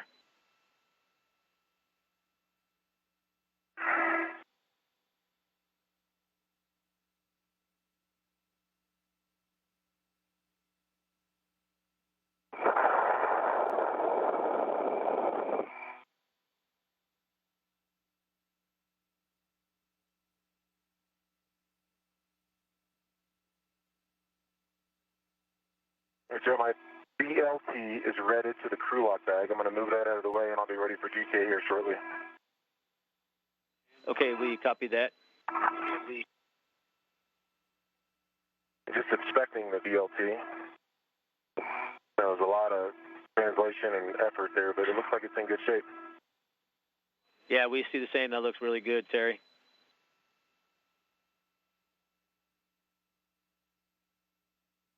Zenith on number 1 is released.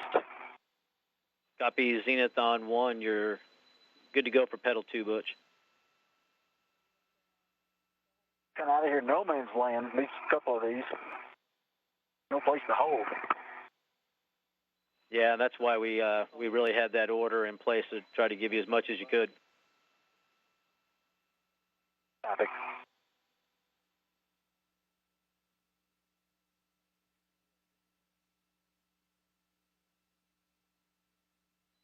Okay, Terry, if you can verify your Ready to go. if you verify your EMU, your tethers, tools, and ingress aid are clear of the SSRMS rotational envelope, I'm going to go ahead and pass the comm over to you and Samantha for the first GCA to get into the central ball screw access position.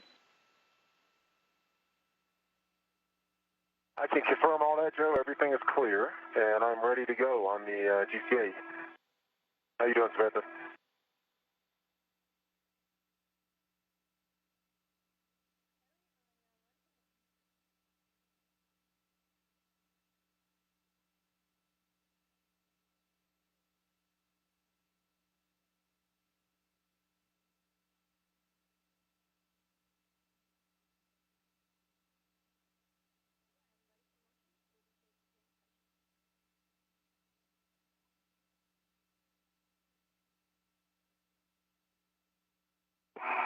I'm ready for motion, waiting for GCA instructions.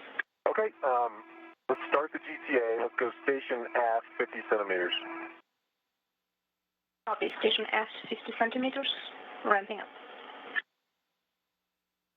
Good motion. Copy, good motion.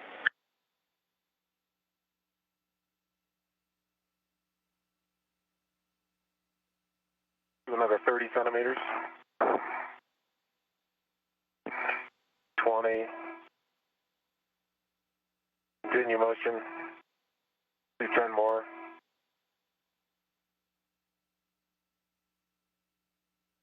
Continue motion. 10 more centimeters, Smith, and that'll be good.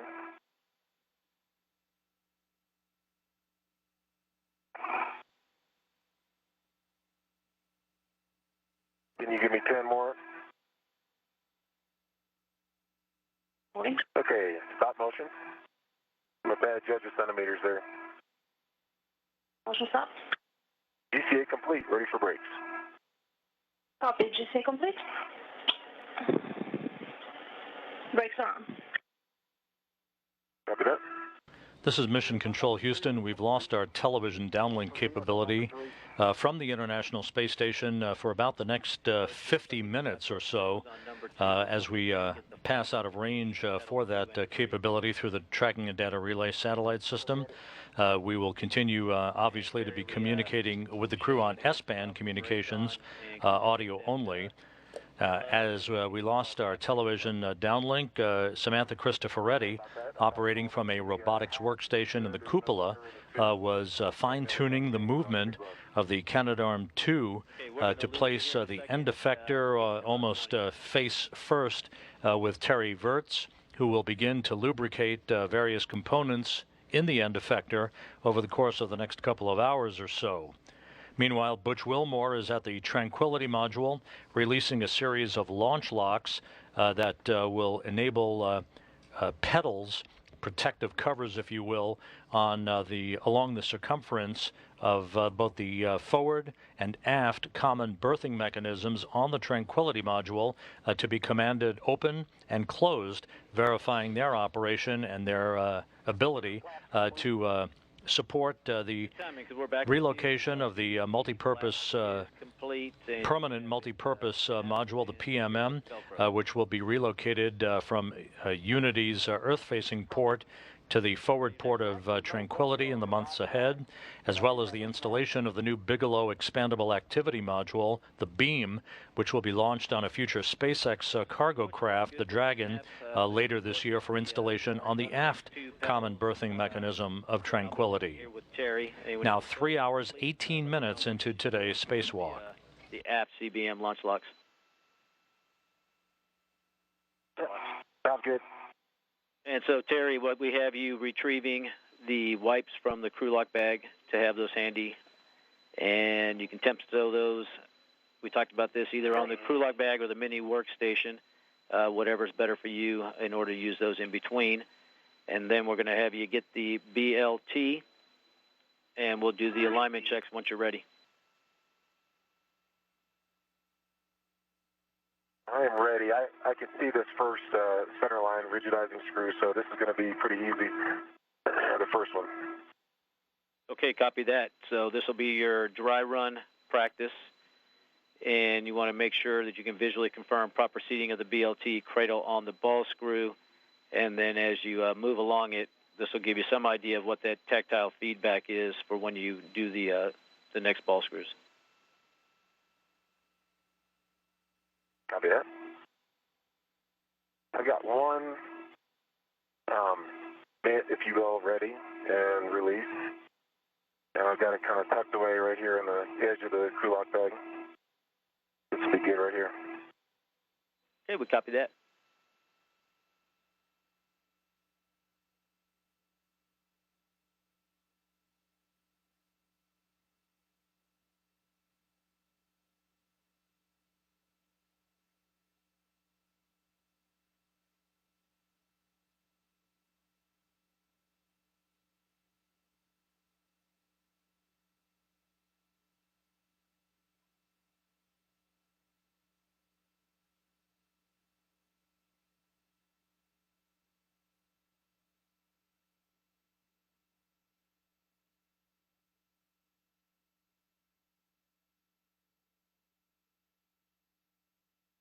The lubrication work that Terry Virts is about to begin, while affixed to a portable foot restraint at the external stowage platform worksite, he will conduct essentially a dry run, a dress rehearsal with this lubricating tool to a ball screw that is right down the middle, right down the barrel of the latching end effector of the Canadarm2.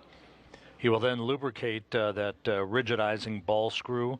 The latches on that mechanism will be extended to see how facile the lube job has enabled it to become. Then he'll conduct some dress rehearsal runs with that same lubricating tool to gain additional confidence, reaching various other locations around the latching end effector before applying grease. Ultimately, the goal here is to lubricate 4 latch ball screws and 8 linear bearings within these mechanisms that enable the latches to open and close. Again, about a year ago, the latching end effector exhibited some higher motor currents than is considered to be desirable, even though the operation of the latching end effector continues to be acceptable. So this lubrication job is basically a tune-up for the 14-year-old Canadarm2 that was launched to the International Space Station aboard the Shuttle Endeavour on the STS-100 mission in April of 2001. Number 3 Nader's complete. Or the top one, excuse me, it's Zenith. Copy that. No, it's Nader, I'm sorry.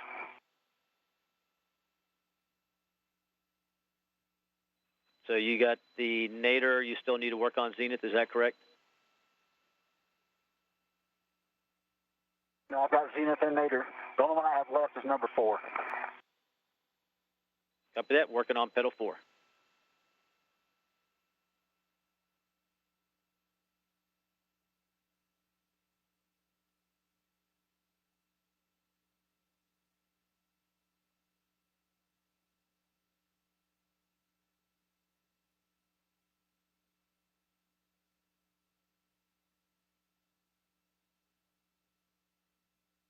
Joe, cooling's on 3. I'll give that a try.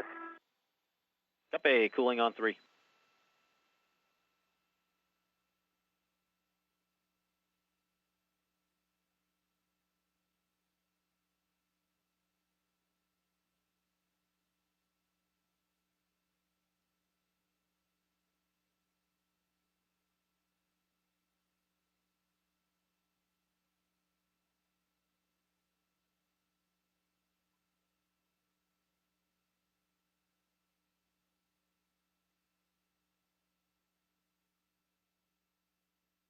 With the crew continuing to run ahead of the timeline, there is some discussion ongoing about what get-ahead tasks we might be able to get to for Wilmore inverts before they call it a day. The highest priority, if there are get-ahead tasks in the offing at the back end of this spacewalk today that began at 5:51 a.m. Central Time, would be the installation of some wire ties along the truss of the International Space Station that would save some time at the beginning of Sunday's third and final spacewalk in this series in advance of the installation of the so-called C2V2 equipment, the Common Communications for Visiting Vehicles navigation equipment that will be used to help guide in visiting vehicles for their dockings to the soon-to-be installed international docking adapters on the pressurized mating adapters 2 and 3 on the International Space Station. Sunday's spacewalk is expected to last on a baseline longer than these first two. It is earmarked for almost 7 hours in duration because of the tedious laying of some 400 feet of cable between the inboard locations of the starboard 3 and port 3 trusses of the station and the mounting of antennas on opposite sides of the truss as part of this critical C2V2 equipment. Okay, Terry, copy that, and when you are ready, I will read you those prep steps. Copy that. Just 1 minute.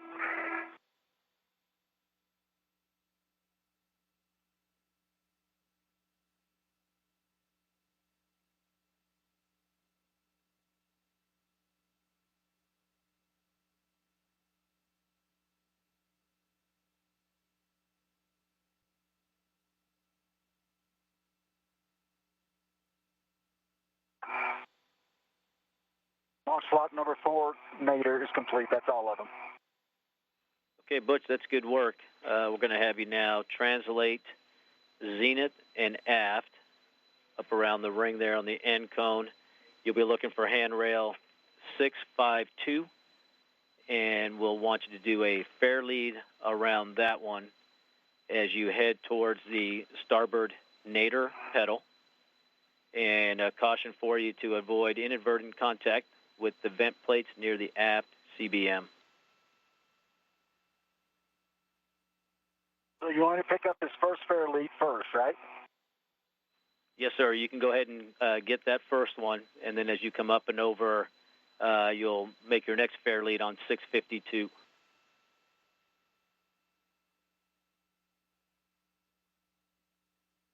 Exactly.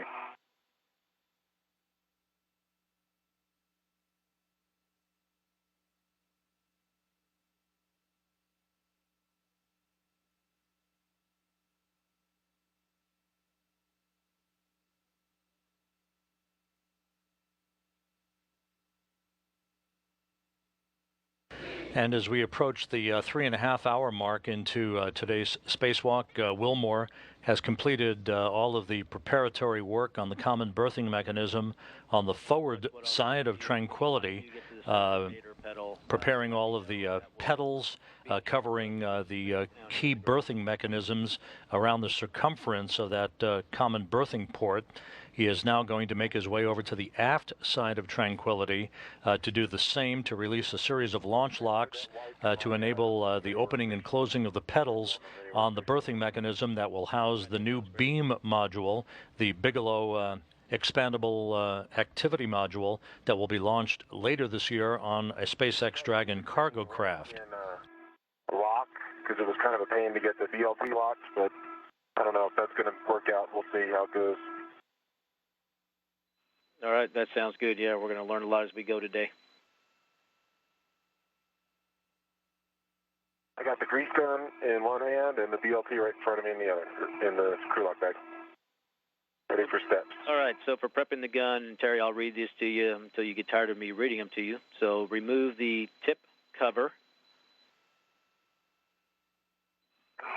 Push the plunger in. Black triangle up. Rotate the restraint ring to the open position, and then you'll open the shut-off knob.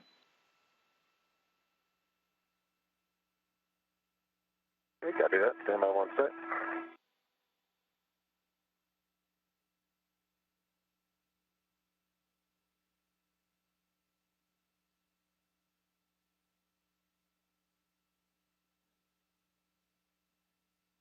Okay. The gun is ready. Okay, you're going to apply grease to the cradle of the BLT. We're looking He's finding an idea where 652 is located. And you're going to go to about 3/4 full. And Butch, for you, if you are port and just so full port and aft zenith on node 3, it should be the zenith most one on the those radial or the circumferential handrails that are going around node 3.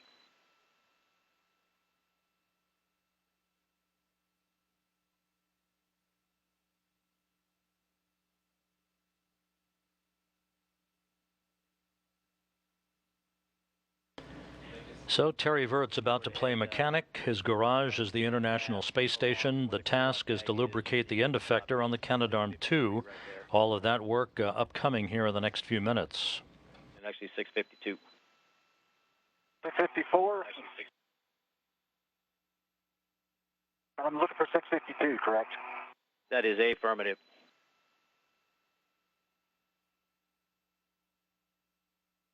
All right, I'm there. All right, sounds good, Butch. And just, again, let me know when you get to starboard nadir, and it's a little bit different than what you did in the past, and I'll get you when you get there.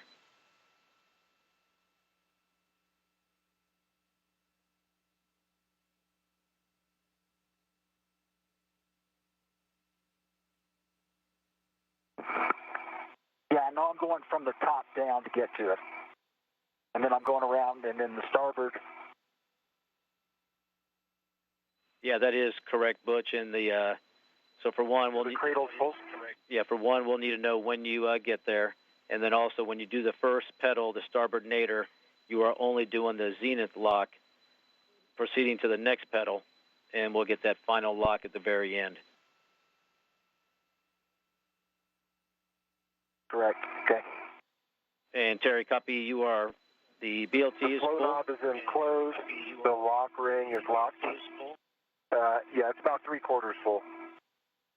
Copy. Black triangle down. You I can don't know wipe if the you can see that nozzle. or not. It's right in the light. Now, we don't have your WVS right now. Okay. So black triangle down. You can wipe the nozzle and install the tip cover. Okay. The cover's installed. All right. The grease gun can head on back to the crew lock bag on its ret. And like you said, we're only going to go in one direction with the central rigidizing ball screw. Copy that.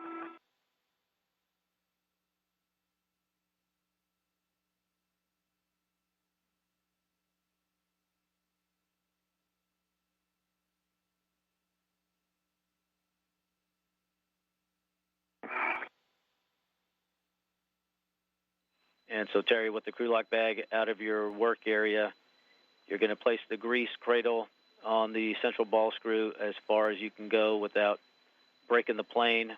Move the BLT towards the opening and let us know if you felt those ridges and how the grease looks on the BLT when you're complete. Okay, copy that.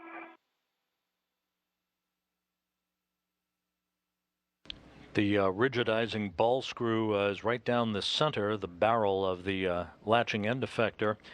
This is the first item for lubrication, also an ability for Verts to get a feel, if you will, for the delicate lubrication procedures that will take place on other components in and around the latching end effector of Canadarm2.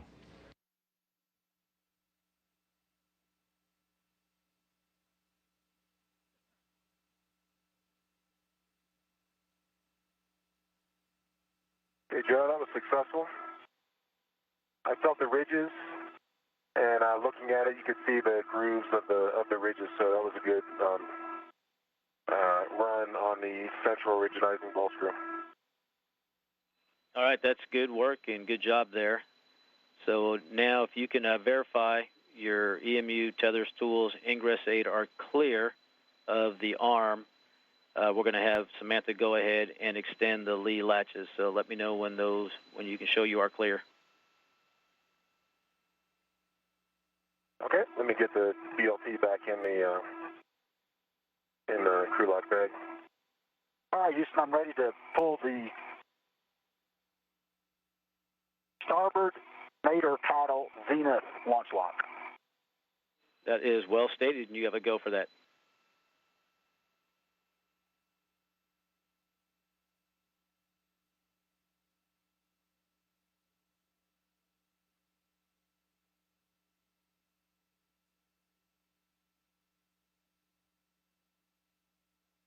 I did get a little grease on the back of my gloves. I was putting it in there and wiping it off on the wipe. Copy that, Terry.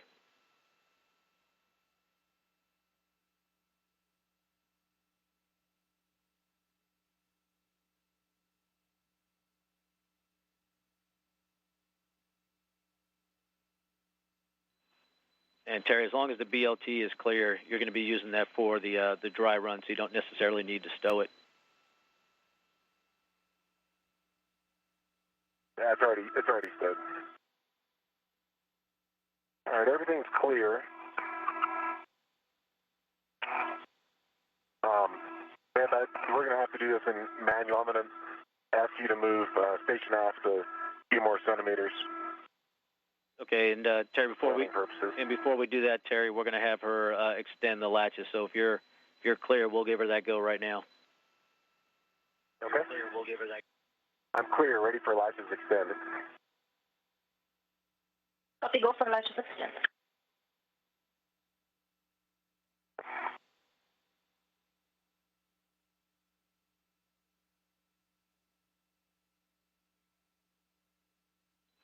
And for both of you guys, that'll take about 5 minutes. So, Terry, you can hang out there. Your next task will be, like you said, the GCA and getting ready for the first latch ball screw. And Butch will just take your calls as you go until they start their GCA.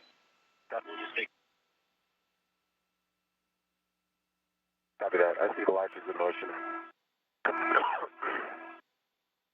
Houston, the starboard. Terry Verts reporting that the latches associated with this first rigidizing ball screw in the barrel of the end effector of the Canadarm2 robotic arm is in the process of being extended. The data from this operation will be reviewed by Canadian Space Agency personnel, both here in Houston as well as at Canadian Space Agency headquarters in Saint-Hubert, Canada, to evaluate how well this lubrication work has improved the operation of these latches on the Canadarm2 robotic arm. Yeah, it looks like this cover locks on the far side, not up here. Yep, that is correct. So once you get the second pedal done, we're thinking you might need that third pedal to translate around to lock that cover. Okay.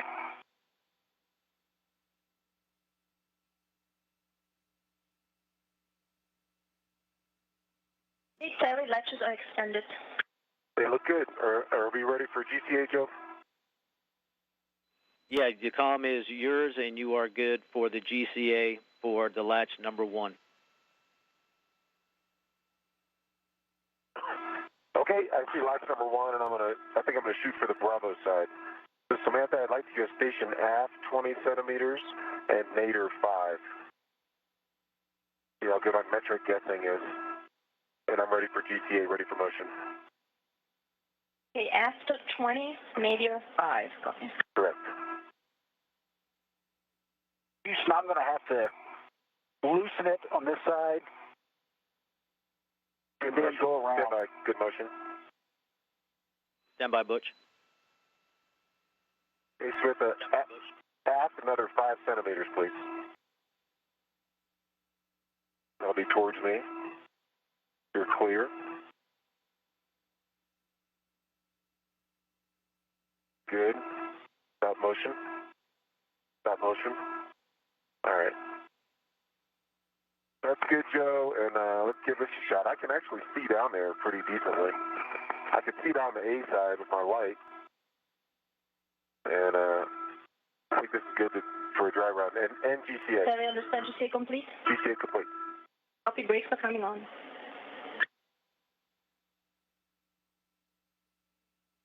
Brakes are on.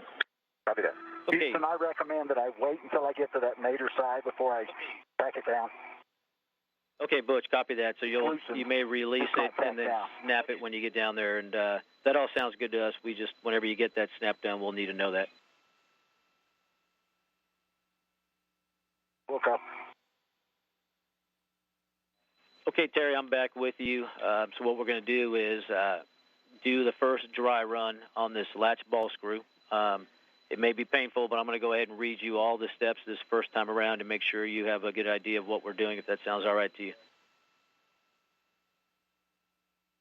Let's do it. Okay, first thing is to, with the BLT, verify alignment of the cradle, the zip tie, and the taped edge of the BLT handle.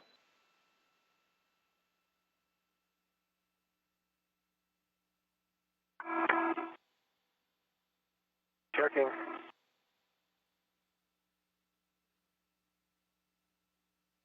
Pretty good. It's bent a little bit at the end. Should I try and straighten it? Yeah, I think you want to try to get it as straight as you can, as long as you're not going to get yourself all greased up. Okay.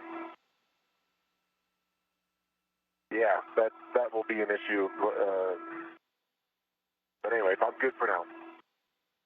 Okay, looks good. You've already identified the gap that you want to use. You want to orient the BLT such that the stem is closest to the electrical connector cover cutout, and the... This is spacecraft communicator Joe Acaba reading a laundry list of procedures up to Terry Virts following the lubrication of a centralized rigidizing ball screw, one of a number of components in the latching end effector of Canadarm2 that are being lubricated today in an effort to facilitate the motion on a series of latches that operate the snares on the latching end effector and which have exhibited a bit of sluggishness and high motor current over the past year. While this is taking place, the mechanical systems officer here in Mission Control reports good motion on the protective pedals that cover the berthing mechanisms around the circumference of the forward common berthing mechanism on the Tranquility module in preparation for the relocation of the permanent multi-purpose module to that berthing port that will occur in a few months as the PMM, first delivered to the station back in 2011, will be relocated from the Earth-facing port of the Unity module to the forward port of the Tranquility module. Wilmore will be making his way over to the aft side of Tranquility to release a series of launch locks and permit the testing of the pedals around the circumference of the berthing mechanism on the aft side of Tranquility. That will be the home of the Bigelow Expandable Activity Module once it is delivered to the International Space Station later this year. Verify that you are on the ball screw, so motion should be restricted. Yes, I can definitely feel the ball screw, so that's good news. Yeah. The problem is going to be getting it in and out without having it jerk and you know, lose the grease on the incorrect surface. Yep, that is going to be the challenge Trying it again. as you go in. And so And the reason why we have you rotated on both sides is at times you could be on something else that feels like the ridges, but it sounds like you had a good check. So if you want to go ahead, you can back the BLT away, rotate it, and then you can take it out of the gap. And if you want to do another dry run, we can go ahead and do that. Okay, I'm going to try the other gap, just to try it. The A gap. Okay, that sounds good. And I have some condensed steps if you want me to read those for you, that will walk you through the steps, but without all of those words. Sure, go ahead. Okay, so we can verify alignment of the cradle, zip tie, and the taped edge of the BLT handle. I can. Slide the BLT into the latch gap until the depth gauge is reached. It is. Rotate cradle towards the center of the electrical connector. Complete. Move entire BLT towards the electrical connector.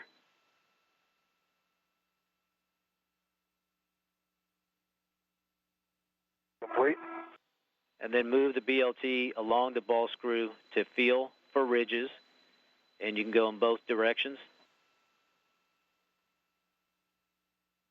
Yes, that's complete. And then gently I rotate. can feel it for sure. And then gently rotate the BLT in both directions to verify you have restricted motion.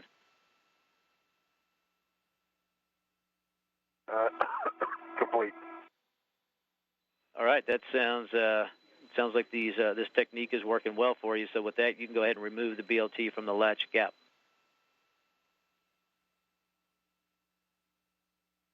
And it is out. So how are you feeling doing that?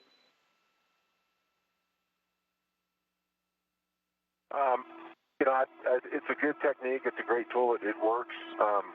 The only problem is you have very little control. You're holding this thing in your EMU gloves at the one end, and so it's just a little bit of motion, and the tip is bouncing around. So the concern I have is that the tip might bounce and hit the side of the latch in there, which I think is not critical, but you may lose a little bit of grease that way. The good news is I can see in there pretty well, and I can see what's going on. Okay, and all that was expected, and as you go in, we did expect some of that grease to touch some of the side as you're going in. So do you want to try another dry run, or do you want to go ahead and... Yeah. Okay, we'll get you another dry run. Let me check with Butch real quick. Let's do it. Let's Let me check. Okay. How you looking, Butch? I'm ready to try it, but if you guys... Yeah, I'm complete all the way through the last two Nader launch locks. The window cover is snapped open in place. Okay, we copy that. When you get the last one, let me know. We'll do a glove and hap check. But it sounds like you're making good progress, and I'm going to get on back with Terry. Yeah.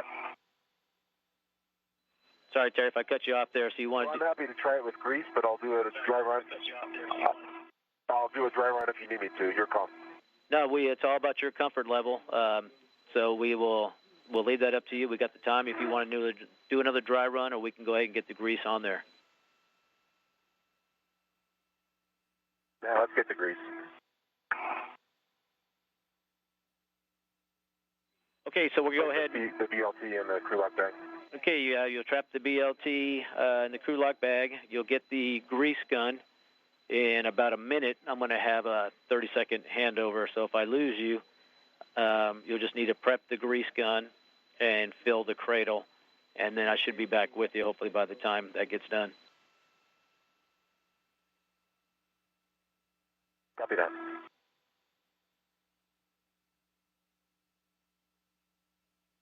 This is Mission Control Houston, 3 hours, 47 minutes into our spacewalk today.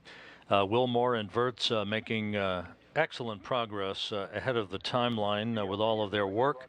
They removed a thermal cover from the end of pressurized mating adapter number 2 at the forward end of the U.S. segment of the station, routed the final 2 bundles of cables that will ultimately be used along with 8 other bundles of cables that were initially deployed on the first spacewalk Saturday for the installation and activation of the 2 international docking adapters to be delivered to the International Space Station later this year.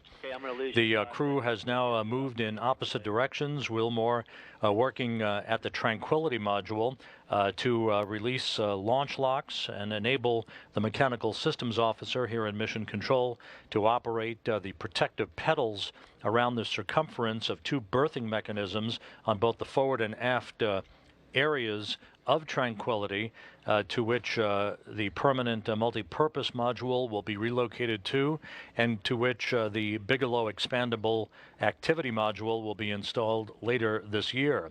Terry Virts is in the process, in the early stages, of lubricating a series of screws and bearings on the latching end effector of the Canadarm2 robotic arm as he operates with a grease gun and a lubricant applicator that he is working with.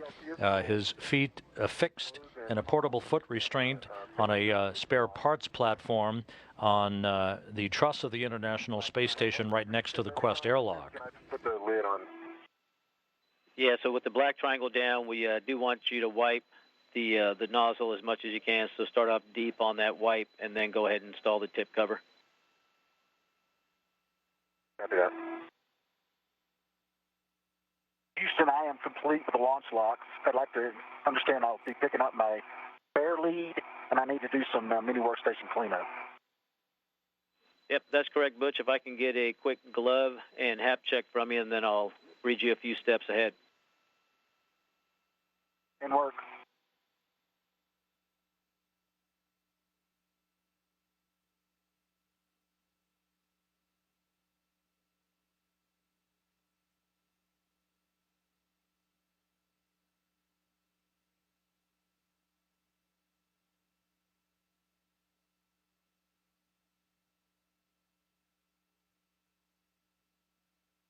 'A little bit of cracking of RTV on my left index finger about midway up. The little point of gouge that I had within the left thumb RTV must have been some type of, I don't know, soot or something, because it's gone now. It was not a gouge. It must have just been black something. And other than that, there's no other deltas from the earlier call. Okay, copy that on the gloves and hap good. That's good. Good baseline. The sun is coming up.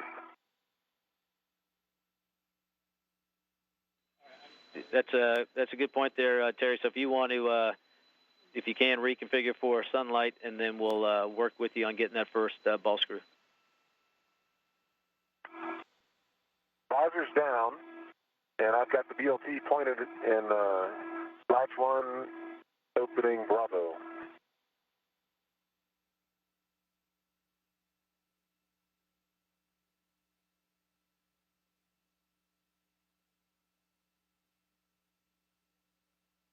Hey, Terry, was that last call from you? I'm ready to insert the BLT, Joe.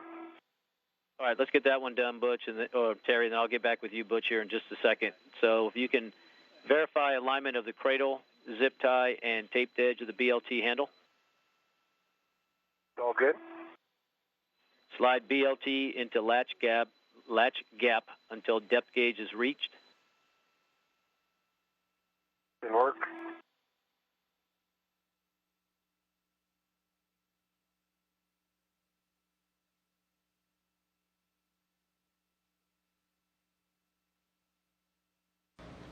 Three hours, 52 minutes into the spacewalk. We still are in a gap for television coverage through our tracking and data relay satellite system. We should be regaining a downlink TV capability about 14 minutes from now. Electrical connector.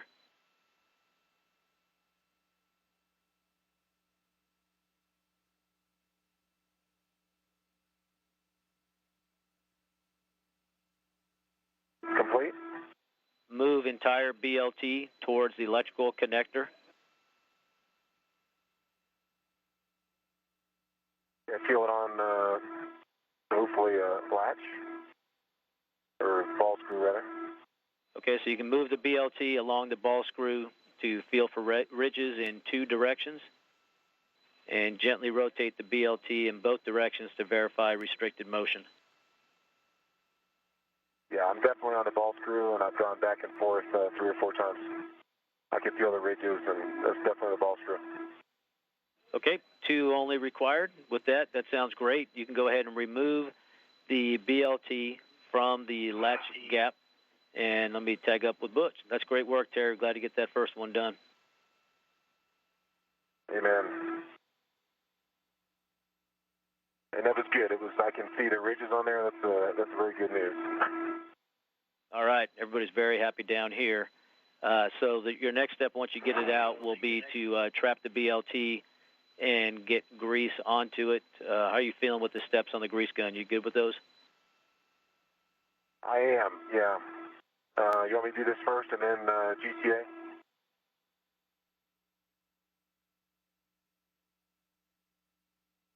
But for planning, this will be a wrist roll only.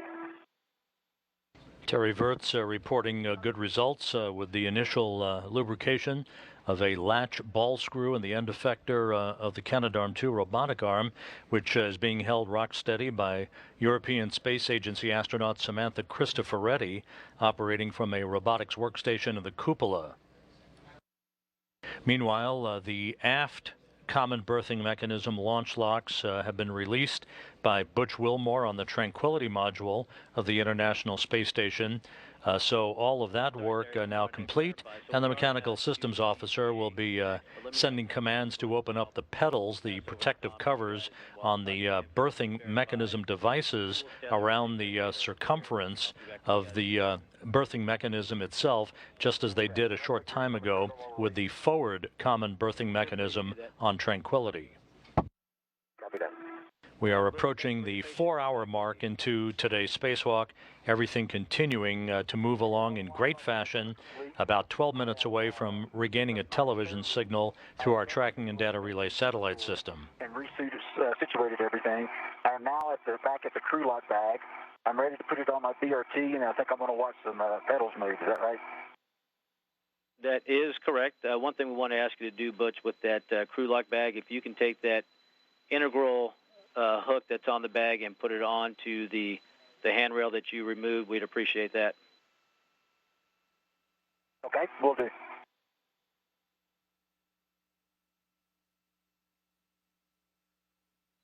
And Butch, we're going to have you keeping a 2-foot keep-out zone from the active CBM pedals. And what we'll need from you, the verification, is that they opened up approximately 45 degrees. Copy that. Stand by. Let me get this on my BRT first, and I'll be ready. Sounds great.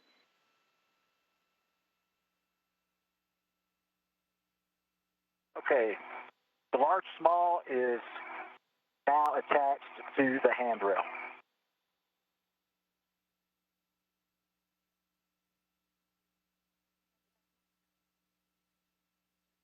All right, Butch, we copy that.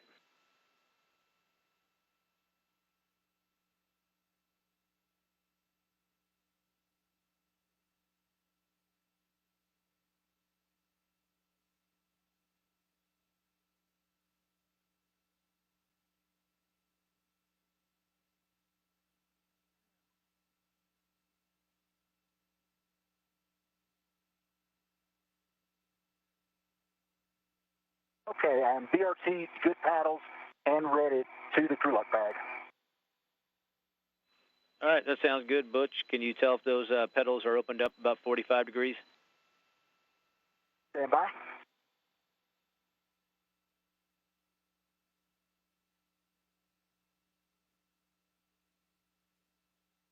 That looks like about 45 degrees, yes. See, confirmed all 4. Maybe you can see it in my WBS. Yeah, unfortunately, we do not have WVS. So with that, stay clear, and we're going to have OSOs go ahead and close those pedals. We'll let you know when that's done so we can verify that with you. And with that, I'm going to get on back over here with Terry and Samantha, and we'll get back to you in a second. Sounds good. All right, Joe, the grease gun is complete. Flow's closed, the lock is down, the rug triangle is down, and the cradle is full of grease. And I am ready for GCA, Samantha, if you are. It's going to be wrist roll positive, 70 degrees. Copy, wrist roll positive, 70 degrees. Motion is coming up. Good motion. Copy, good motion.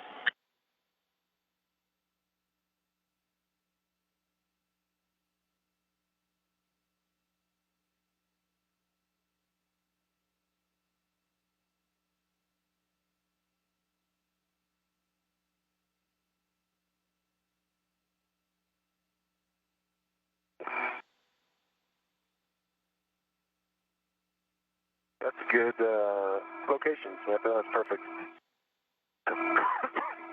Copy that. GCA complete. Copy, GCA complete. Brakes are coming on. Brakes are on. Copy, brakes on. All right, we copy that. GCA and brakes are on. Give me 1 second, Terry. Butch, those pedals should be closed. Can you verify? All 4 pedals are closed. All right, that sounds great, Butch. From here, you can translate back to the Z1 port toolbox, and once you get starboard of the pedals, we'll give the OSOs a go to partially open those, but you're good to go to start translating back to the toolbox, and just let me know when you're clear. Taking up, heading that way now. So good news for future operations on the station. The forward common berthing mechanism protective pedals that shroud the berthing mechanisms to which vehicles and other modules can be bolted into place on the Tranquility module. Those forward pedals have opened and closed on command, so they're in great shape, ready to support future operations. The mechanical systems officer here in Mission Control is currently testing the pedals on the aft common berthing mechanism on Tranquility.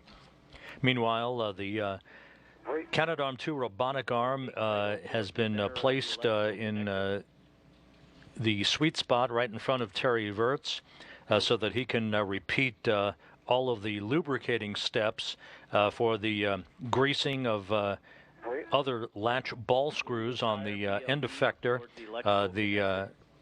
the end of one of the 2 ends of the Canadarm2. As you know, the latching end effector has a side A and a side B, and when it walks off from one power and data grapple fixture to another, it can grapple and conduct robotic operations with either end of this arm that is 57 feet 9 inches in length, weighs about 4,000 pounds in mass, delivered to the International Space Station 14 years ago on the STS-100 mission. Yeah, it's definitely, I can feel ridges for The side that is being lubricated today by Virts is the Lee A side, the latching end effector A side.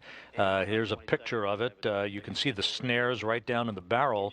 Those snares close around grapple fixtures on either visiting vehicles or modules to do the lion's share of work in the assembly and reconfiguration of the International Space Station. You can see the 4 latches that operate the snares.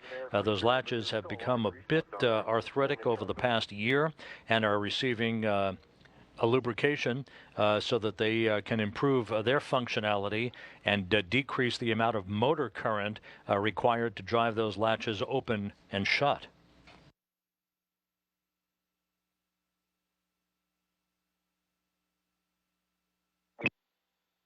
And here you, Terry, right now. Thank you. We'll call it good.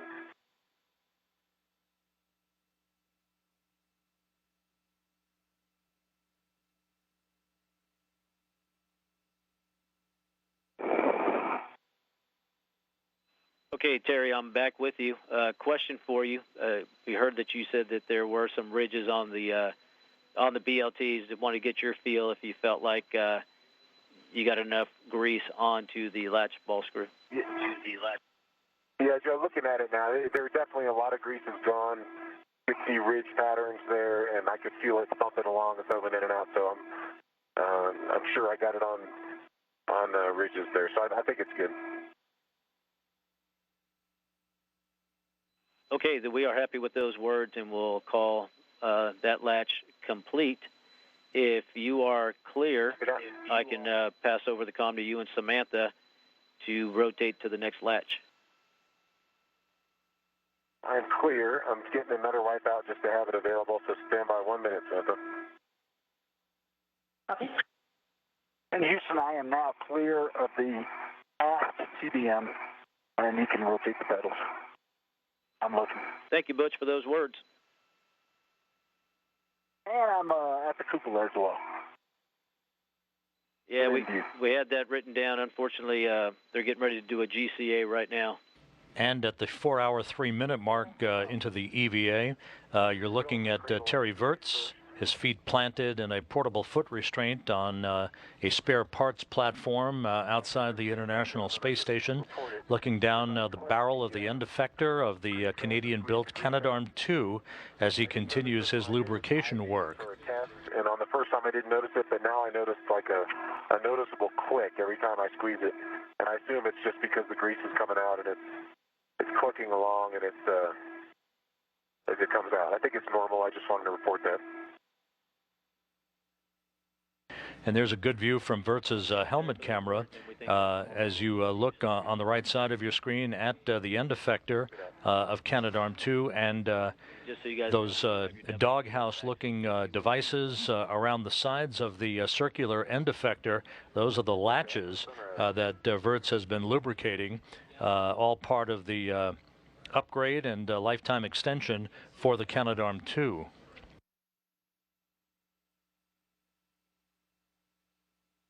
Houston, again, I'm in a great position to view the pedals.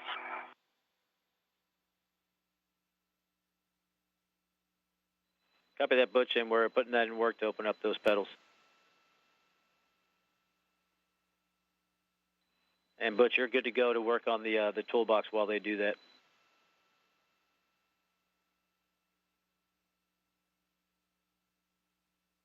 Okay.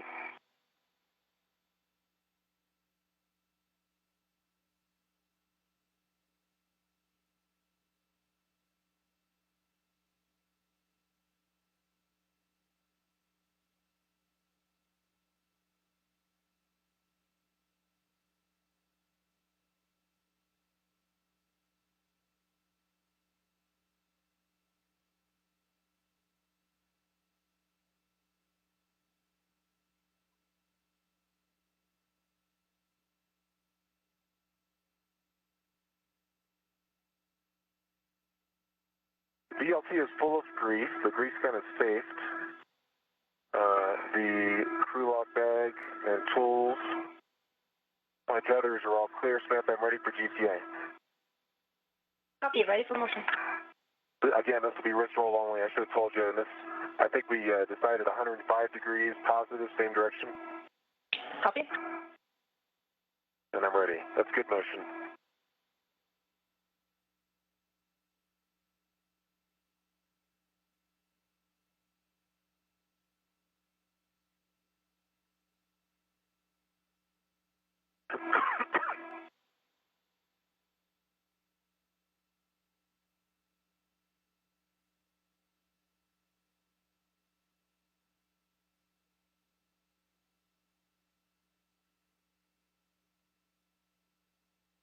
You can see the rotation of the latching end effector in this great view from Terry Virts's helmet camera. The commanding of that being conducted by Samantha Cristoforetti from the robotics workstation in the cupola. Copy, understood. Nice job. Brakes are on. Copy, brakes on.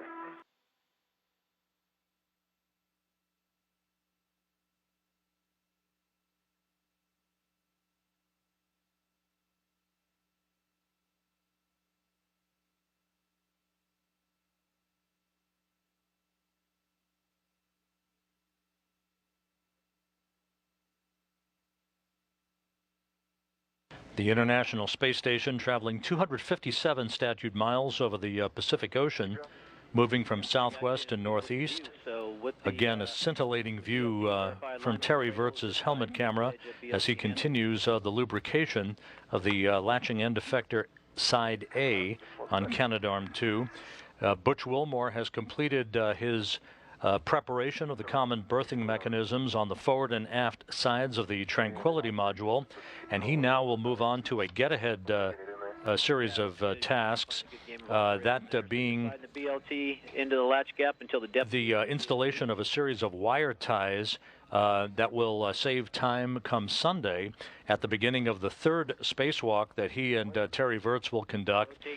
The wire tie installation along a variety of handrails on the S0 truss, the midpoint of the station's backbone, and the port 1 truss of the station will save quite a bit of time on Sunday as he and Virts install communications equipment called C2V2.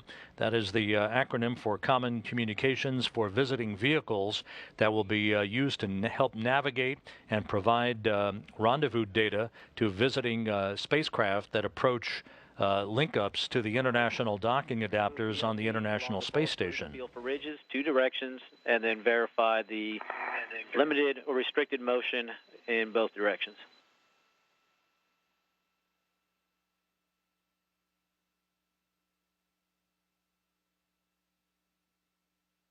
Yeah, it's on something. Okay, when you feel like that's complete, you can go ahead and remove the BLT from the latch gap.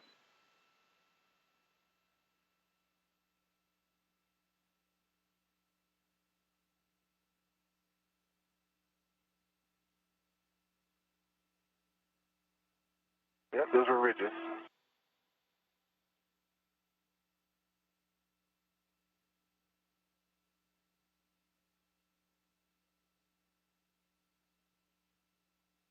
The tool in Virts's right hand is the BLT, as it's being referred to, the ball screw lubrication tool. He applies a bit of brake coat lubricant to the tip of that instrument and then inserts it into the various areas that require lubrication, the screws and the bearings in these latch mechanisms. He has reported a good tactile feel for the areas, even though he doesn't have complete visual insight into the areas that he is lubricating. He has trained quite a bit for this, and so far is making great progress in the lubrication of the latching end effector. Until the depth gauge is reached. Complete. Rotate cradle towards the center of electrical connector. Complete. Move the entire BLT towards the electrical connector. Okay, complete. Move BLT along. I'm moving it up and down. I can definitely feel ridges. All right, that's good news. When you get the 2 directions, you can go ahead and remove the BLT from the latch gap.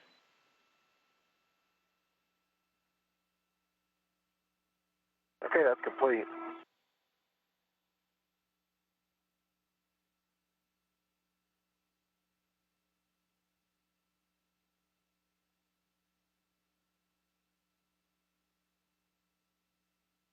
How's that look to you, Terry? Yeah, grease definitely got on there, but like the crotch of the triangle is still half full. But and you can see a ridge, you can see a straight line pattern through the grease, and I could feel ridges. So we definitely applied some grease. There's just, like it's still half full. Okay. Okay, but you can see it there. You can probably see it in my WD.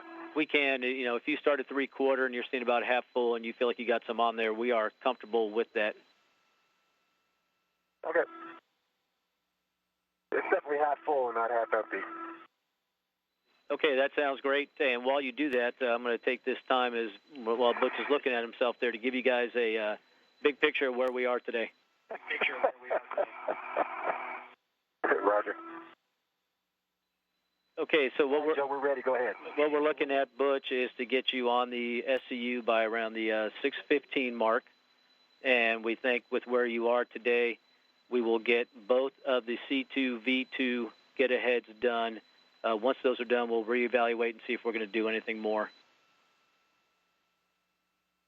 Copy. EV2 copy. And Butch, I see the CBM pedals are at 45 degrees.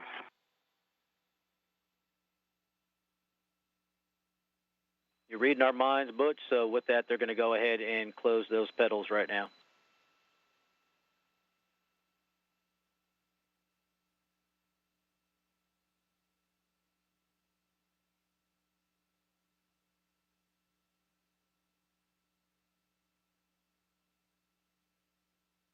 The next one is going to be a roll only.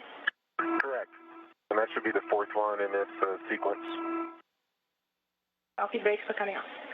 And I'm going to fill the BLT up before we rotate.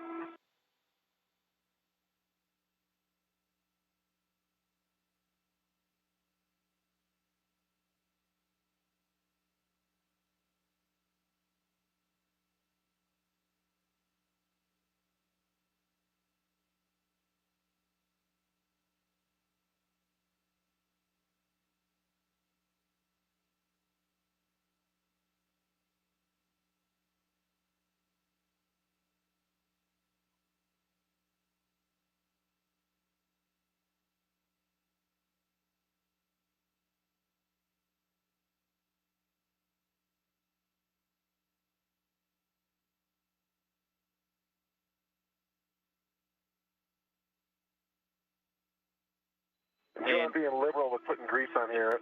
From what I understand, there's plenty of grease in the gun for this test today.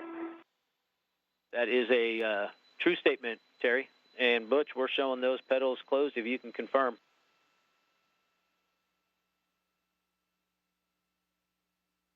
Pedals are closed. Okay, Butch. Nice work, guys. You're going to head on back to the airlock and remember to pick up the avionics bag that is on top of Node 1 as you go back. Both of those will get stowed inside the airlock. And when you have that done, we're going to take out the wire tie caddies, but let me know when you get to the airlock and we'll go from there. Copy. This may take a minute. This bag. And 4 hours, 15 minutes into today's spacewalk, all of the operation of both the forward and aft common berthing mechanism protective pedals have now been verified as good on the Tranquility module that you're looking at here. The International Space Station flying smoothly on, crossing the equator, soon to cross the west coast of Mexico. The work continuing in great shape for both Wilmore and Virts. Wilmore now will be pressing ahead to begin get-ahead tasks in preparation for Sunday's installation of communications equipment for the future arrival of visiting vehicles to the International Space Station, including the U.S. commercial crew vehicles. He will be installing a series of wire ties for the 400 feet of cable that he and Virts will unfurl, deploy, and install between the S3 and P3 trusses of the International Space Station on Sunday. This get-ahead work will save about an hour of the crew's time for a spacewalk expected to run almost 7 hours in duration on Sunday. Copy that. I'm getting the BLT out. I'm doing the math right, looking at it. This should be latch 4. Side Bravo I'm going in on. Sounds great.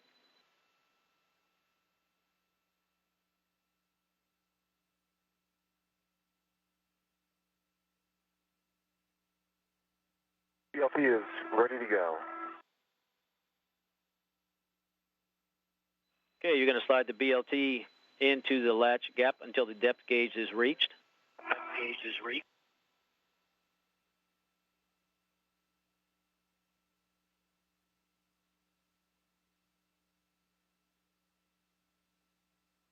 Stand by 1 sec. Copy.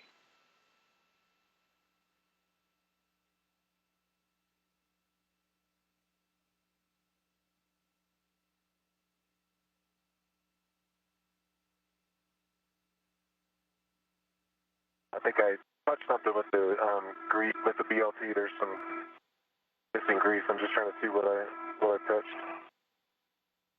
Okay, copy that. I didn't notice anything.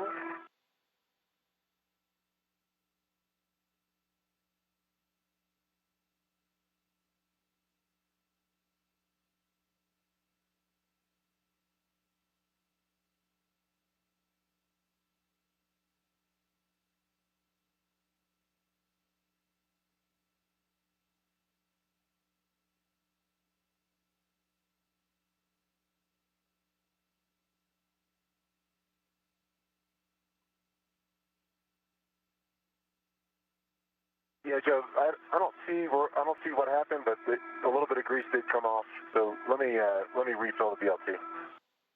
Okay, yeah, we see the same, so that sounds like a good plan.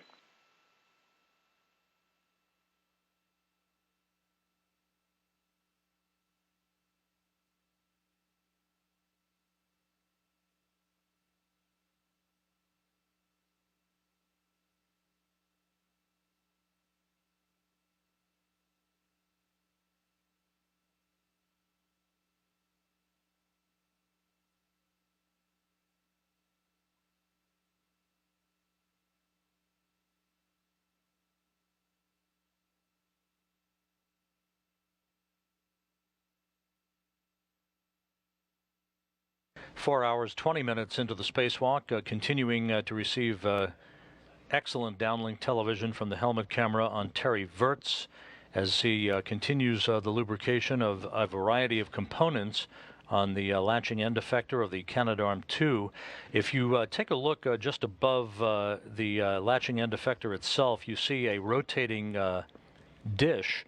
That is the RapidScat instrument that was launched to the International Space Station recently to measure a variety of meteorological and ocean temperatures and other climatic parameters back on Earth. It is attached to a forward bracket on the Columbus module of the International Space Station.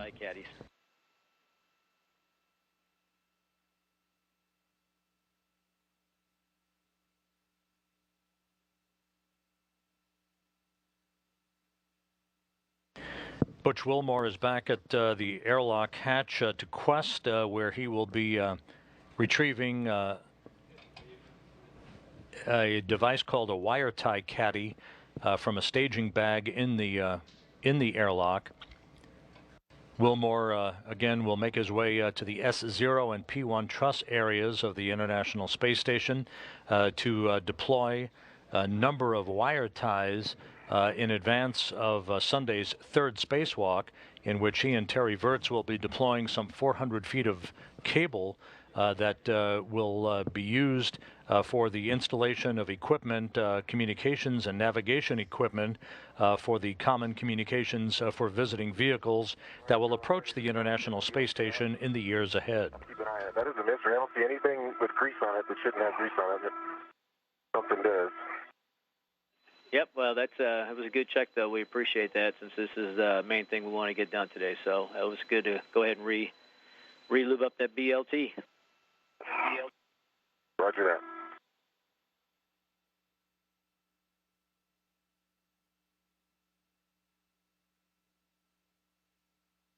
That's what happened. It flung off into space. As I was moving into position, it just floated off. Yep, we see that. There's going nadir underneath the lens. Yeah. Okay, copy that. All right, so I'll need to really squish it on there good this time. Okay, we'll give it a shot and see how you feel with that. If you can verify alignment of the cradle, zip tie, and taped edge of the BLT handle.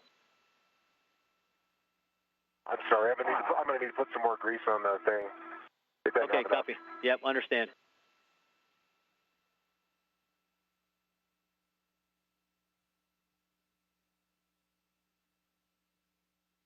And I was trying to not mash the gun into the grease to try and keep the gun from getting too messy, but I'm going to have to do that to make sure the grease doesn't float off again.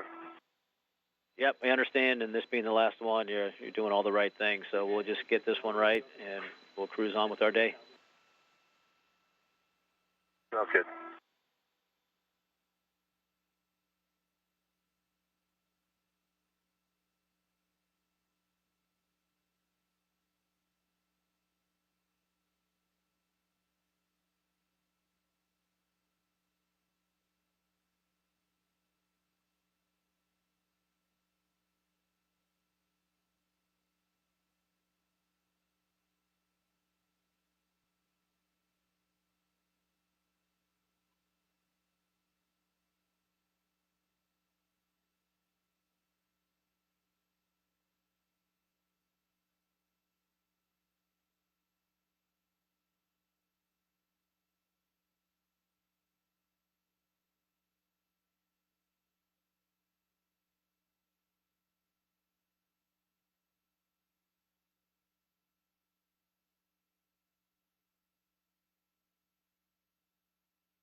right, this time I smashed the grease down in there with the tip of the nozzle, and I think you could see some air bubbles coming out. As I pushed it in, you could see what looked like air bubbles forming. So maybe that helps to liberate those other two pieces. But anyway, I think this one is on there as tight as I can make it. All right, that all sounds good and looks good.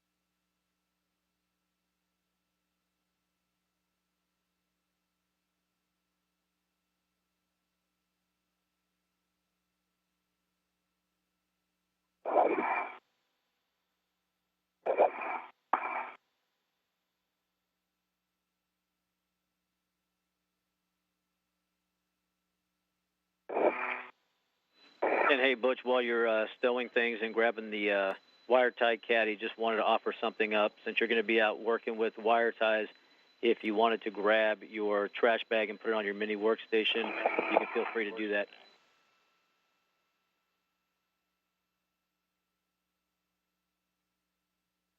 I copy. I don't think I'll need you, Joe. All right, Butch, no problem. All right, Terry, verify alignment of cradle, zip tie, and taped edge of the BLT handle. It is. Slide the BLT into the latch gap until the depth gauge is reached.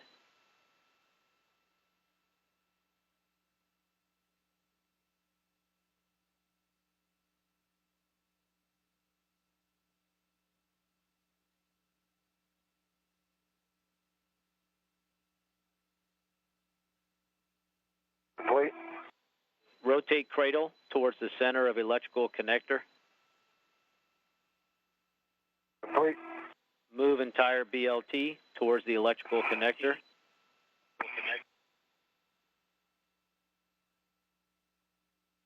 Complete.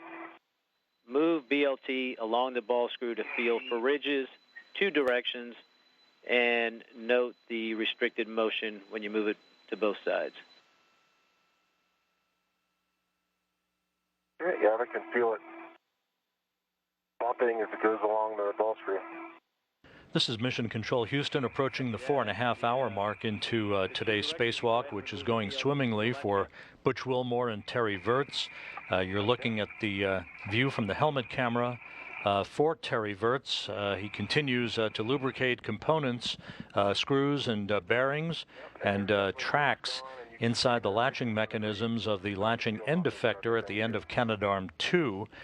He has been conducting this work for the better part of Hello, boss. almost an hour now, and everything is continuing to go very well in that regard. Butch Wilmore has finished his work on the Tranquility module, preparing both the forward and aft common berthing mechanisms for future arrivals and relocations of modules, the first of which will be the relocation of the permanent multi-purpose module, first launched to the International Space Station on the STS-133 mission back in 2011 and installed on the Earth-facing port of the Unity module. It will be robotically relocated to the forward common berthing mechanism on Tranquility a few months from now. Also, the aft common berthing mechanism on Tranquility will be the port of call for the arrival and installation of the Bigelow Expandable Activity Module, the BEAM, to be launched on a SpaceX Dragon cargo craft later this year. Wilmore is back at the airlock, retrieving 2 caddies, basically tool stowage devices that are equipped with a total of 18 wire ties that will be pre-staged along the S0 truss, the midpoint of the station's backbone, and on the Port 1 truss of the International Space Station. Those wire ties will be used to tie down some 400 feet of cable that Wilmore and Virts will be laying down along the truss between the starboard 3 and port 3 trusses of the station during their 3rd and final spacewalk in this series of EVAs on Sunday.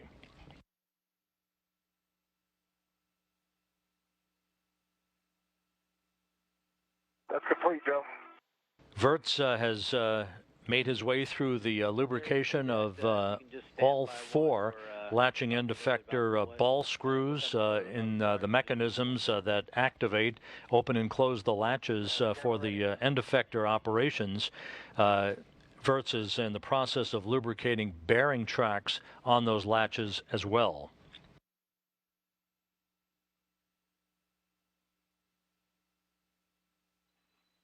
Okay, Terry, since we had your WVS, we do not require any photos at this time. So if you can verify EMU, tethers, tools, and ingress aid are clear of the arm, we'll give Samantha a go to retract the lee latches. All of my tools and tethers are clear, and Samantha, you're good to retract the latches. Copy and work. Samantha Cristoforetti is operating the Canadarm2 from the cupola robotic workstation.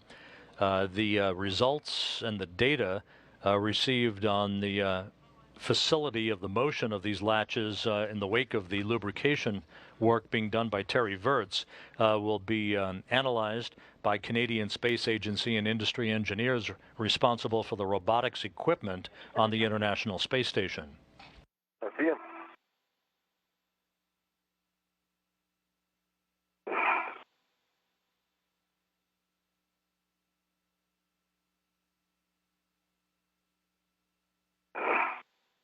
And apropos to the current work that's ongoing with the Canadarm2, the International Space Station is currently flying just to the northeast of Prince Edward Island, Nova Scotia, and just off the Gulf of St. Lawrence, about to begin a swing across the North Atlantic.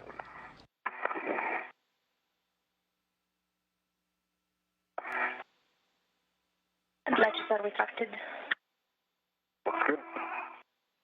Okay, we copy that. Terry, we'll take a glove and HAP check from you. HAP is good, no water.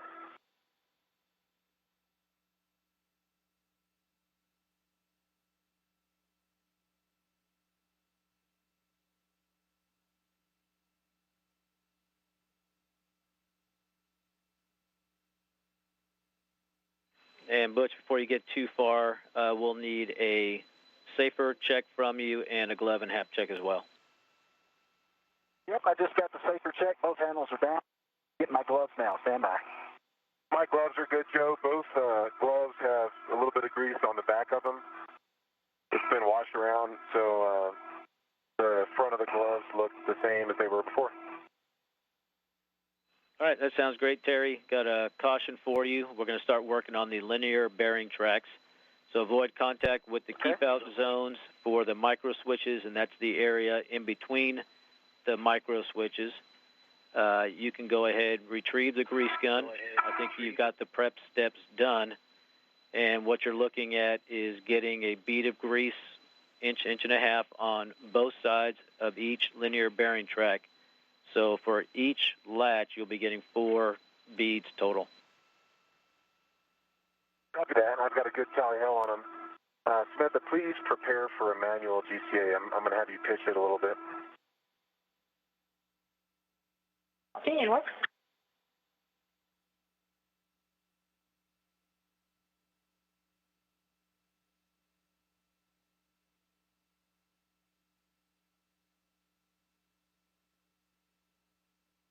And Samantha, I'm sorry, I lied to you. I'm doing a dry run with the gun with the tip on it, and I've actually got great access the way it is. So I do not need a GCA. No GCA required. Right, exactly.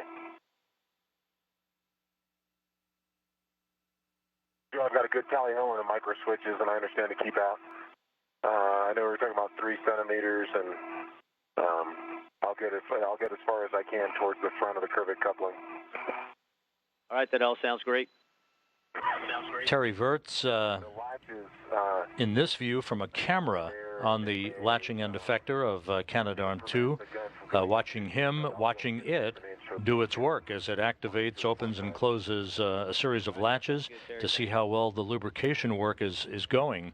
4 hours, 34 minutes into today's spacewalk, Butch Wilmore has retrieved a series of wire ties, some 18 wire ties, in a couple of tool caddies that he's carrying towards the truss of the International Space Station for pre-staging in advance of Sunday's third spacewalk, in which he and Virts will deploy the Common Communication for Visiting Vehicles navigation equipment. Inhibited, and the S1 charge will be rotating during the EVA. Okay, yeah, I'm not going out for it. That sounds good. I've got the gun just about ready. I'll rotate the flow and start to squeeze the trigger if I'm go for the 4 linear bearing tracks. Yeah, Terry, you're a go for those 4 on latch 4, and just let us know when those are complete. Copy that.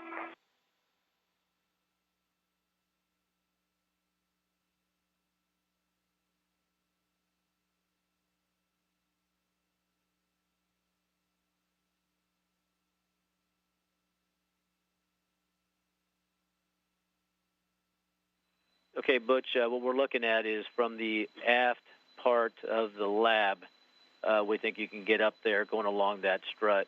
And before you head out, if we can just get that glove in half, we'd appreciate it. Yeah, good glove check, no deltas and a dry hat. Thank you. Okay, does that make sense on the translation to get to that? And the your first stop will be at the base of the starboardmost S0 strut, and that will be with a long wire tie. Yep, I'm looking at it now. Here we go. Great, thanks. Joe, a really small piece of grease just came off the tip of the gun, went over my right shoulder, moving station aft and a little bit radial outboard. Okay, we copy that.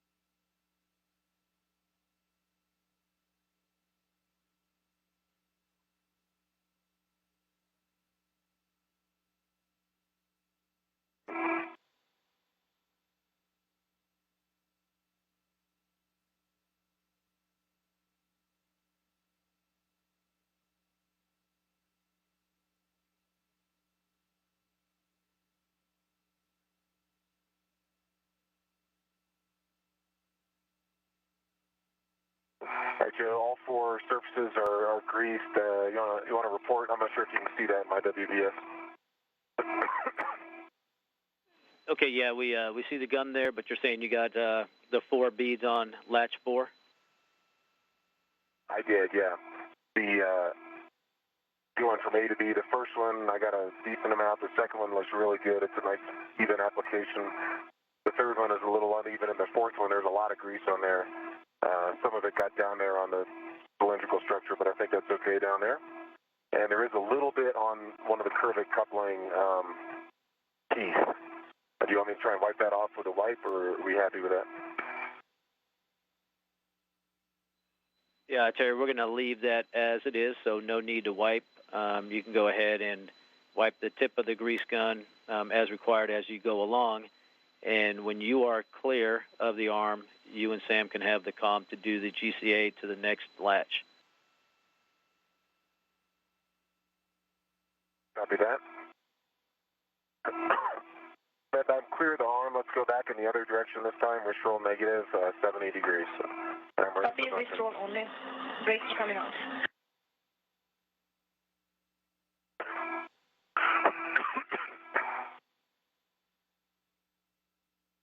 Houston, here at the base of the strut, there is a handrail, vertical. How about there on the zenith side of that vertical strut? Handrail, excuse me. At the strut. And stand by 1, Butch, when we finish. Get back to you when the GCA is finished. Okay. I'm sorry, I didn't know there was GCA. Motion coming out. Okay, it's good motion.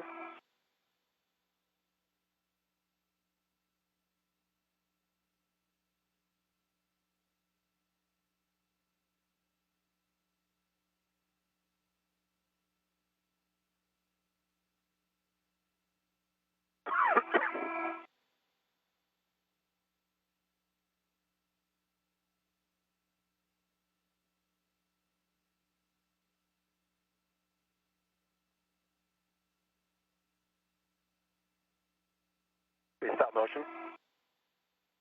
Good motion, GCA complete. Copy, GCA complete. Brakes are coming on. Copy. Brakes are on.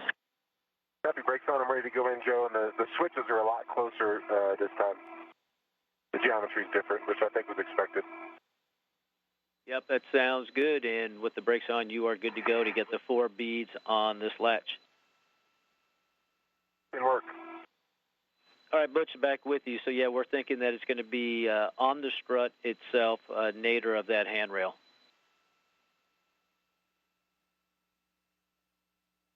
You want to wrap it around the strut. Got it. That is correct, Butch.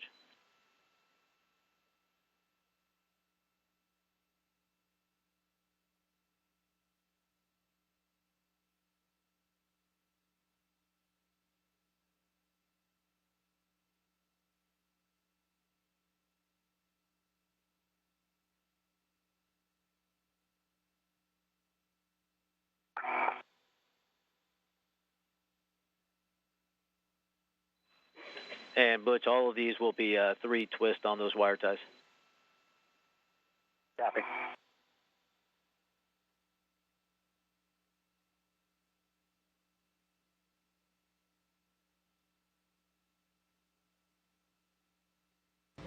Looking at the view from Butch Wilmore's helmet camera, he has made his way to the center of the station's backbone or truss around the S0 truss, where he is pre-staging 18 wire ties that will save a considerable amount of time for him and Terry Virts on Sunday during the 3rd spacewalk in this series, when they will be laying some 400 feet of cable between the starboard 3 and port 3 trusses of the station, and the installation of 2 antennas on opposite sides of the truss for the common communications for visiting vehicles navigation equipment.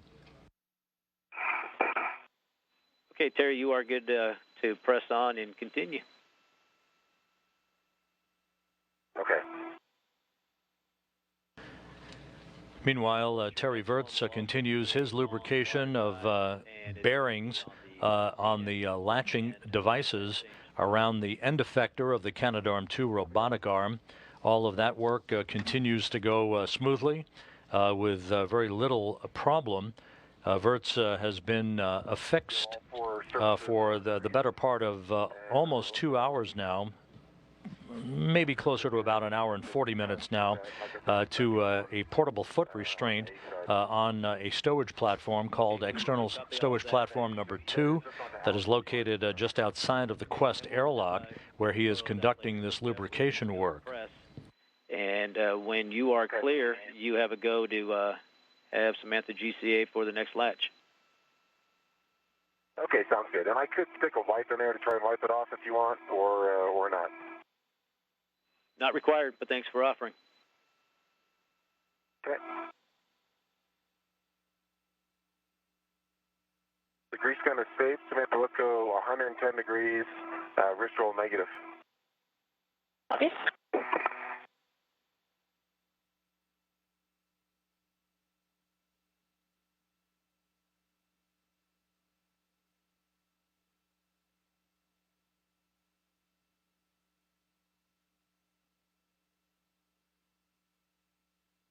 Good motion. Copy, good motion.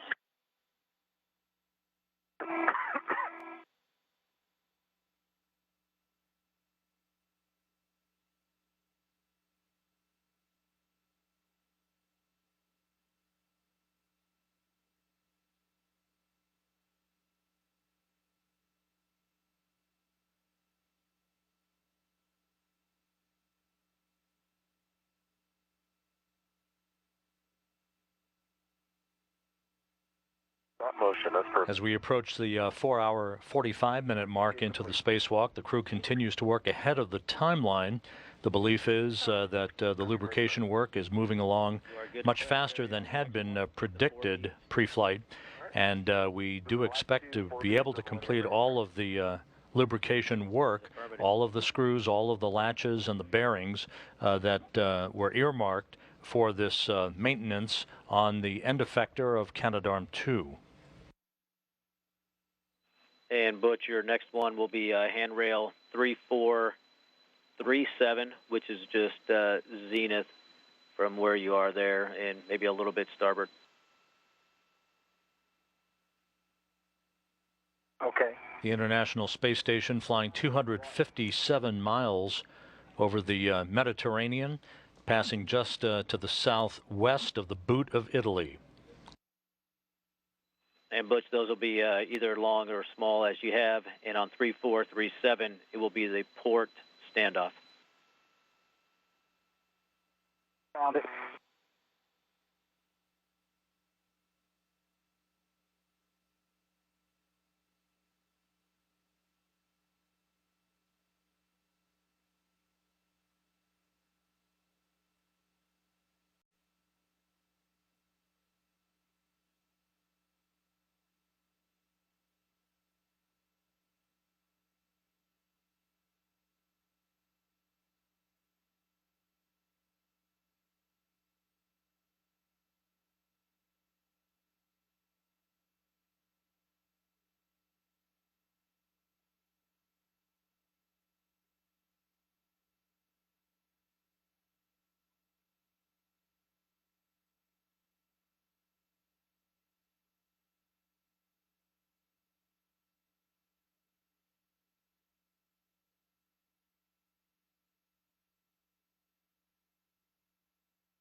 Hey, Joe, that one's in. What's next? Next one is 3435. You're going to be on the starboard side, and that should be going up zenith from where you are now, next to the OTSD that's up there.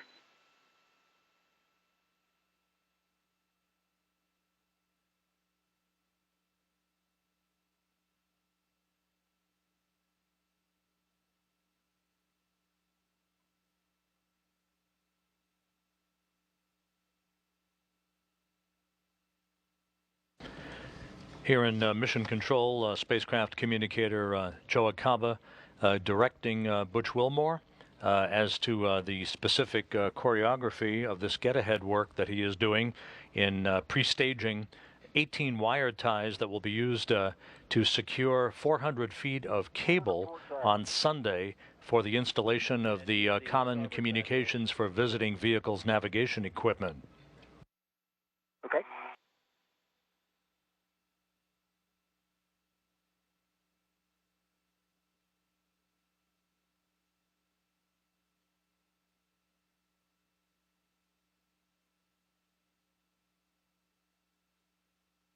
For those looking ahead at Sunday's spacewalk, which will be the final one for Wilmore and Wirtz, the programming calls for the same time, same channel, NASA television on Sunday, with our coverage beginning at 5 a.m. Central Time, 6 a.m. Eastern Time. The EVA expected to begin at about 6:10 a.m. Central, 7:10 a.m. Eastern Time. All four on Natsu, they're good beads of grace.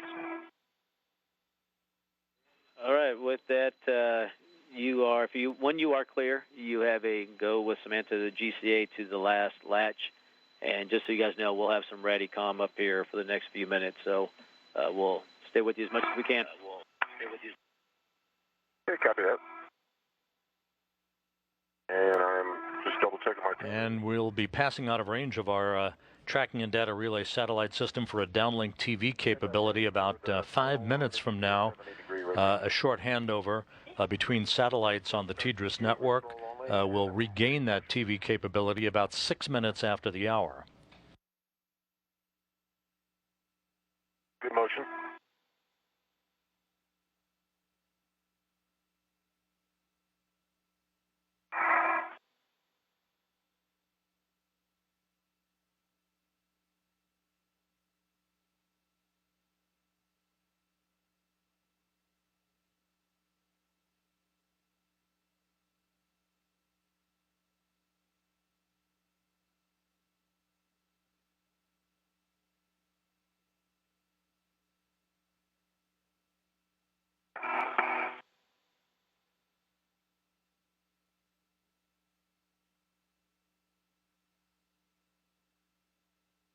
Good position and GCA complete.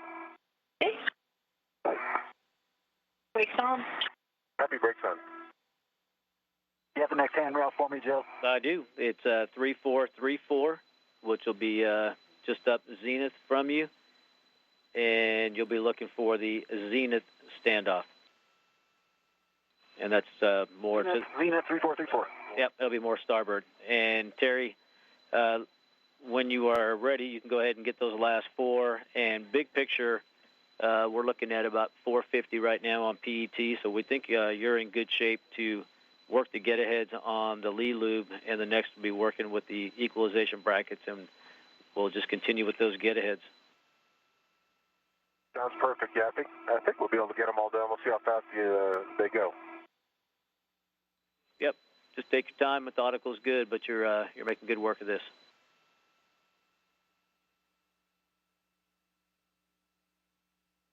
This is definitely not a precision tool, I will say that.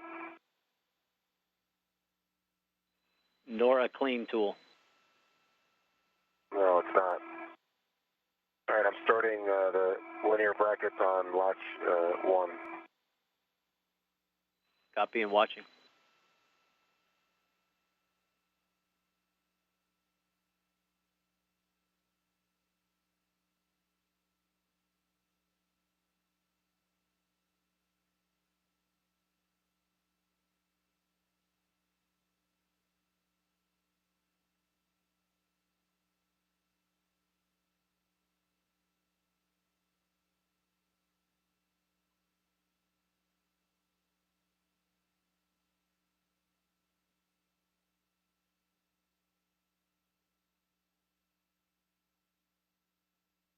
That second location that I had trouble and got the grease on the micro switch, I'm using 2 hands, which is the way to go for that. Yeah, copy that.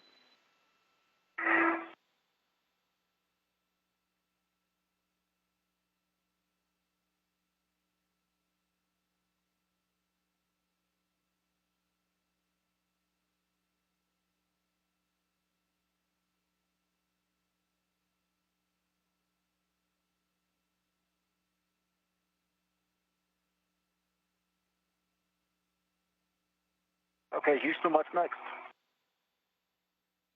Next is 3418 zenith standoff. 3418 Zenith.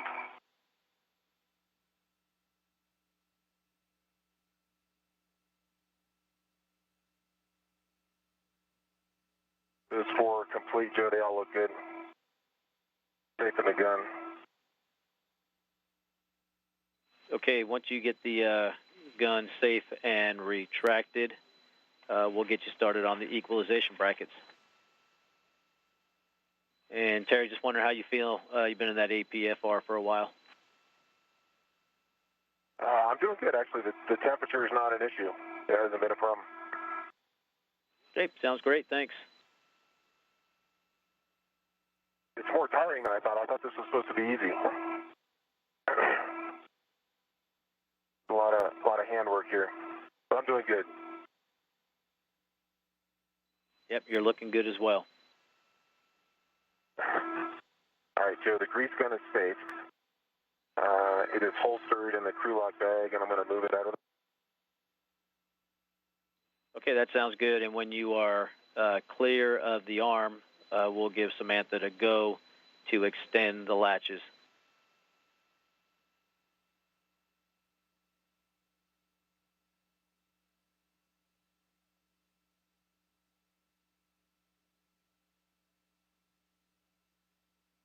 This is Mission Control Houston, the view of Terry Virts from the camera on the end effector of the Canadarm2 robotic arm, a good view of the man who will become the commander of the International Space Station in less than 2 weeks, on the eve of the departure of his spacewalking colleague Butch Wilmore, who will be returning home with his 2 Russian cosmonaut colleagues, Alexander Samokotiaev and Elena Sorova, who will be landing in their Soyuz TMA-14M spacecraft on the steppe of Kazakhstan near the town of Jezkazgan 2 weeks from this evening, U.S. time.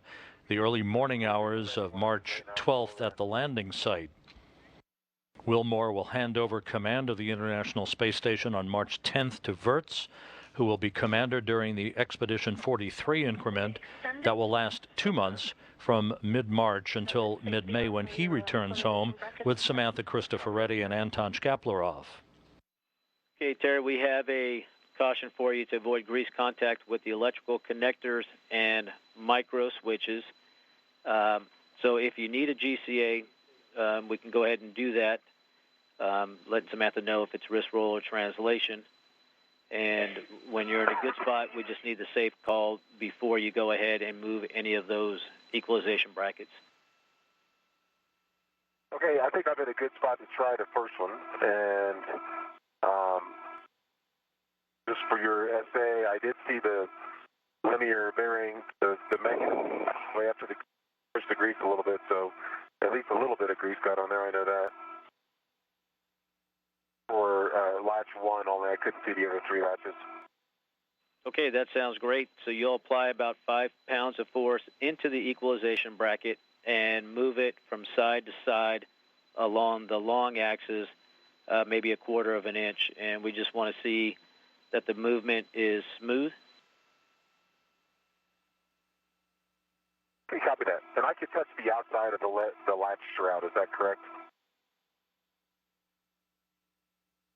That's affirmative, Terry. Okay. And The arm is safe. copy, arm safe. And Butch, your next one, there are these Again, the up-close and personal view of Terry Wirtz, who has completed all of the planned lubrication tasks for the latching end effector at the end of Canadarm2, now working on several get-ahead tasks to inspect an equalization bracket for the latch mechanism on the latching end effector. Meanwhile, Butch Wilmore continues to deploy a series of wire ties along the truss of the International Space Station, also get-ahead work in advance of the 3rd spacewalk that he and Wirtz will conduct on Sunday to deploy navigation and communications equipment for the future arrival of visiting vehicles to the International Space Station. The equalization bracket moves very freely. There's no resistance at all. I could basically just put my finger, barely touch it, and it slides side to side. Okay, those are all good words. With that, we have a go for latch 2. Okay, Samantha, you can unsafe the arm and let me know when you're ready for a wrist roll. Let's try positive 50 degrees. Copy. Stand by. Actually, Joe, I can reach this one here. Can I just try roll 2, latch 2? Okay, just stand by. We need to make sure the arm is safe before we do that. So we'll need that call from Samantha before you touch it. Copy. Arm is safe. Copy that. Same thing. This one with very little force, it moves back and forth. I don't know if you can see my WVS right now, but it moves very easily. Okay, yeah, we do not have WVS right now. So, but we copy. You had smooth motion on latch 2. Correct. So, Samantha, I think, is wrist roll positive the direction you want to go right now? Yes. Okay, so 180 degrees positive, and I'll stand by for your call. Houston, I'm going to have to unwind my safety tether. I think the next one is the keels, the nadir side of these keels down on the bottom, and there's a couple of handrails down there. Is that right? Yeah, A-firm on the nadir keel, and we'll get you when the GCA is complete. I'm sorry.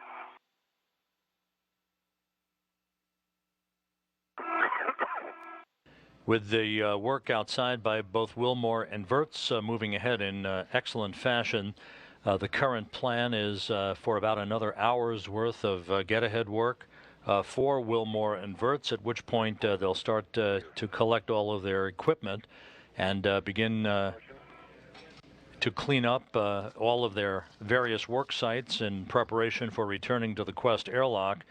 This spacewalk now would be expected to last about 6 hours and 35 minutes or so.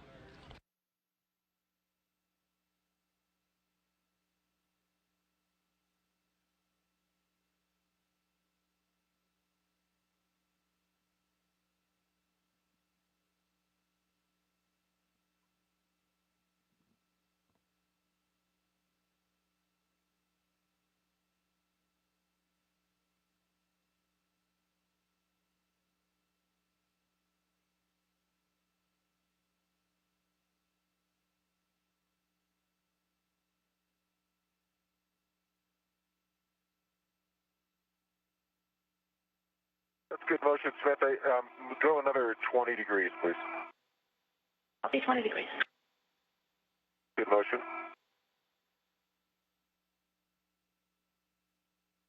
Stop motion. ETA complete. Ready for safe.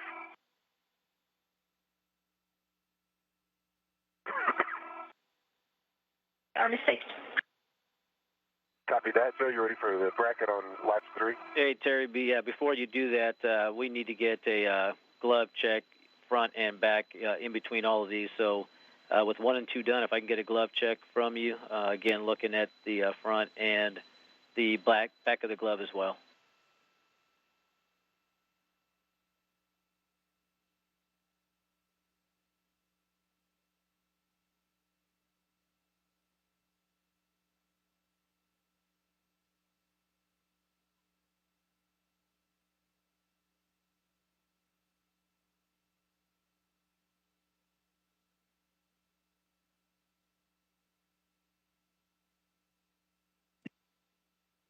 Coloring where some grease might have gotten wiped on basically all the finger and knuckles areas, but it's very little. It's not much at all.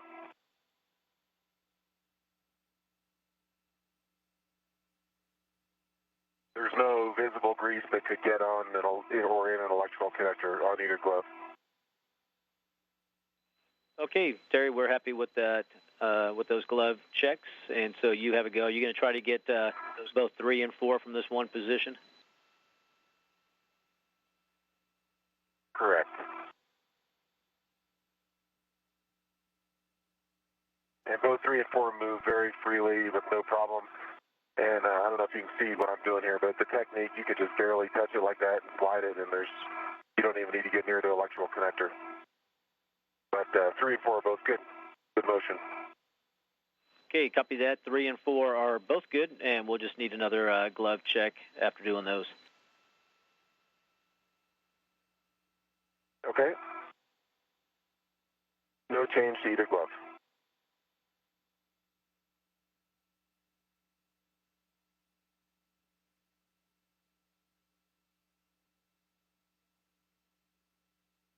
Houston, can you just tell me if there's any more handrails on this Zena side? If not, I'm going to go ahead and translate down to the nadir. Okay, Butch. So I think you got the mark high locations. You got the nadir keel, correct? I did. Okay, so the last one you have in this area would be 3428, which is just nadir from where you are in your direction back. Just nadir. 3428. Looking at I'm not familiar with that one. Starboard right side. in the very middle between the top bottom keel. It is just starboard of the very first one you did of 3437. Oh, okay.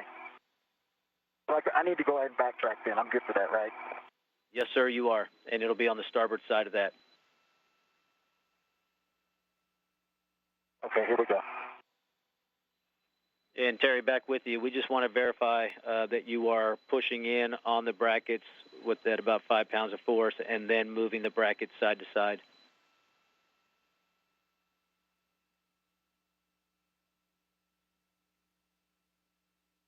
Correct. So on both, or I guess on all of them, I pushed in. When you push in, nothing happens. And then when you move it side to side, it moves side to side very, very freely. There's no motion when you push in. Yep, Terry, that's exactly what we were looking for. So thanks for those words. Next thing we're going to do is do the latch deployment roller inspections. So for that, you'll need the needle nose pliers and the TPS scraper from the crew lock bag. Copy that.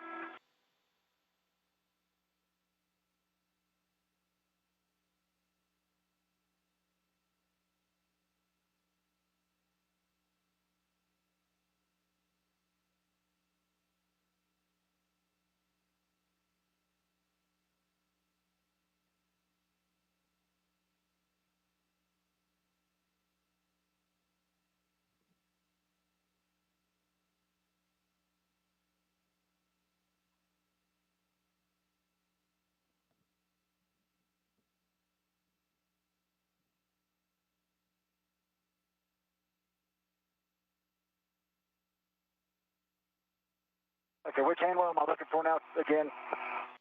3428? Yeah, Butch, 3428, the starboard side. And once you get that, we're just going to do a quick check to make sure we got all the locations in this one spot. Yeah, I've got to do the nadir keel. I know that. Yeah, once you get done with 3428, I'll just that inspection right now. Yeah, once you get, I'll give you a call on all the handrails just to make sure we have everything. And Terry, copy, you are working on the inspections, which is using the needle nose pliers to pull back on the lever arm, and then you're using the scraper to go ahead and roll the rollers. Okay, that's complete on latch 3. Both lever arms were pulled back on the A and B side, and the inboard and outboard roller, all 4 rollers rolled. There was motion on all 4. Copy, motion on all 4 on latch 3.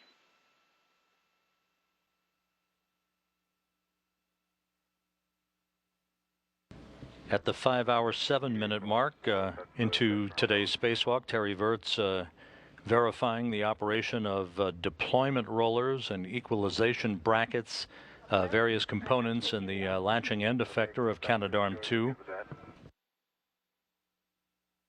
All of the lubrication work, although a bit tedious, has gone extremely well and ahead of schedule.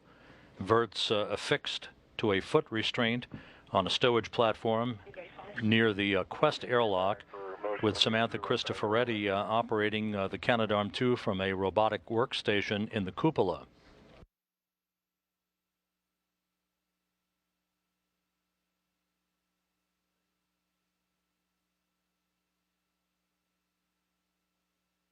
If you're clear of the arm, I'll go brakes off. I am clear of the arm. Tools and tethers are all good.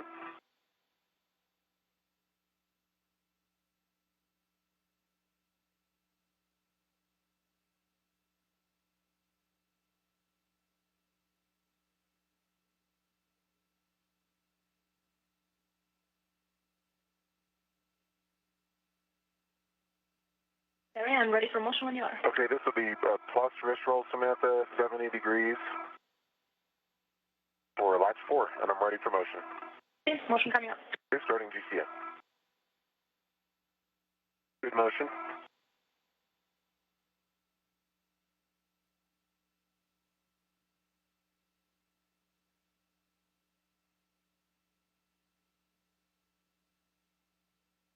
As the International Space Station flies over the southern Indian Ocean, we are expecting to get back our downlink television capability about 6 minutes from now.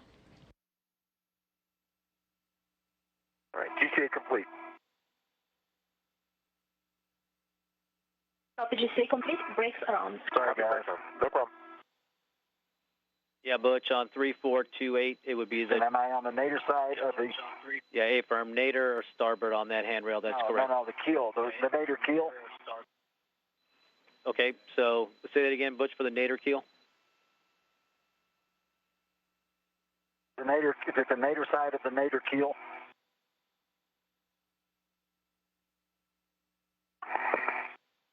Okay, now I want to make sure I'm clear with you. So there is a wire tie on the nadir keel, which would be on its starboard handrail. And then as well as that, there's also handrail 3428, which is nadir of that nadir keel. Okay, yeah, I only got the upper nadir keel. There's two locations for the keel. There's the zenith keel, the nadir keel. I got the zenith keel. I did not get the nadir keel. There is one on 3428. I just did it, and I'm just curious if it's the nadir side of the nadir keel that this last one goes on. And Butch, either side on that is good, so I bet you the nadir is probably closer to you.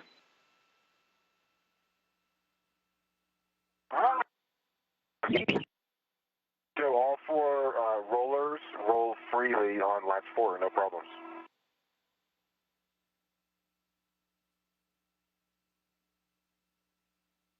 Copy. We have 4 rollers on latch 4. And Samantha, it's up to you.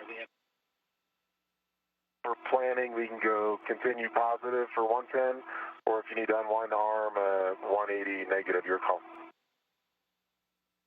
Okay, brakes are coming off, and Joe will go negative. Okay, Joe, are you ready for that?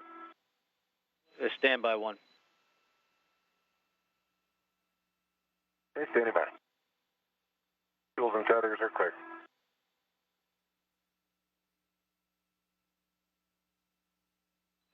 Okay, as long as you're, so if you have your, you are clear, you guys have a go for the GCA.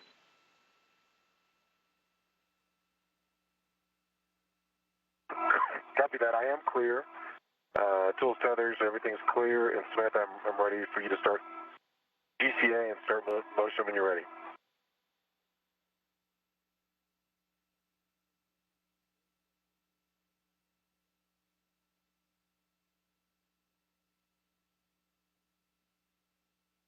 Ready, here comes motion. Good motion.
And I'm going to do latch 1 and 2. Is that correct, Joe?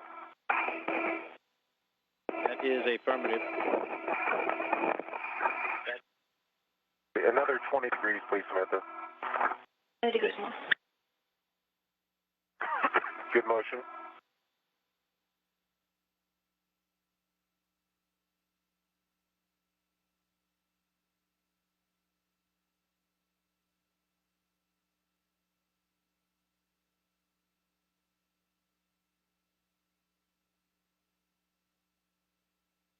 Okay, stop motion.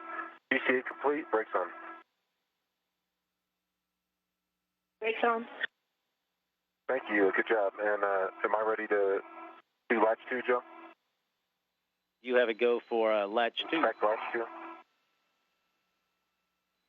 Yeah, you do, Terry, and Butch, when you got a second. Ready. All right, Butch, I apologize. I might not have been completely clear, so I just want to make sure on that nadir keel, we were looking for the starboard-most handrail, and on that handrail, you could have gone on either side of it. Yep, that's what I did. We're all good. Okay, we're happy with that. Sorry about that confusion on that one.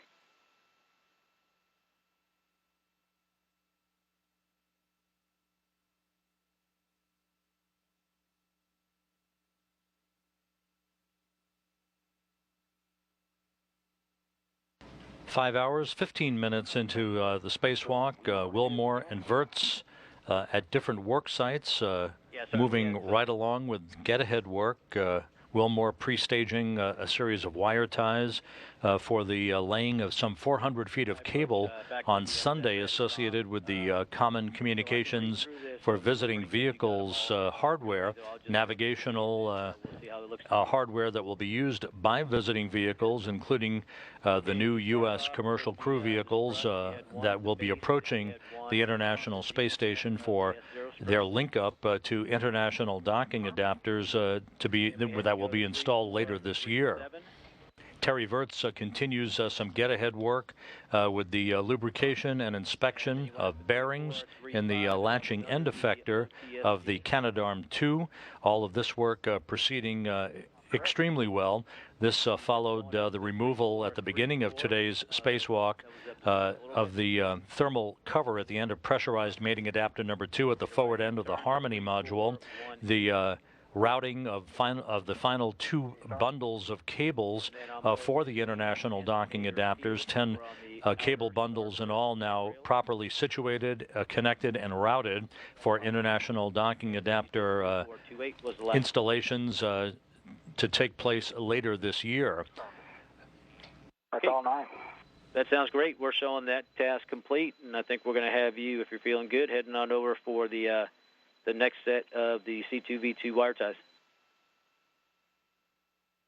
Hey, where am I heading? All right, so you're going to head port, going through the rat's nest if you need. Barry Wilmore, instructed by spacecraft communicator Joe Acaba to continue working on the wire ties. You see him shimmying his way down what is called the CETA spur. That is essentially a translation aid that enables crew members to travel from one location to another on the International Space Station. Meanwhile, illuminated in the middle of your view, Terry Virts, as he continues work on the lubrication of the latching end effector on the Canadarm2. In addition to the completion of the routing of the cables for the international docking adapters, Wilmore was able to prepare both the forward and aft common berthing mechanisms, releasing launch locks and folding back flaps on the centerline berthing camera systems for both of those berthing ports. The forward port on the Tranquility module to be used for the relocation of the permanent multi-purpose module later this year. The aft port to be used for the installation of the Bigelow expandable activity module, the beam, that will be launched on a SpaceX Dragon cargo craft to the station also later this year. Yeah, Terry, thanks for that report, and everything sounds like we're in a good configuration. Okay. I put the tools away from the inspection. I think we were done with the needle nose bars.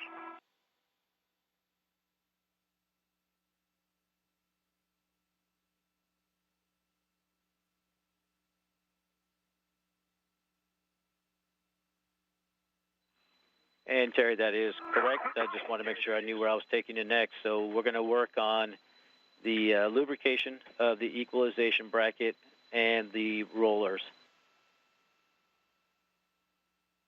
Okay, copy that. And you guys will have a sunrise in about 5 minutes.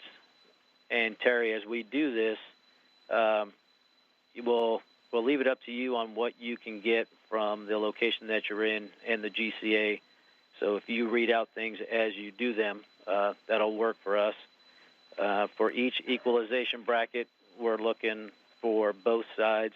And then, of course, the 4 rollers.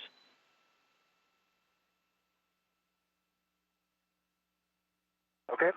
And from what I remember from the diagram, and I had a talk with Sarah about this in detail, the grease was on the inboard side of the equalization bracket was supposed to go underneath the equalization bracket itself.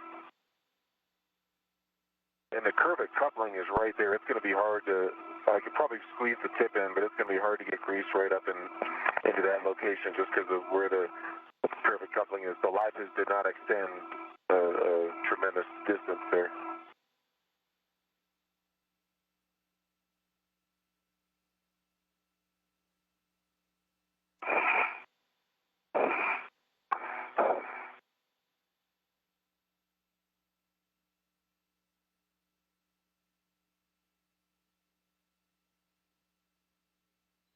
Okay, Terry, we were just talking about that and understand your dilemma, but best effort is good.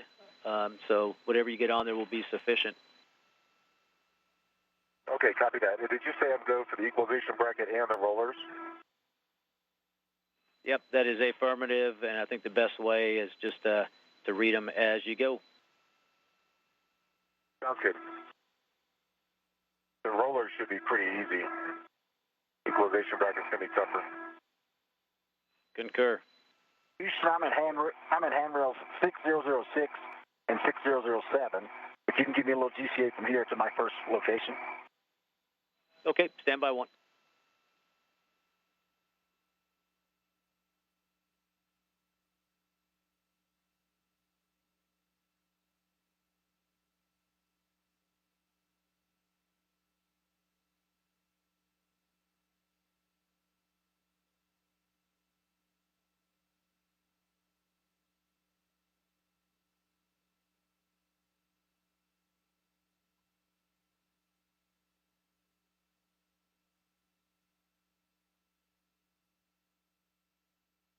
Hey, Joe, I'm going to start on the rollers first, and the key point there is I'm going to put a little bead of grease on the side of each roller so that as it rolls, the theory is the grease will get caught up in there and dump it out.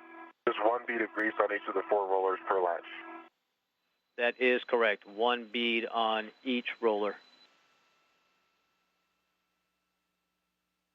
And work.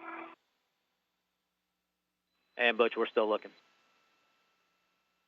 Okay, yeah, hey, I'll take a rest. Thanks. It's well deserved. Y'all look off your knees.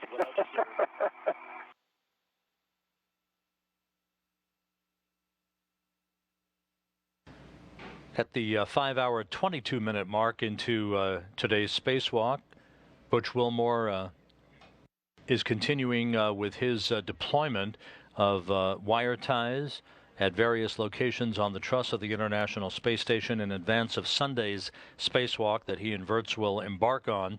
A very long spacewalk planned to deploy the equipment necessary for the common communications for visiting vehicles hardware. That will be about 400 feet of cable along the truss of the station and 2 fairly large antennas, navigational equipment that visiting vehicles will use in the future when they approach for dockings at the international docking adapters on the orbital outpost. Terry Virts has completed his inspection of the equalization brackets and the deployment rollers on the latching end effector of Canadarm2. He now is ready to apply from his grease gun a dab of grease on the end of the lubrication tool that he's equipped with as he plans to grease the brackets and the rollers as well. Every nook and cranny of the end effector of Canadarm2 being lubricated in fine fashion. Virts working deliberately but ahead of his planned timeline to ensure the upgrade and maintenance of that critical component on the end of Canadarm2. A little bit, if you want to go towards the forward part on the aft part of the truss, there are some handrails along that will get you out to the port side. You can also, right where you're at, just after that, there should be a trail of handrails that you can either go up and over or directly through the rat's nest. It's kind of a, talking to Sonny yesterday, it kind of goes whichever one works out best for you. Yeah, I thought there was a couple of handrails, like H5, H2, that was right here in the rat's nest. It got wire ties. Is that not right? Yeah, you're going to end up at those. Yeah, on your way back, you're going to end up at H2 and H5. But we're going to get you all the way out port and then work your way back. Port. Okay, copy.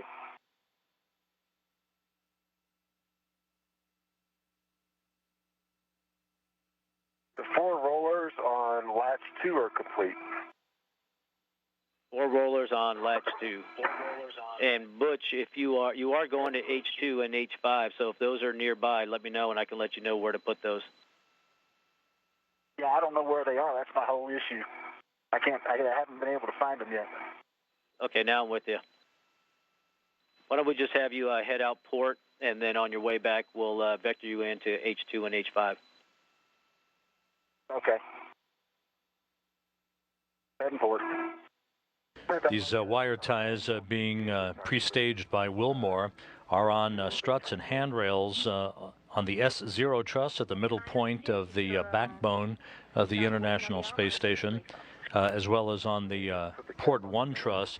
The C2V2 equipment, as it is known, will be deployed between the S3 and P3 trusses of the station with antennas hooked up to the cabling that Wilmore and Virts will deploy. Those antennas to be installed on either side of the truss of the space station during the 3rd spacewalk on Sunday. Get the inboard ones better anyway, and then it's going to require multiple GTAs to get in a good position for the outboard. Okay, that sounds great.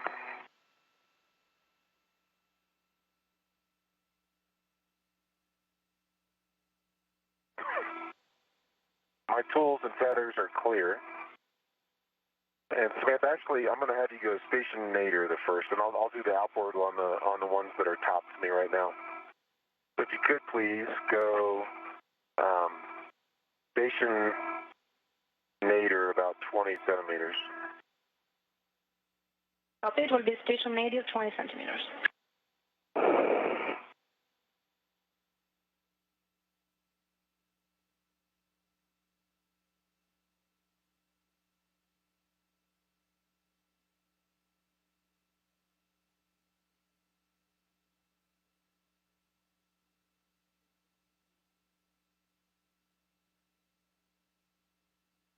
We'll go for motion turret. Motion's coming up. I'm standing by.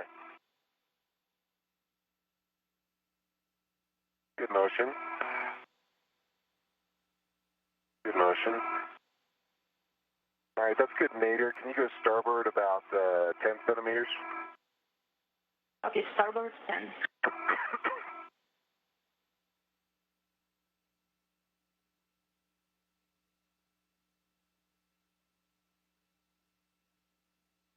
That's good there, Samantha. Stop motion. Ready for brakes on. GCA complete. Copy, GCA complete. Brakes are on. Copy that. So I'd like to get the outboard equalization brackets on latch 1 and 2. Okay, that sounds great. Just let us know when they're complete. Copy that. Houston, I'm at the port strut. I understand one gets at the nadir and zenith side of the port strut, correct? That is correct, Butch. Didn't work. And so on the zenith, it'll be the long handrail, and then you also have the one that is nadir of that. You want it around the strut, correct? That is affirmative along the strut, like you did before. Yeah, copy.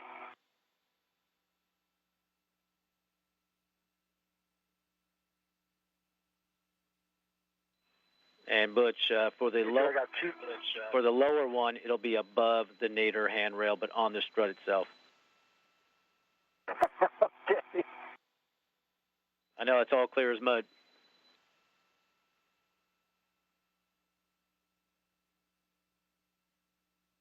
And Terry, we'll take that call from you. Stand by 1 sec.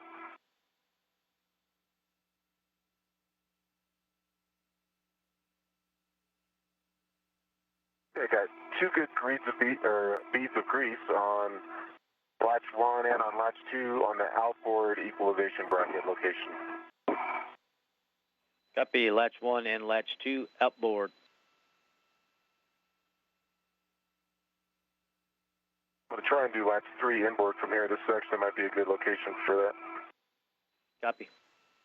Copy.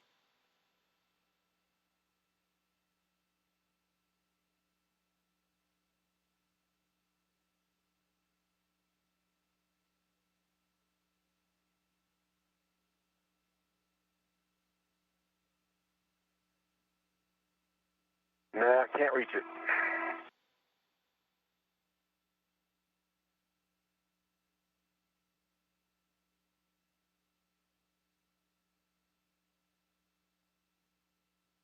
All right, I'm going to clean the gun up, and then I'll be ready for some GTA, Samantha. It'll be manual translation again. The brakes are coming off. Okay, copy that.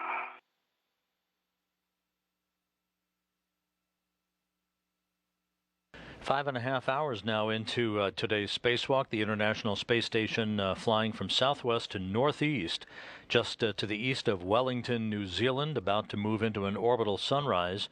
Everything continues to go extremely well.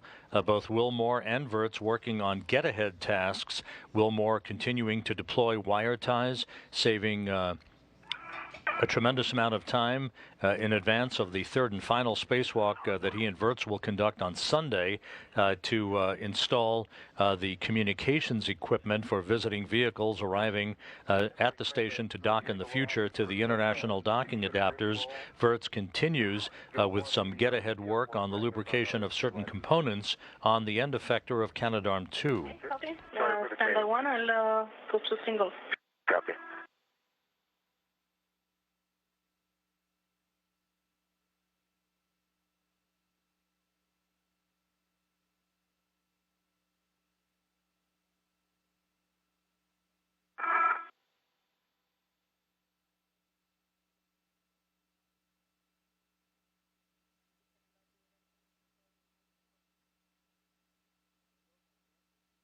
much time do you expect left in the PET for GoPro planning? Yeah, so we're looking at about a maybe 45 minutes or so. Yeah, we were talking about that earlier. Sorry about that. It doesn't run the entire time. It'll do like 15-minute clips, but if you want to start it up, this would be great. Okay, I just started it up.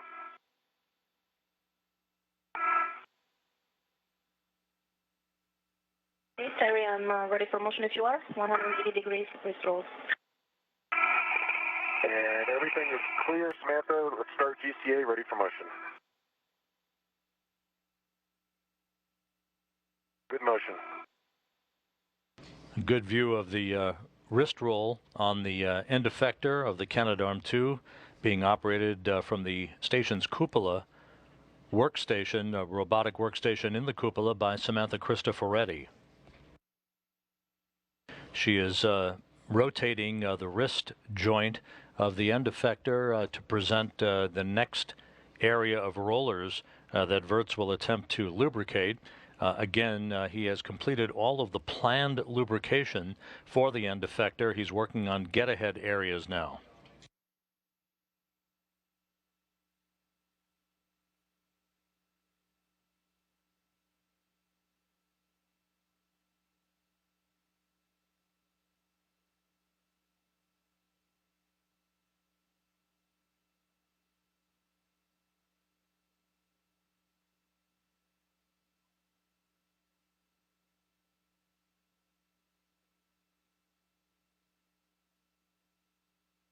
That's perfect, Samantha. Stop motion. GCA complete. Brakes on. Brakes on. Nice work. Thanks for the quick reconfig. Am I heading further port, Houston? Okay, Butch, so which one? You got the 2 on the port, correct? 2 on the port. Affirmative. Okay, Butch, just want to check and see how you feel. If you want to continue out port, there's 5 more if you go out port and work your way back. And then you have the H2 and H5. I think the port might be easy. I just kind of go out one handrail, right? I mean, one straight path. Yep, it's one straight path, and we'd send you out port most for handrail 3636, and then work your way back in. 3636, copy.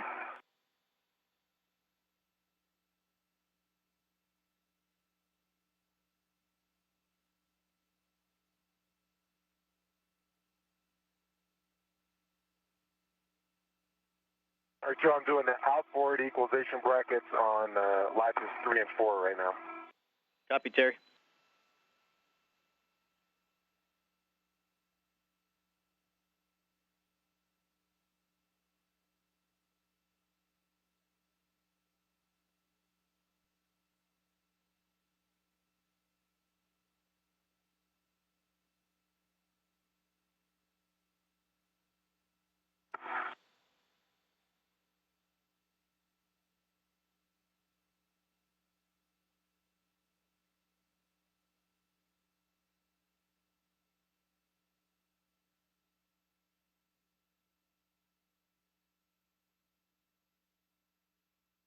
And if you got a handrail number, Butch, I can help vector you in as well.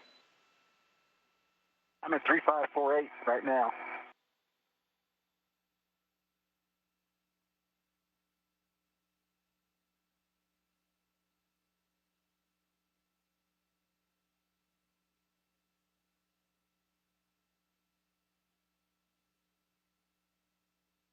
Three 3616.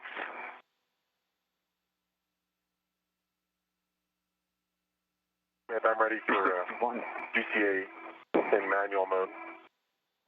Tools and tethers are clear. If you can take brakes off and go into mode, please. Okay, brakes off.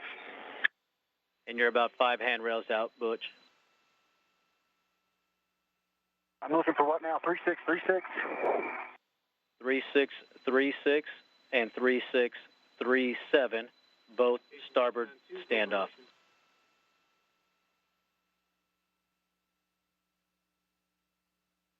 The view from Butch Wilmore's helmet camera, 5 hours 36 minutes into the spacewalk, as he continues to deploy a variety of wire ties along the path that he and Virts will take on Sunday when they lay some 400 feet of cable associated with the visiting vehicle communications system that will be installed along with a pair of communications antennas during the third and final spacewalk they will conduct on Sunday morning. Get this mate wrapped up.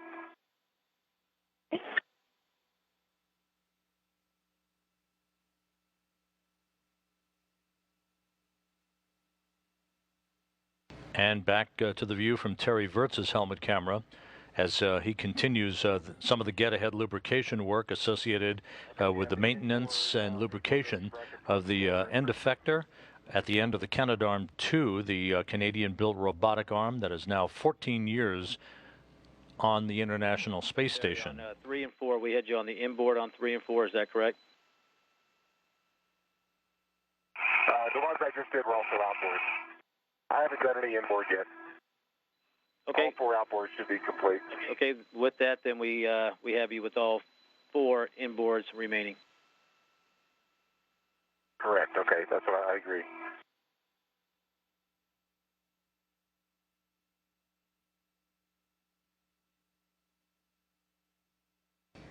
This extensive lubrication work that Virts has been involved in for the past 2.5 hours is associated with a higher than expected motor current detected by engineers for the Canadian Space Agency in the operation of the robotic arm when it was grappling visiting vehicles a year ago.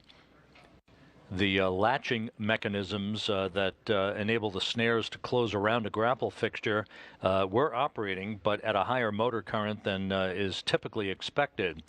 This was traced after extensive analysis to the belief that lubrication in the rollers, the bearings and the screws that operate those latching mechanisms had dried out over a period of time, and so it was time for a lube job, just like it is for your automobile.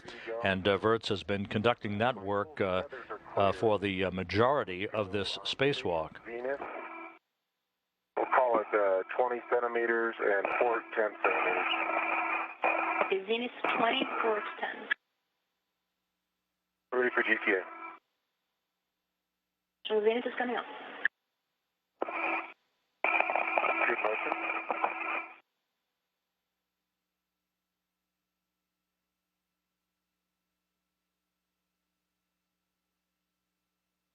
That's good, Zenith.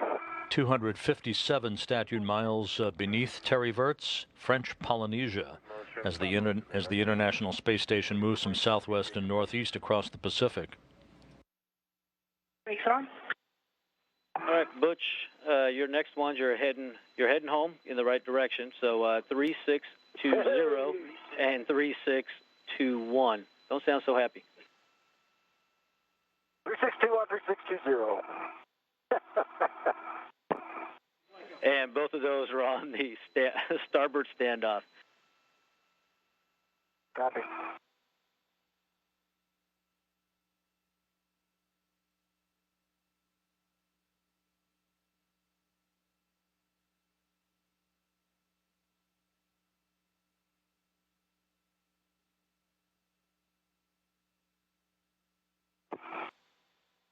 All right, Joe, I'm on bracket 1 inboard. Got the gun ready, and I'm going to do the 2 inboard equalization brackets. The jocular exchange between Wilmore and spacecraft communicator Joe Acaba when mentioning Wilmore heading home, that refers to Wilmore heading back to the airlock of Quest, having deployed the wire ties as a get-ahead task for Sunday's spacewalk and the installation of that visiting vehicle communications equipment. Wilmore actually heads home for good on the night of March 11th, 2 weeks from this evening, with his Russian cosmonaut colleagues Alexander Samokhutyaev and Elena Surova, who will undock their Soyuz TMA-14M spacecraft from the Poisk module of the International Space Station's Russian segment, heading for a parachute-assisted landing on the steppe of Kazakhstan on the evening of March 11th, southeast of the town of Jezkazgan. Landing time on March 11th is scheduled at 9:08 p.m. Central Time, which is 8:08 a.m. Kazakhstan time on the morning of March 12th. That will wrap up 167 days in space for Wilmore and his Russian colleagues on the 40 Soyuz vehicle, TMA-14M, as it is designated, a mission that will have spanned almost 71 million miles. Let's do a wrist roll 180. LP brakes coming off. That sound good, Joe?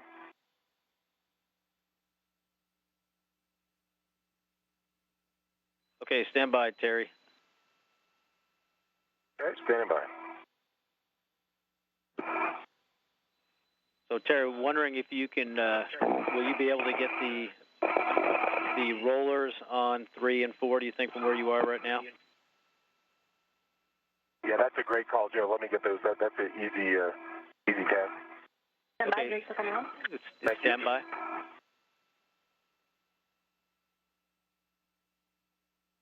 Brakes on. Okay, Terry, brakes are on, so you are good for the rollers on 3 and 4 if you can get them. Yeah, that's easy. That's a good call. Whoever caught that was good. It wasn't me, but we'll thank the robo for that one.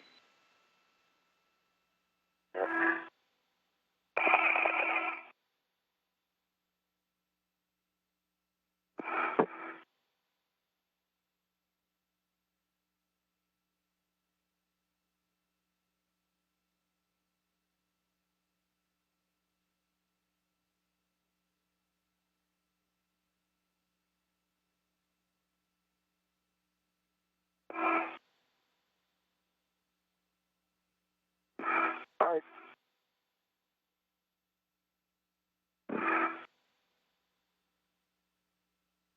And Butch, you're looking for that 3620. That's complete, both of those.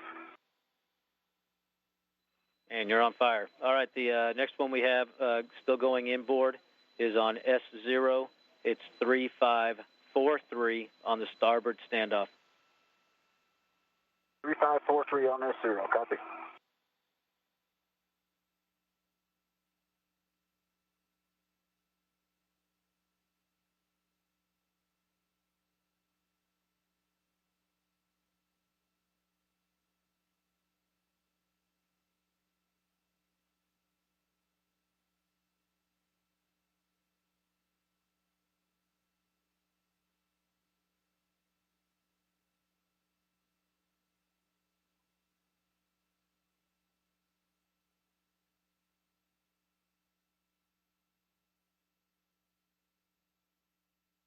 I did see two little pieces came liberated a little bit earlier, and the 4 rollers on each of the latches 3 and 4 are now complete. So looking at all rollers on all latches, they're all greased. And I do have, there's a little bit of grease on electrical connector on latch 3. It's not down in the connectors, it's on the metal bracket structure around the connectors. It's a small little dab. I'm not sure if it floated and on there or if the grease gun, if it just touched it as I was moving it around.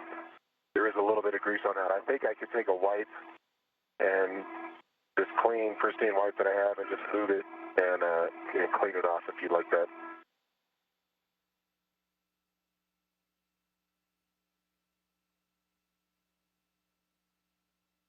Okay, Terry, we copy all that on the rollers that you have complete, and on that little bit of grease, if you can use the scraper to remove it, best effort, that would be the best thing to use. All right, getting the scraper out. Good idea.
And Butch, 543 is complete. I think I'm looking for H2 and H5 now, right?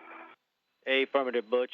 And so as you come back in the same way you came in, and on the kind of the forward part of the rat's nest, but on the port face is where you're going to find H5.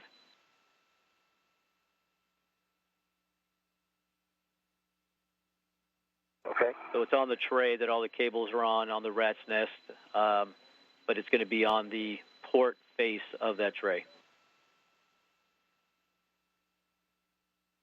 Okay. Butch Wilmore being instructed by spacecraft communicator Joe Akaba on his situational awareness as he heads into the home stretch of the get-ahead work to deploy wire ties on the midpoint of the backbone of the International Space Station, the S0 truss. This all work in advance of the rat's nest. Laying of about 400 feet of cable and communications antennas on Sunday during the third spacewalk that will set the stage for all of the communications equipment for visiting vehicles in the future to arrive at and dock to the international docking adapters. You're looking at a great view of the Tranquility module, node 3 of the International Space Station, and on the right, pressurized mating adapter number 3, which will be relocated, detached and relocated from its current position at the end of Tranquility to the space-facing port, common berthing mechanism on the Harmony module later this year. That will be the home of the second of the two international docking adapters to be installed on the International Space Station. The first of the two international docking adapters to be launched this summer on a SpaceX Dragon flight will be affixed to pressurized mating adapter number 2 at the forward end of Harmony, which had its thermal protection cover removed at the beginning of today's spacewalk. 10 bundles of cables, some 364 feet of cable associated with the routing of power, heating, telemetry for the new international docking adapters, both 1 and 2. All of that cabling was completed today and is ready for the installation of the first international docking adapter on a July spacewalk that is currently scheduled for Expedition 44 crew members Scott Kelly and Shel Lindgren.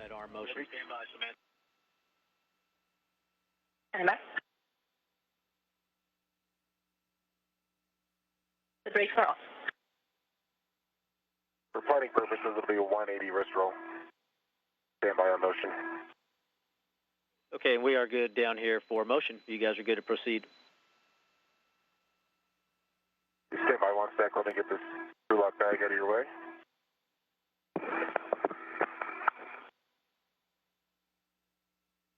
All right, Smith, I'm clear for a 180 translation, or wrist roll. Okay, we'll go for motion, Terry. It's going to be a negative wrist roll. Copy that.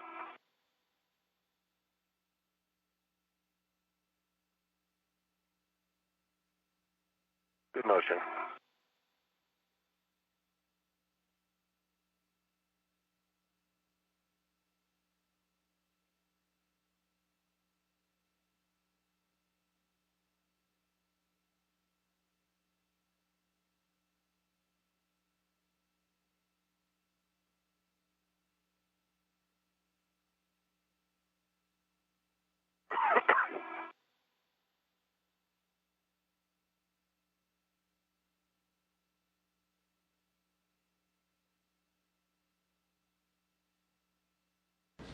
With all of the primary objectives having been completed and several critical get-ahead tasks for both the Canadarm2 lubrication as well as the deployment of equipment in advance of Sunday's spacewalk by Butch Wilmore along the truss of the station. The plan is to begin some closeout photos and then to begin the cleanup of the various work sites with an eye towards completing the spacewalk in about 50 or so minutes from now.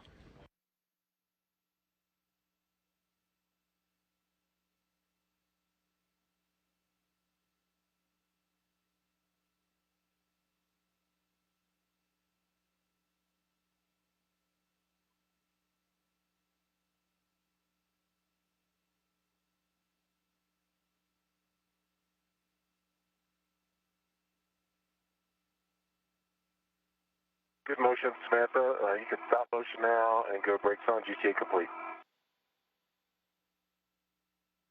Brakes are on.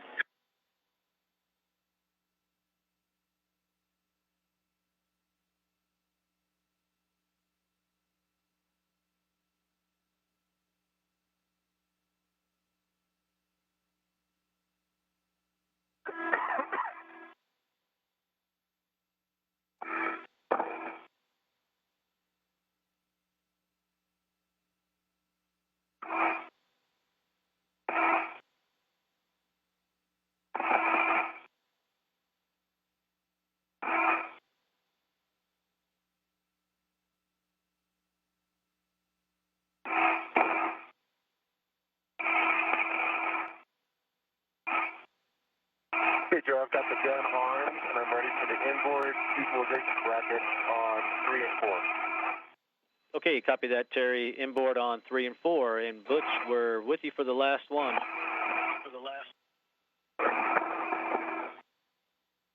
Is it on the other side of the rat's nest?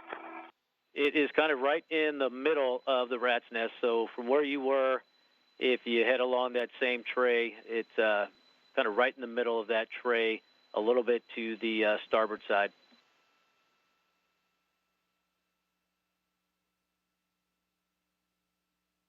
So it's the second handrail in from the starboard side of that tray in the rat's nest.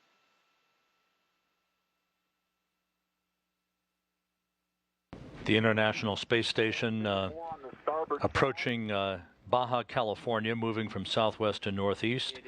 This track will take the station and its 6 crew members directly over Tucson, Arizona, and just to the west of Albuquerque, New Mexico on this particular orbit. Above the lab. As we approach the 6-hour mark into the spacewalk, the plan calling for Terry Virts to complete his closeout photos. A few minutes from now, Butch Wilmore likely will have an opportunity to head back to the Quest airlock ahead of Virts, just because of his proximity in where he's working. And we are considering one more get-ahead task. That would be the simple installation of a clamp on a handrail right at the hatchway of the Quest airlock.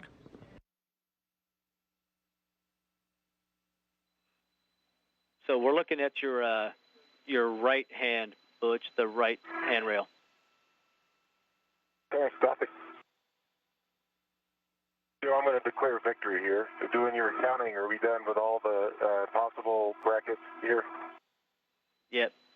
We are good. When you got the last 3 on 3 and 4, that is great work, and things are looking great. We're going to start working through our cleanup here, taking the photos that we need, and get you guys in the next 30 minutes or so. Okay, the grease gun is safe. Blows sideways, the locking device is locked, and the triangle is down. And stand by 1 second.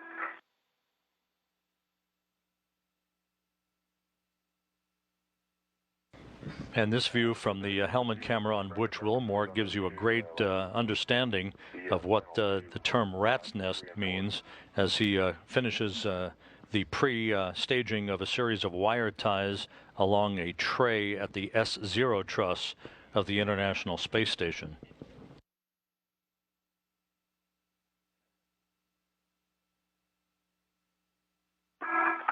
Okay, Terry, so we got about 5 minutes that we're going to spend that taking some photos with the camera, so you can go ahead and take those things that we are looking for. They are the equalization brackets, the rollers, and the linear bearing tracks. We'll call you off of that when we're complete, and if you have the GoPro as well, we'll take that from you too. I have the GoPro right now, and I'm going to get that going first. I think we can get a lot with this, and then I'll get the still camera out. Okay, that sounds good. And anywhere that you think you might have had some of that inadvertent grease on the lee, we'll take those photos as well. Copy that. Yeah, there were several places. I see 2 on the curved coupling, and like I said, that one electrical connector. I think we got most of it off, but it's just tough. It's impossible to move smoothly, perfectly smoothly in the suit. And one little jerky motion and, you know, that tip of that gun is going to touch something. Terry, we understand that. You've done a great job. So we appreciate those good efforts, and we'll just take the photos when you can. You copy that. All right, I got a video of everything because of the still camera. Sounds great. Butch, how you doing? I'm heading home, brother. Are you sure? I'm sure. Okay, we're going to have you get back to the airlock. Terry's taking a few minutes of photos, and we're going to have him clean up and come on back to the airlock. One thing we could offer up to you while you're at the airlock, if you wanted to do that handrail clamp, we'll walk you through that, but not required.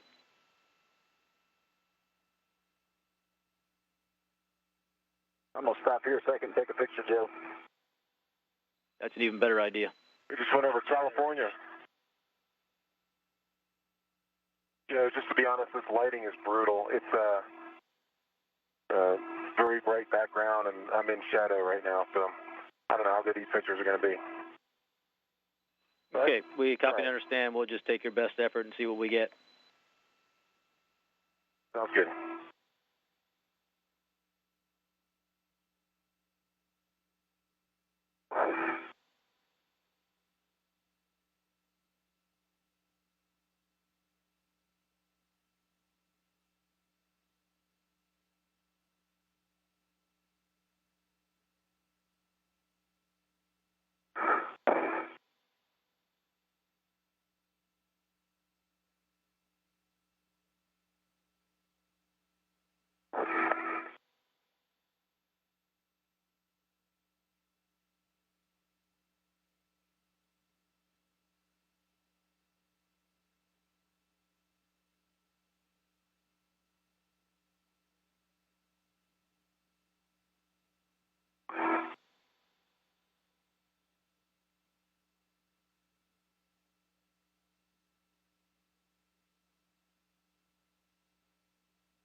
Well, I've gotten them all. I think I got some GoPro, so I think I got what I can get.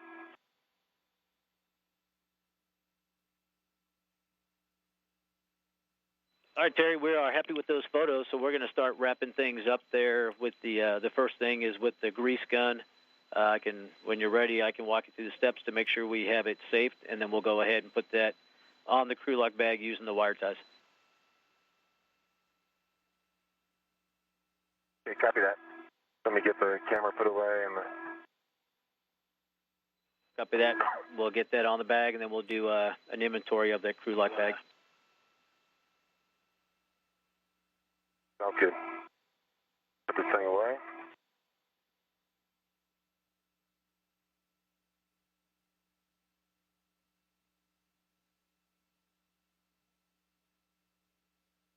You know, while I'm doing that, can I vector the arm away from me right now?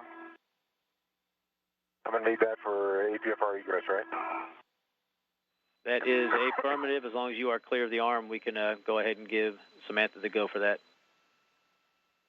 I'm clear, Samantha, and I'm clear for a 1 meter station forward translation.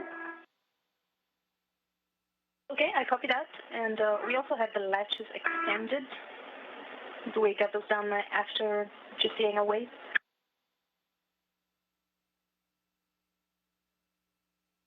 I would guess that's true. I'll let Joe answer. Yeah, Samantha, we are good to go in that configuration as it is in the ground. We'll clean that up later with the latches. Okay, copy. So I'll take the GCA manual mode now.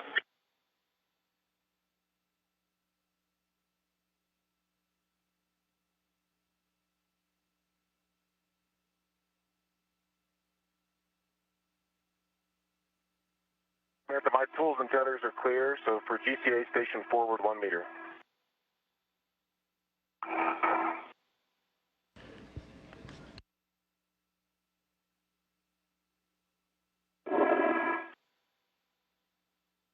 Copy. Terry, we are go for motion, station forward 1 meter. Go for motion.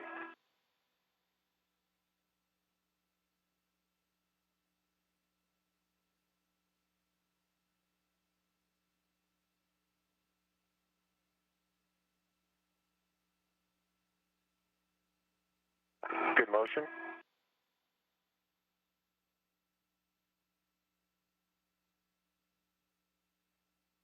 Uh, 50 more centimeters, Smith, if you can.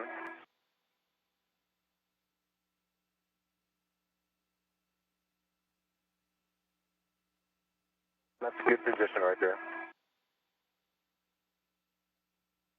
Okay, I'll call that GC complete and brakes are coming on. GC complete. Copy, brakes on. Joe, the triangle is down. The flow gauge is perpendicular. The flow lock is in position, and the cap is on and Velcro tight. That is a good configuration. Your go to stow that on the crew lock bag using the wire ties. Good work.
And you guys, we have a 20-second handover in about 30 seconds. Copy that. So the VRT is wire tied to the crew lock bag. If I can leave everything where it was, I've got a light on my T-bar, but I could probably just leave it there, huh?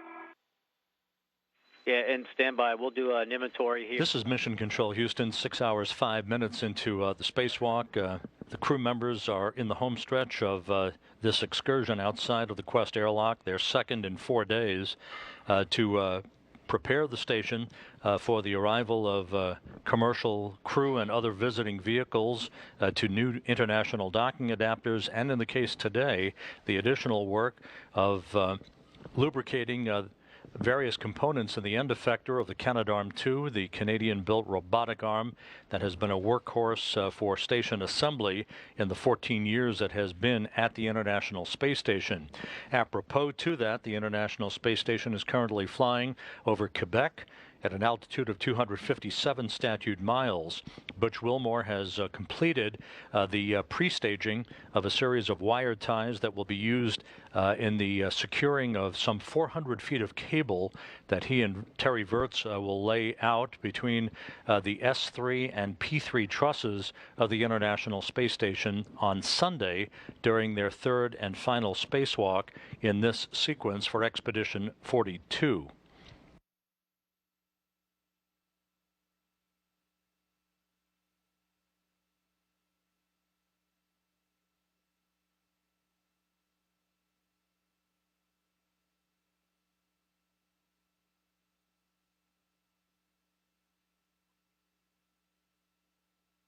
Which one we're waiting? Where are you right now at the airlock? I'm at the airlock. Okay. And we are back with you guys. The crew is making its way back to the Quest airlock. Wilmore already there. They'll be taking an inventory of all their tools and other equipment. They'll begin to clean up their various work sites. Wilmore has opted to pass on one quick get-ahead task, which would have been to secure a clamp on a handrail near the Quest airlock, but that is a minor task not required for any upcoming activity. As we are looking at a great view of Terry Virts from the end effector camera on the Canadarm2 that he has spent the better part of almost 3 hours during this spacewalk lubricating various rollers, bearings, and screws to facilitate the operation of the latching mechanism mechanisms that work in concert with the snares in the barrel of the end effector that are used to grapple onto grapple fixtures for arriving spacecraft and other payloads on the International Space Station. I don't know how far y'all had it. It's about 5 to 6 inches from the port or aft of the stanchion. Is that what y'all were calling the MLD hit on the nadir side? Yeah, Butch, just right around that wire tight. If you give me just a second, I'm going to get this inventory with Terry going. I'm sorry.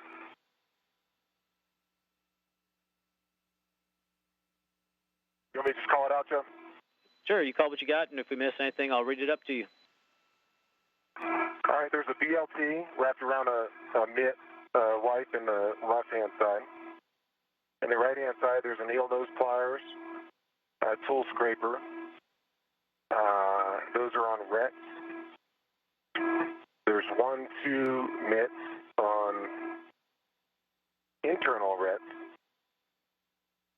And the BLT is also on a ret that's on the outside, attached to the outside of the, outside of the crew lock bag. There is an internal ret that's free, and that's because I've got that wipe on my mini workstation ret with pit pin.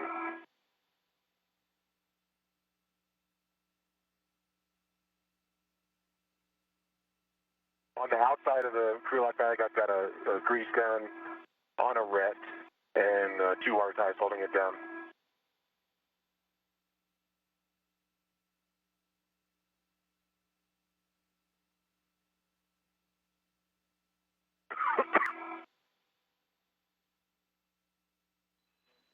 Okay, Terry, that is a good tool inventory, so you have a go to egress the APFR. Okay. So I'm going to leave this mitt or this wipe on my mini workstation like I talked about. Let me button it up real quick.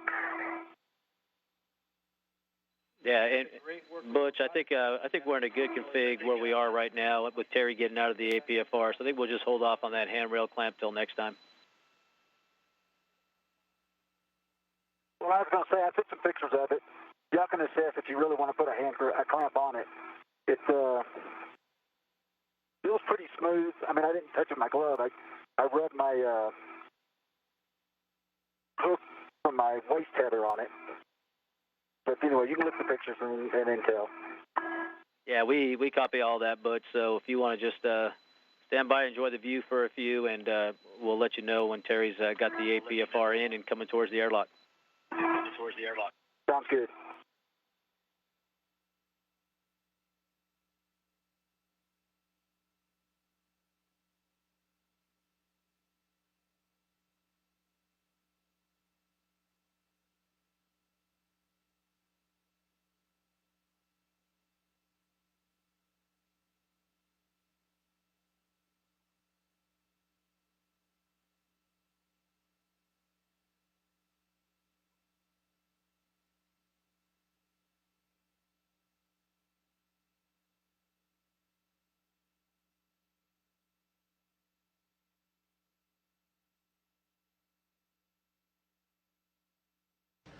A good view of Terry Virts as he makes his way out of the portable foot restraint on the spare parts platform called External Stowage Platform number 2, just adjacent to the Quest airlock that is behind him.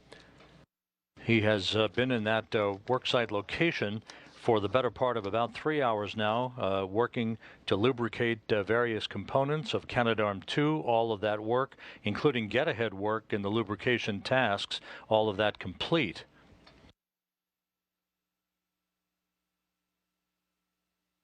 Engineers for the Canadian Space Agency will be evaluating the performance of the latch opening and closing mechanism activities that were commanded by Samantha Cristoforetti from the robotic workstation in the cupola of the International Space Station. After each phase of the lubrication work today, they'll be evaluating motor current and speed and the performance of all of those mechanisms to see how well the lubrication work actually went.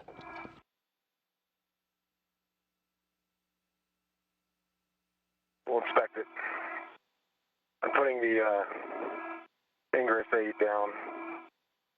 I assume that's how you want it, Houston? Yep, that'll be good, getting a low profile. And once you're out and ready, I will give you the APFR settings.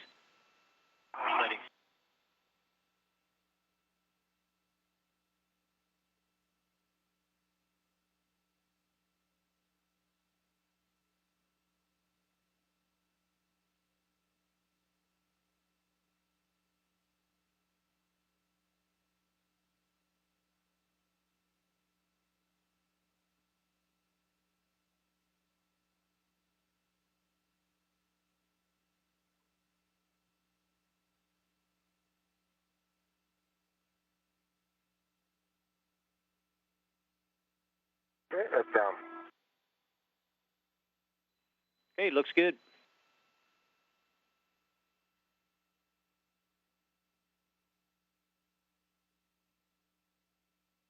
Ready for settings. Clocking of 6, uniform, Foxtrot 12. Okay. It's taking minutes to get it reclocked.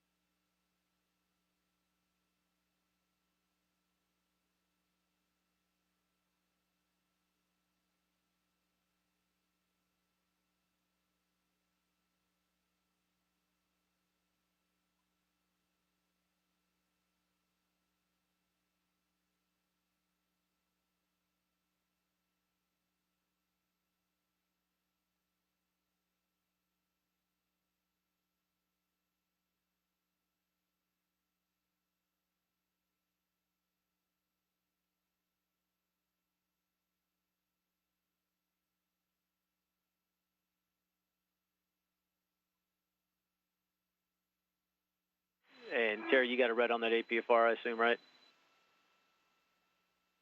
Not yet. I'm trying to get around to the side to get that on there. Good call. Okay.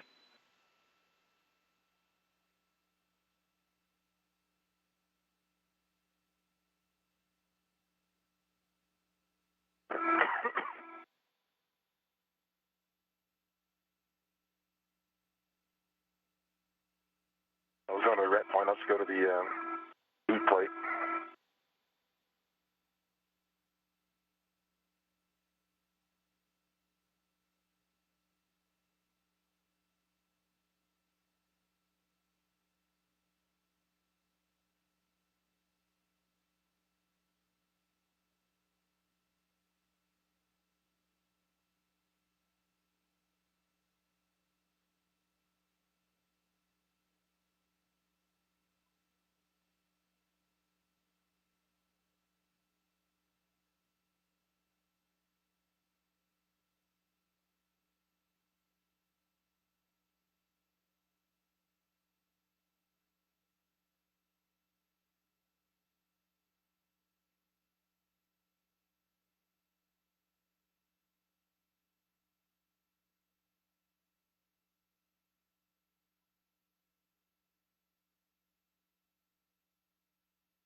You said uniform. Is that right, Joe? Affirmative. Uniform, Foxtrot 12. Copy that. Pin 12. Pin Foxtrot.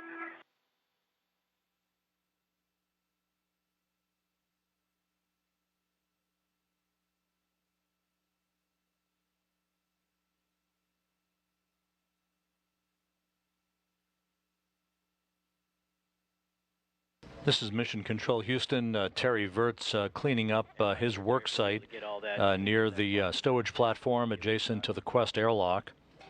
Butch Wilmore already back at the airlock as the crew is in the final minutes of their spacewalk before re-entering the crew lock section through the hatchway.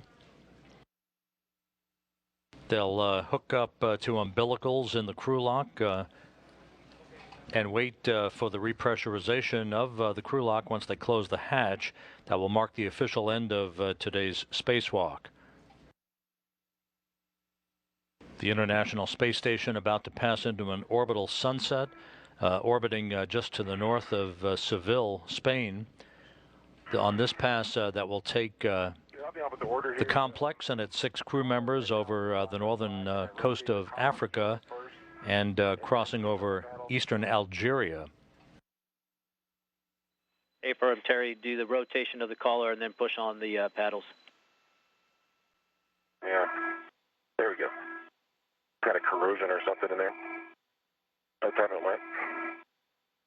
Yeah, nothing's easy at 620 PET.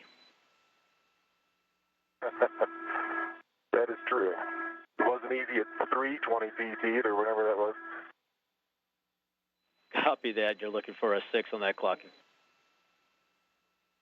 Copy.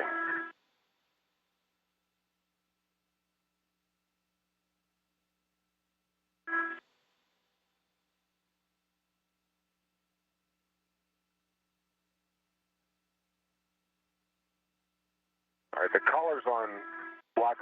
Do I need to arm it before I push it in?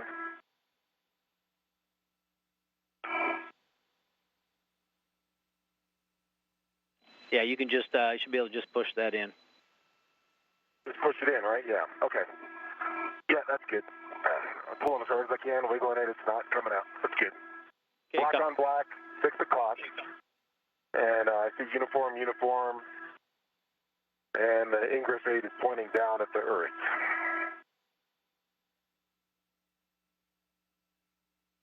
Okay, Terry, we are happy with that. You can go ahead and release your RET from the APFR, pick up your green hook, and head back towards the airlock. Okay, copy that.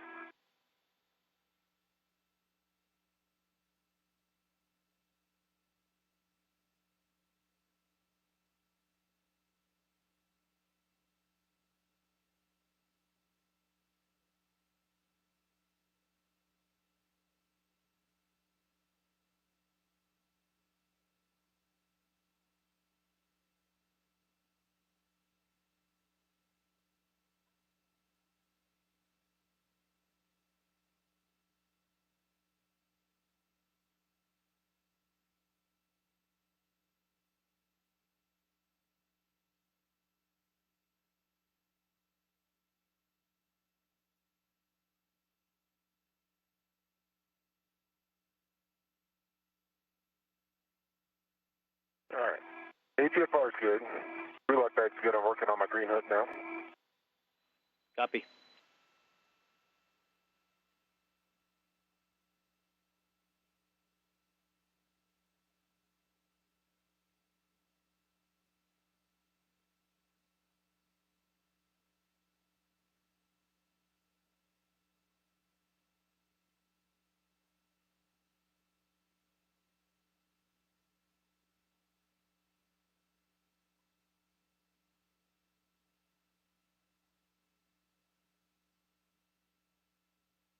My green hook is up and attached to the second Arkham.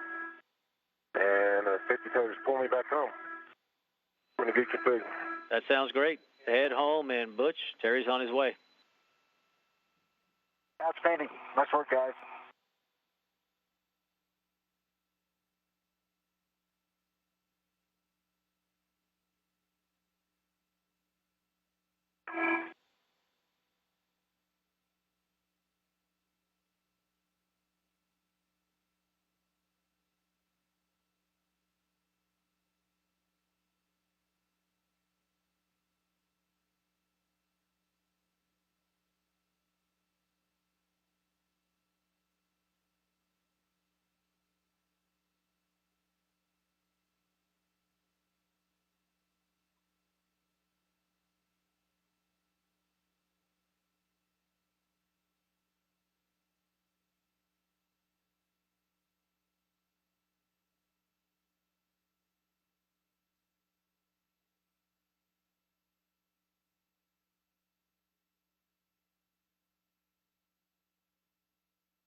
If you're looking for a technique on airlock ingress, I've got my GoPro temp stowed on the front of the mini workstation, but I'm thinking that might be a little bit protruding. Should I put it on the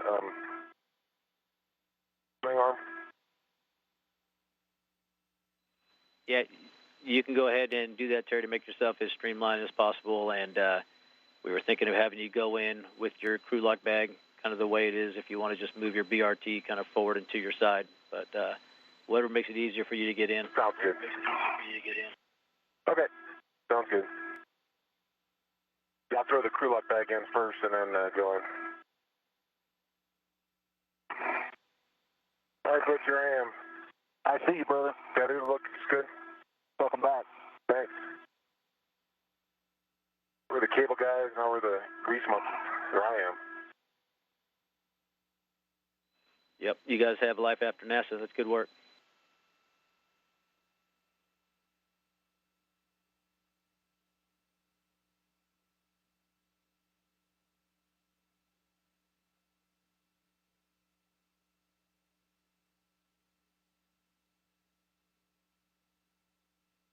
Right on the thermal cover, Houston.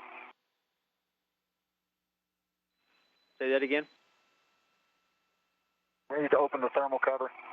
Yeah, A-Firm, you have a go to do that. We'll have Terry get in and get his waist tether on the airlock D-ring extender. Copy that.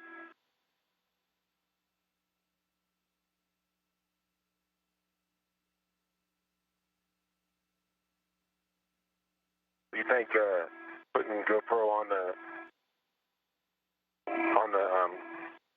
side swing arm is the way to go? Undo it.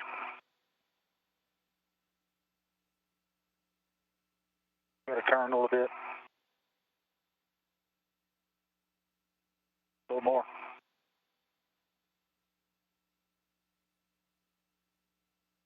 Can you see it? Yeah, I get it. I can get it. It's in there. Okay. Good. A second, let me lock it.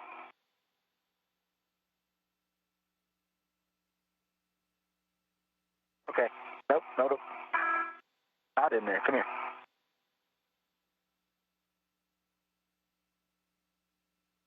You lock it right quick while I pull it down. All right, let me get my waist tether down.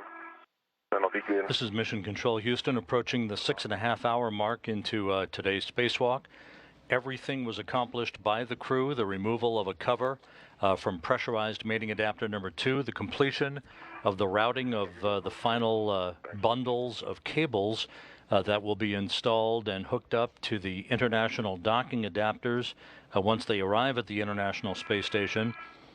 Butch Wilmore prepared the forward and aft common berthing ports, the common berthing mechanisms as they are called, for the relocation of the permanent multi-purpose module later this year, and the installation of the new Bigelow expandable activity module, the BEAM module, once it arrives at the station aboard a SpaceX Dragon cargo craft later this year as well. Wilmore went on to complete the get-ahead work for the pre-staging of 18 wire ties that will be used by him and Terry Virts on Sunday during their third spacewalk to lay and secure 400 feet of cable associated with the C2V2 communications system, that the acronym for the Common Communications for Visiting Vehicles hardware that will be strung between the S3, the starboard 3, and the port 3 trusses of the station, as well as the installation of antennas on either side of the truss, that communications equipment to be used for navigation assistance for visiting vehicles that will be approaching the International Space Station in the future to dock at the international docking adapters. Free to move.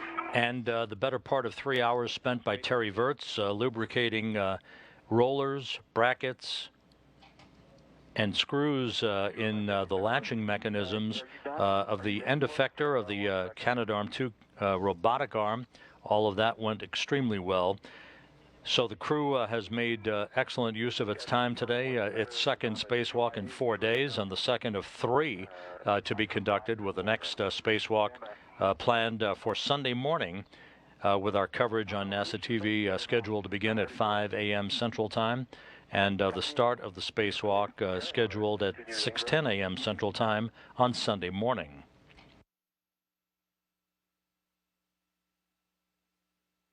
The crew is back inside the Quest airlock. They soon will close the outer thermal cover and the external hatch.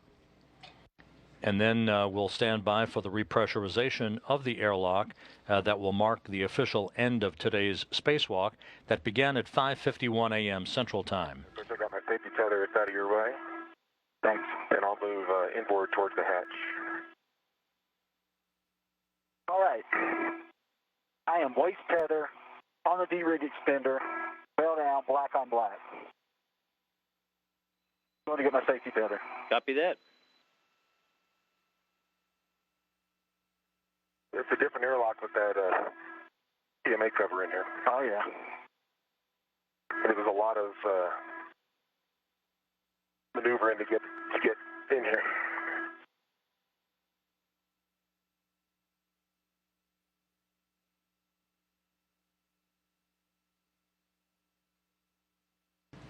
Meanwhile, in the equipment lock section of the Quest airlock, Samantha Cristoforetti of the European Space Agency standing by to choreograph the repressurization of the crew lock section of Quest as she looks at her crewmates positioning themselves through the porthole in the hatch that separates the two compartments of Quest.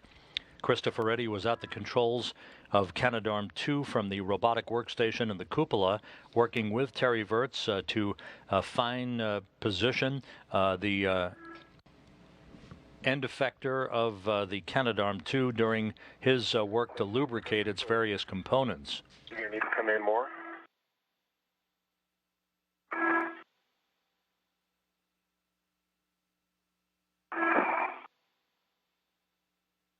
You need to come up a little bit if you can before you start pitching. Okay.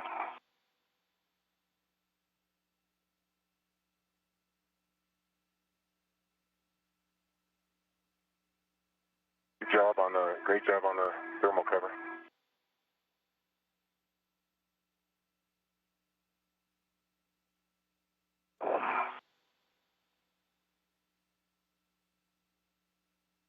Okay, I'm in. All right, I got my arm around your leg if you need me to maneuver you. I'm good right now.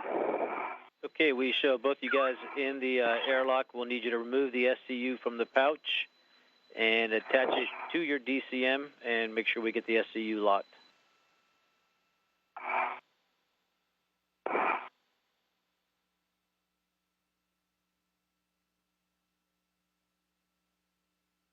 That's inward. Inward.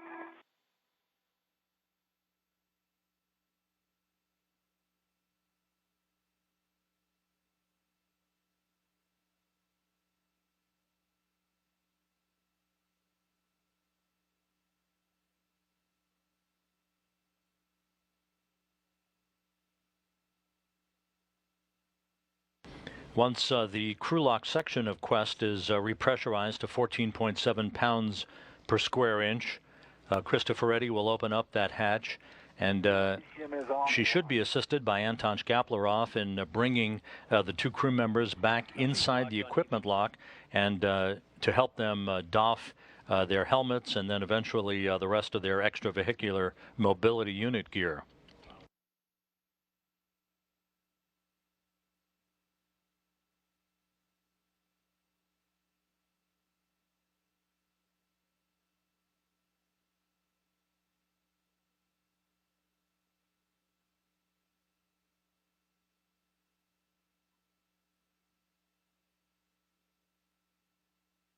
Tomorrow, Wilmore and Virts will spend part of the day recharging the batteries in their suits, refreshing other components of their spacesuits, as well as engaging in a debriefing on their first two spacewalks as they gear up for the third and final spacewalk on Sunday morning.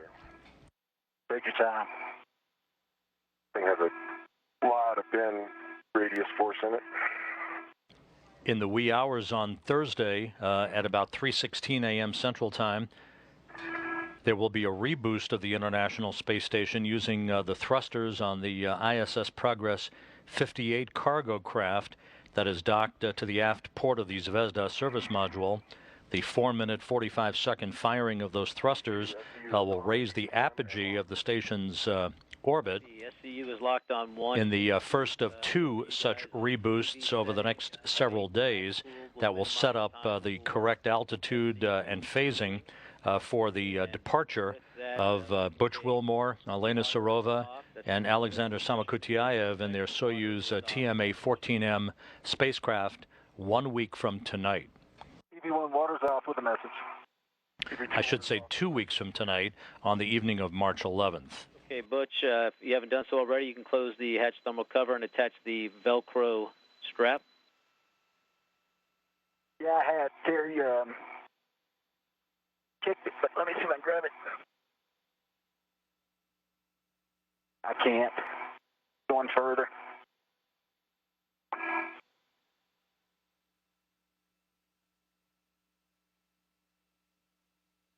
kicked the thermal cover? Yeah, you kicked it with your toe. Knocked it open. Sorry about that.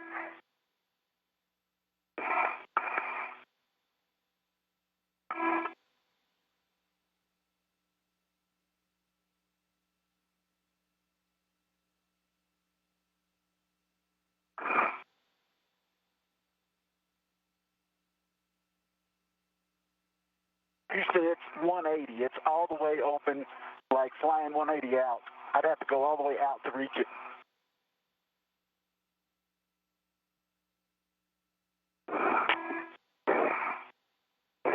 Yeah, Butch, we are going to have to get that hatch cover closed.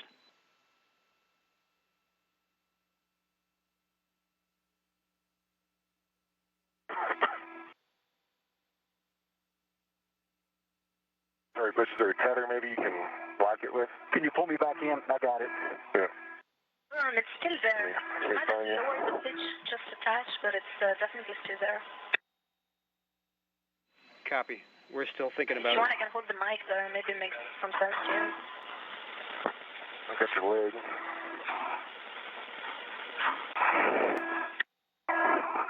Good work. Okay. Yeah. All right, I'm in. Samantha, do you think that happened when the UIA gas flow started?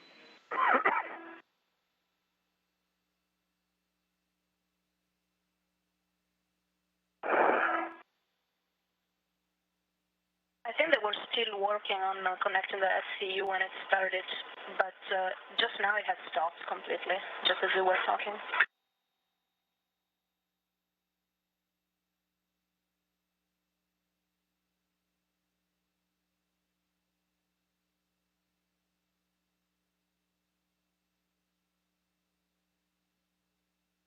Samantha, that noise was expected. We think the tank's finished recharging, and that's why the noise stopped.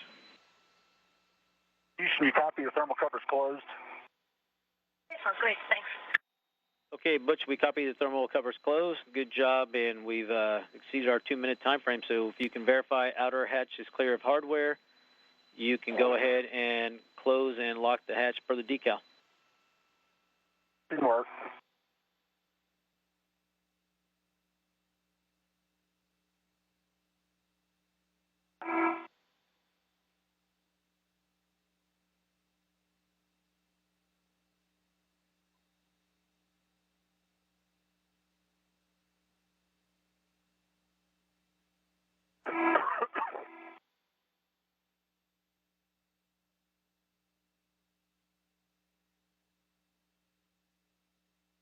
Can I move anywhere, Butch? You get your way? No, you're good.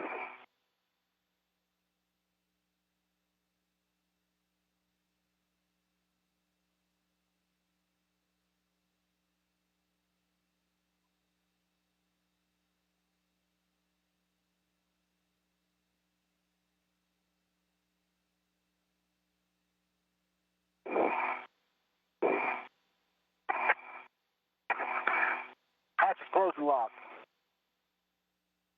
Copy. Let it close these and it open.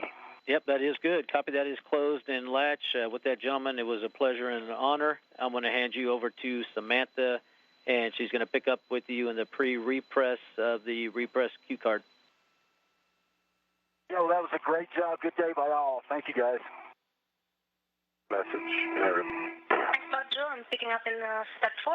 And So the hatch to the Quest airlock closed at 12:29 p.m. Central Time. Joe Acaba, the spacecraft communicator for the spacewalk today with the crew, congratulating them on a job well done. Everything, including get-ahead work, was completed as planned. We're standing by now for the repressurization of the airlock that will mark the official end of today's spacewalk. Mark Vanderheijn now picking up Capcom chores from Joe Acaba.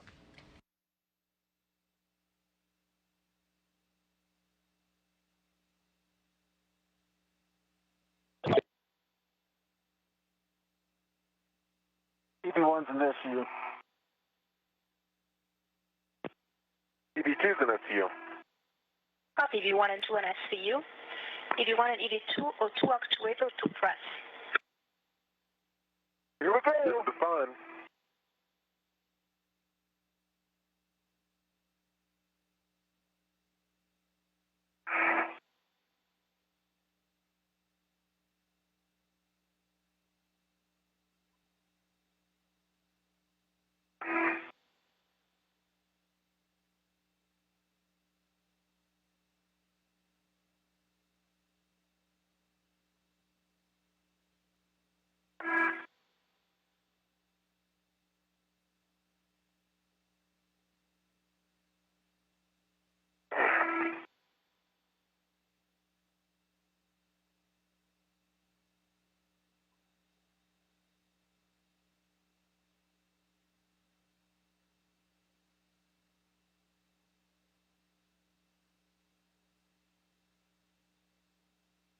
Don't you pause press, EV1. Woohoo! Wow. Awesome, Butch. Great job. Thank you, Copy Lord. EV1 is in press. EV2's in press. Copy EV2 is in press. Switch your comm mode to hardline. Hey, will Houston still be able to hear us? They won't, will they? Houston, you still got us? I don't think so. I'm still in Station frac. Houston on 1. I can hear you Houston, now, but when you go to are you hardline, ready? I should not. Yeah, I understand. I just want to say one thing. We got rumor up here that Jeff Hanley is leaving. And Jeff, he has been with us for a quarter of a century. He's worked so many different programs and projects. He's been huge in EVA. And we just wanted to thank him for his service to this great nation and its human spaceflight program. And as we say in the Navy, fair winds and following seas. Jeff, thank you so very much.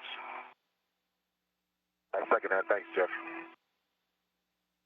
That is very much appreciated. We'll make sure those words are passed on if you didn't hear them directly. Thank you, sir, very much. Okay, going to hardline.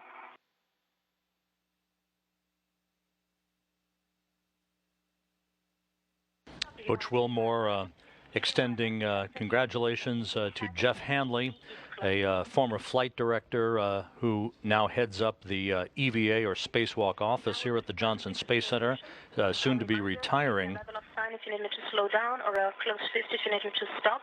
Butch, I do not actually see you, so make yourself noticed by Terry if you need. We will go to 5 psi. At 4 psi, expect an alert tone.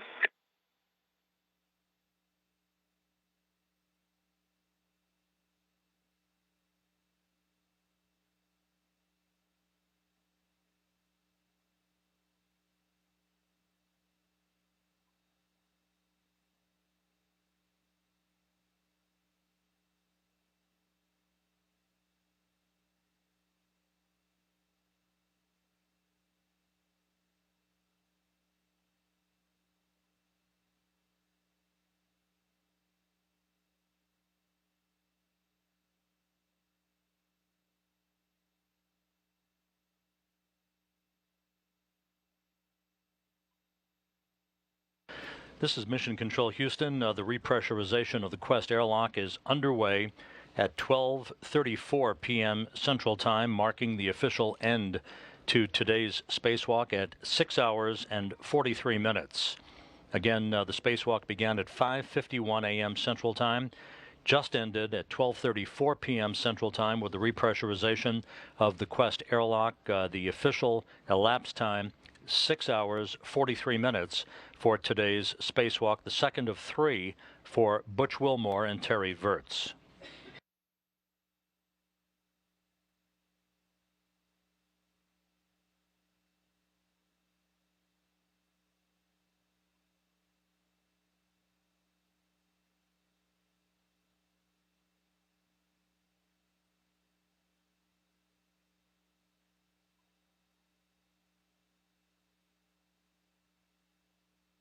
We are at 5 psi. We will wait 2 minutes for the pressure to stabilize.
Starting a 1 minute leak check.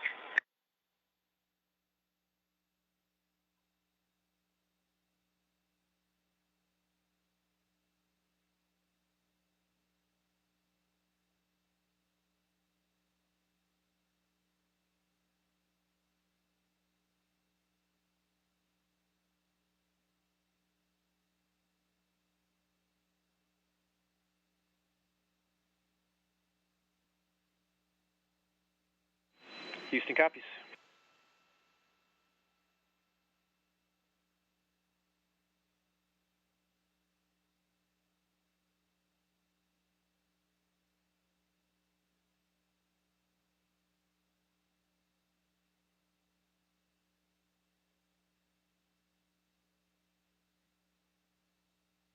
This is Mission Control Houston with our spacewalk statistics up to date with the completion of today's spacewalk. Again, the repressurization of the Quest airlock is continuing at this moment. The spacewalk ending at 12:34 p.m. Central Time at a spacewalk elapsed time for today of 6 hours and 43 minutes. The statistics now call for Butch Wilmore and his 3 spacewalks, one on Expedition 41 and the 2 so far for Expedition 42. His 3 spacewalks now totaling 19 hours and 58 minutes of spacewalking time. Terry Virts' 2 spacewalks last Saturday and today totaling 13 hours and 24 minutes of spacewalking time, with a third spacewalk yet to come on Sunday, in which Virts and Wilmore will reverse roles, with Virts as EV1 and Wilmore as EV2. This was the 186th spacewalk in support of space station assembly and maintenance. The total now, 1,165 hours and 51 minutes of spacewalking time. 1,165 hours and 51 minutes of spacewalking time. That totals 48 days, 13 hours, 51 minutes of spacewalking time in support of the International Space Station. And the two spacewalks so far for Expedition 42, totaling, as we said, equal to Terry Virts's total of 13 hours and 24 minutes so far.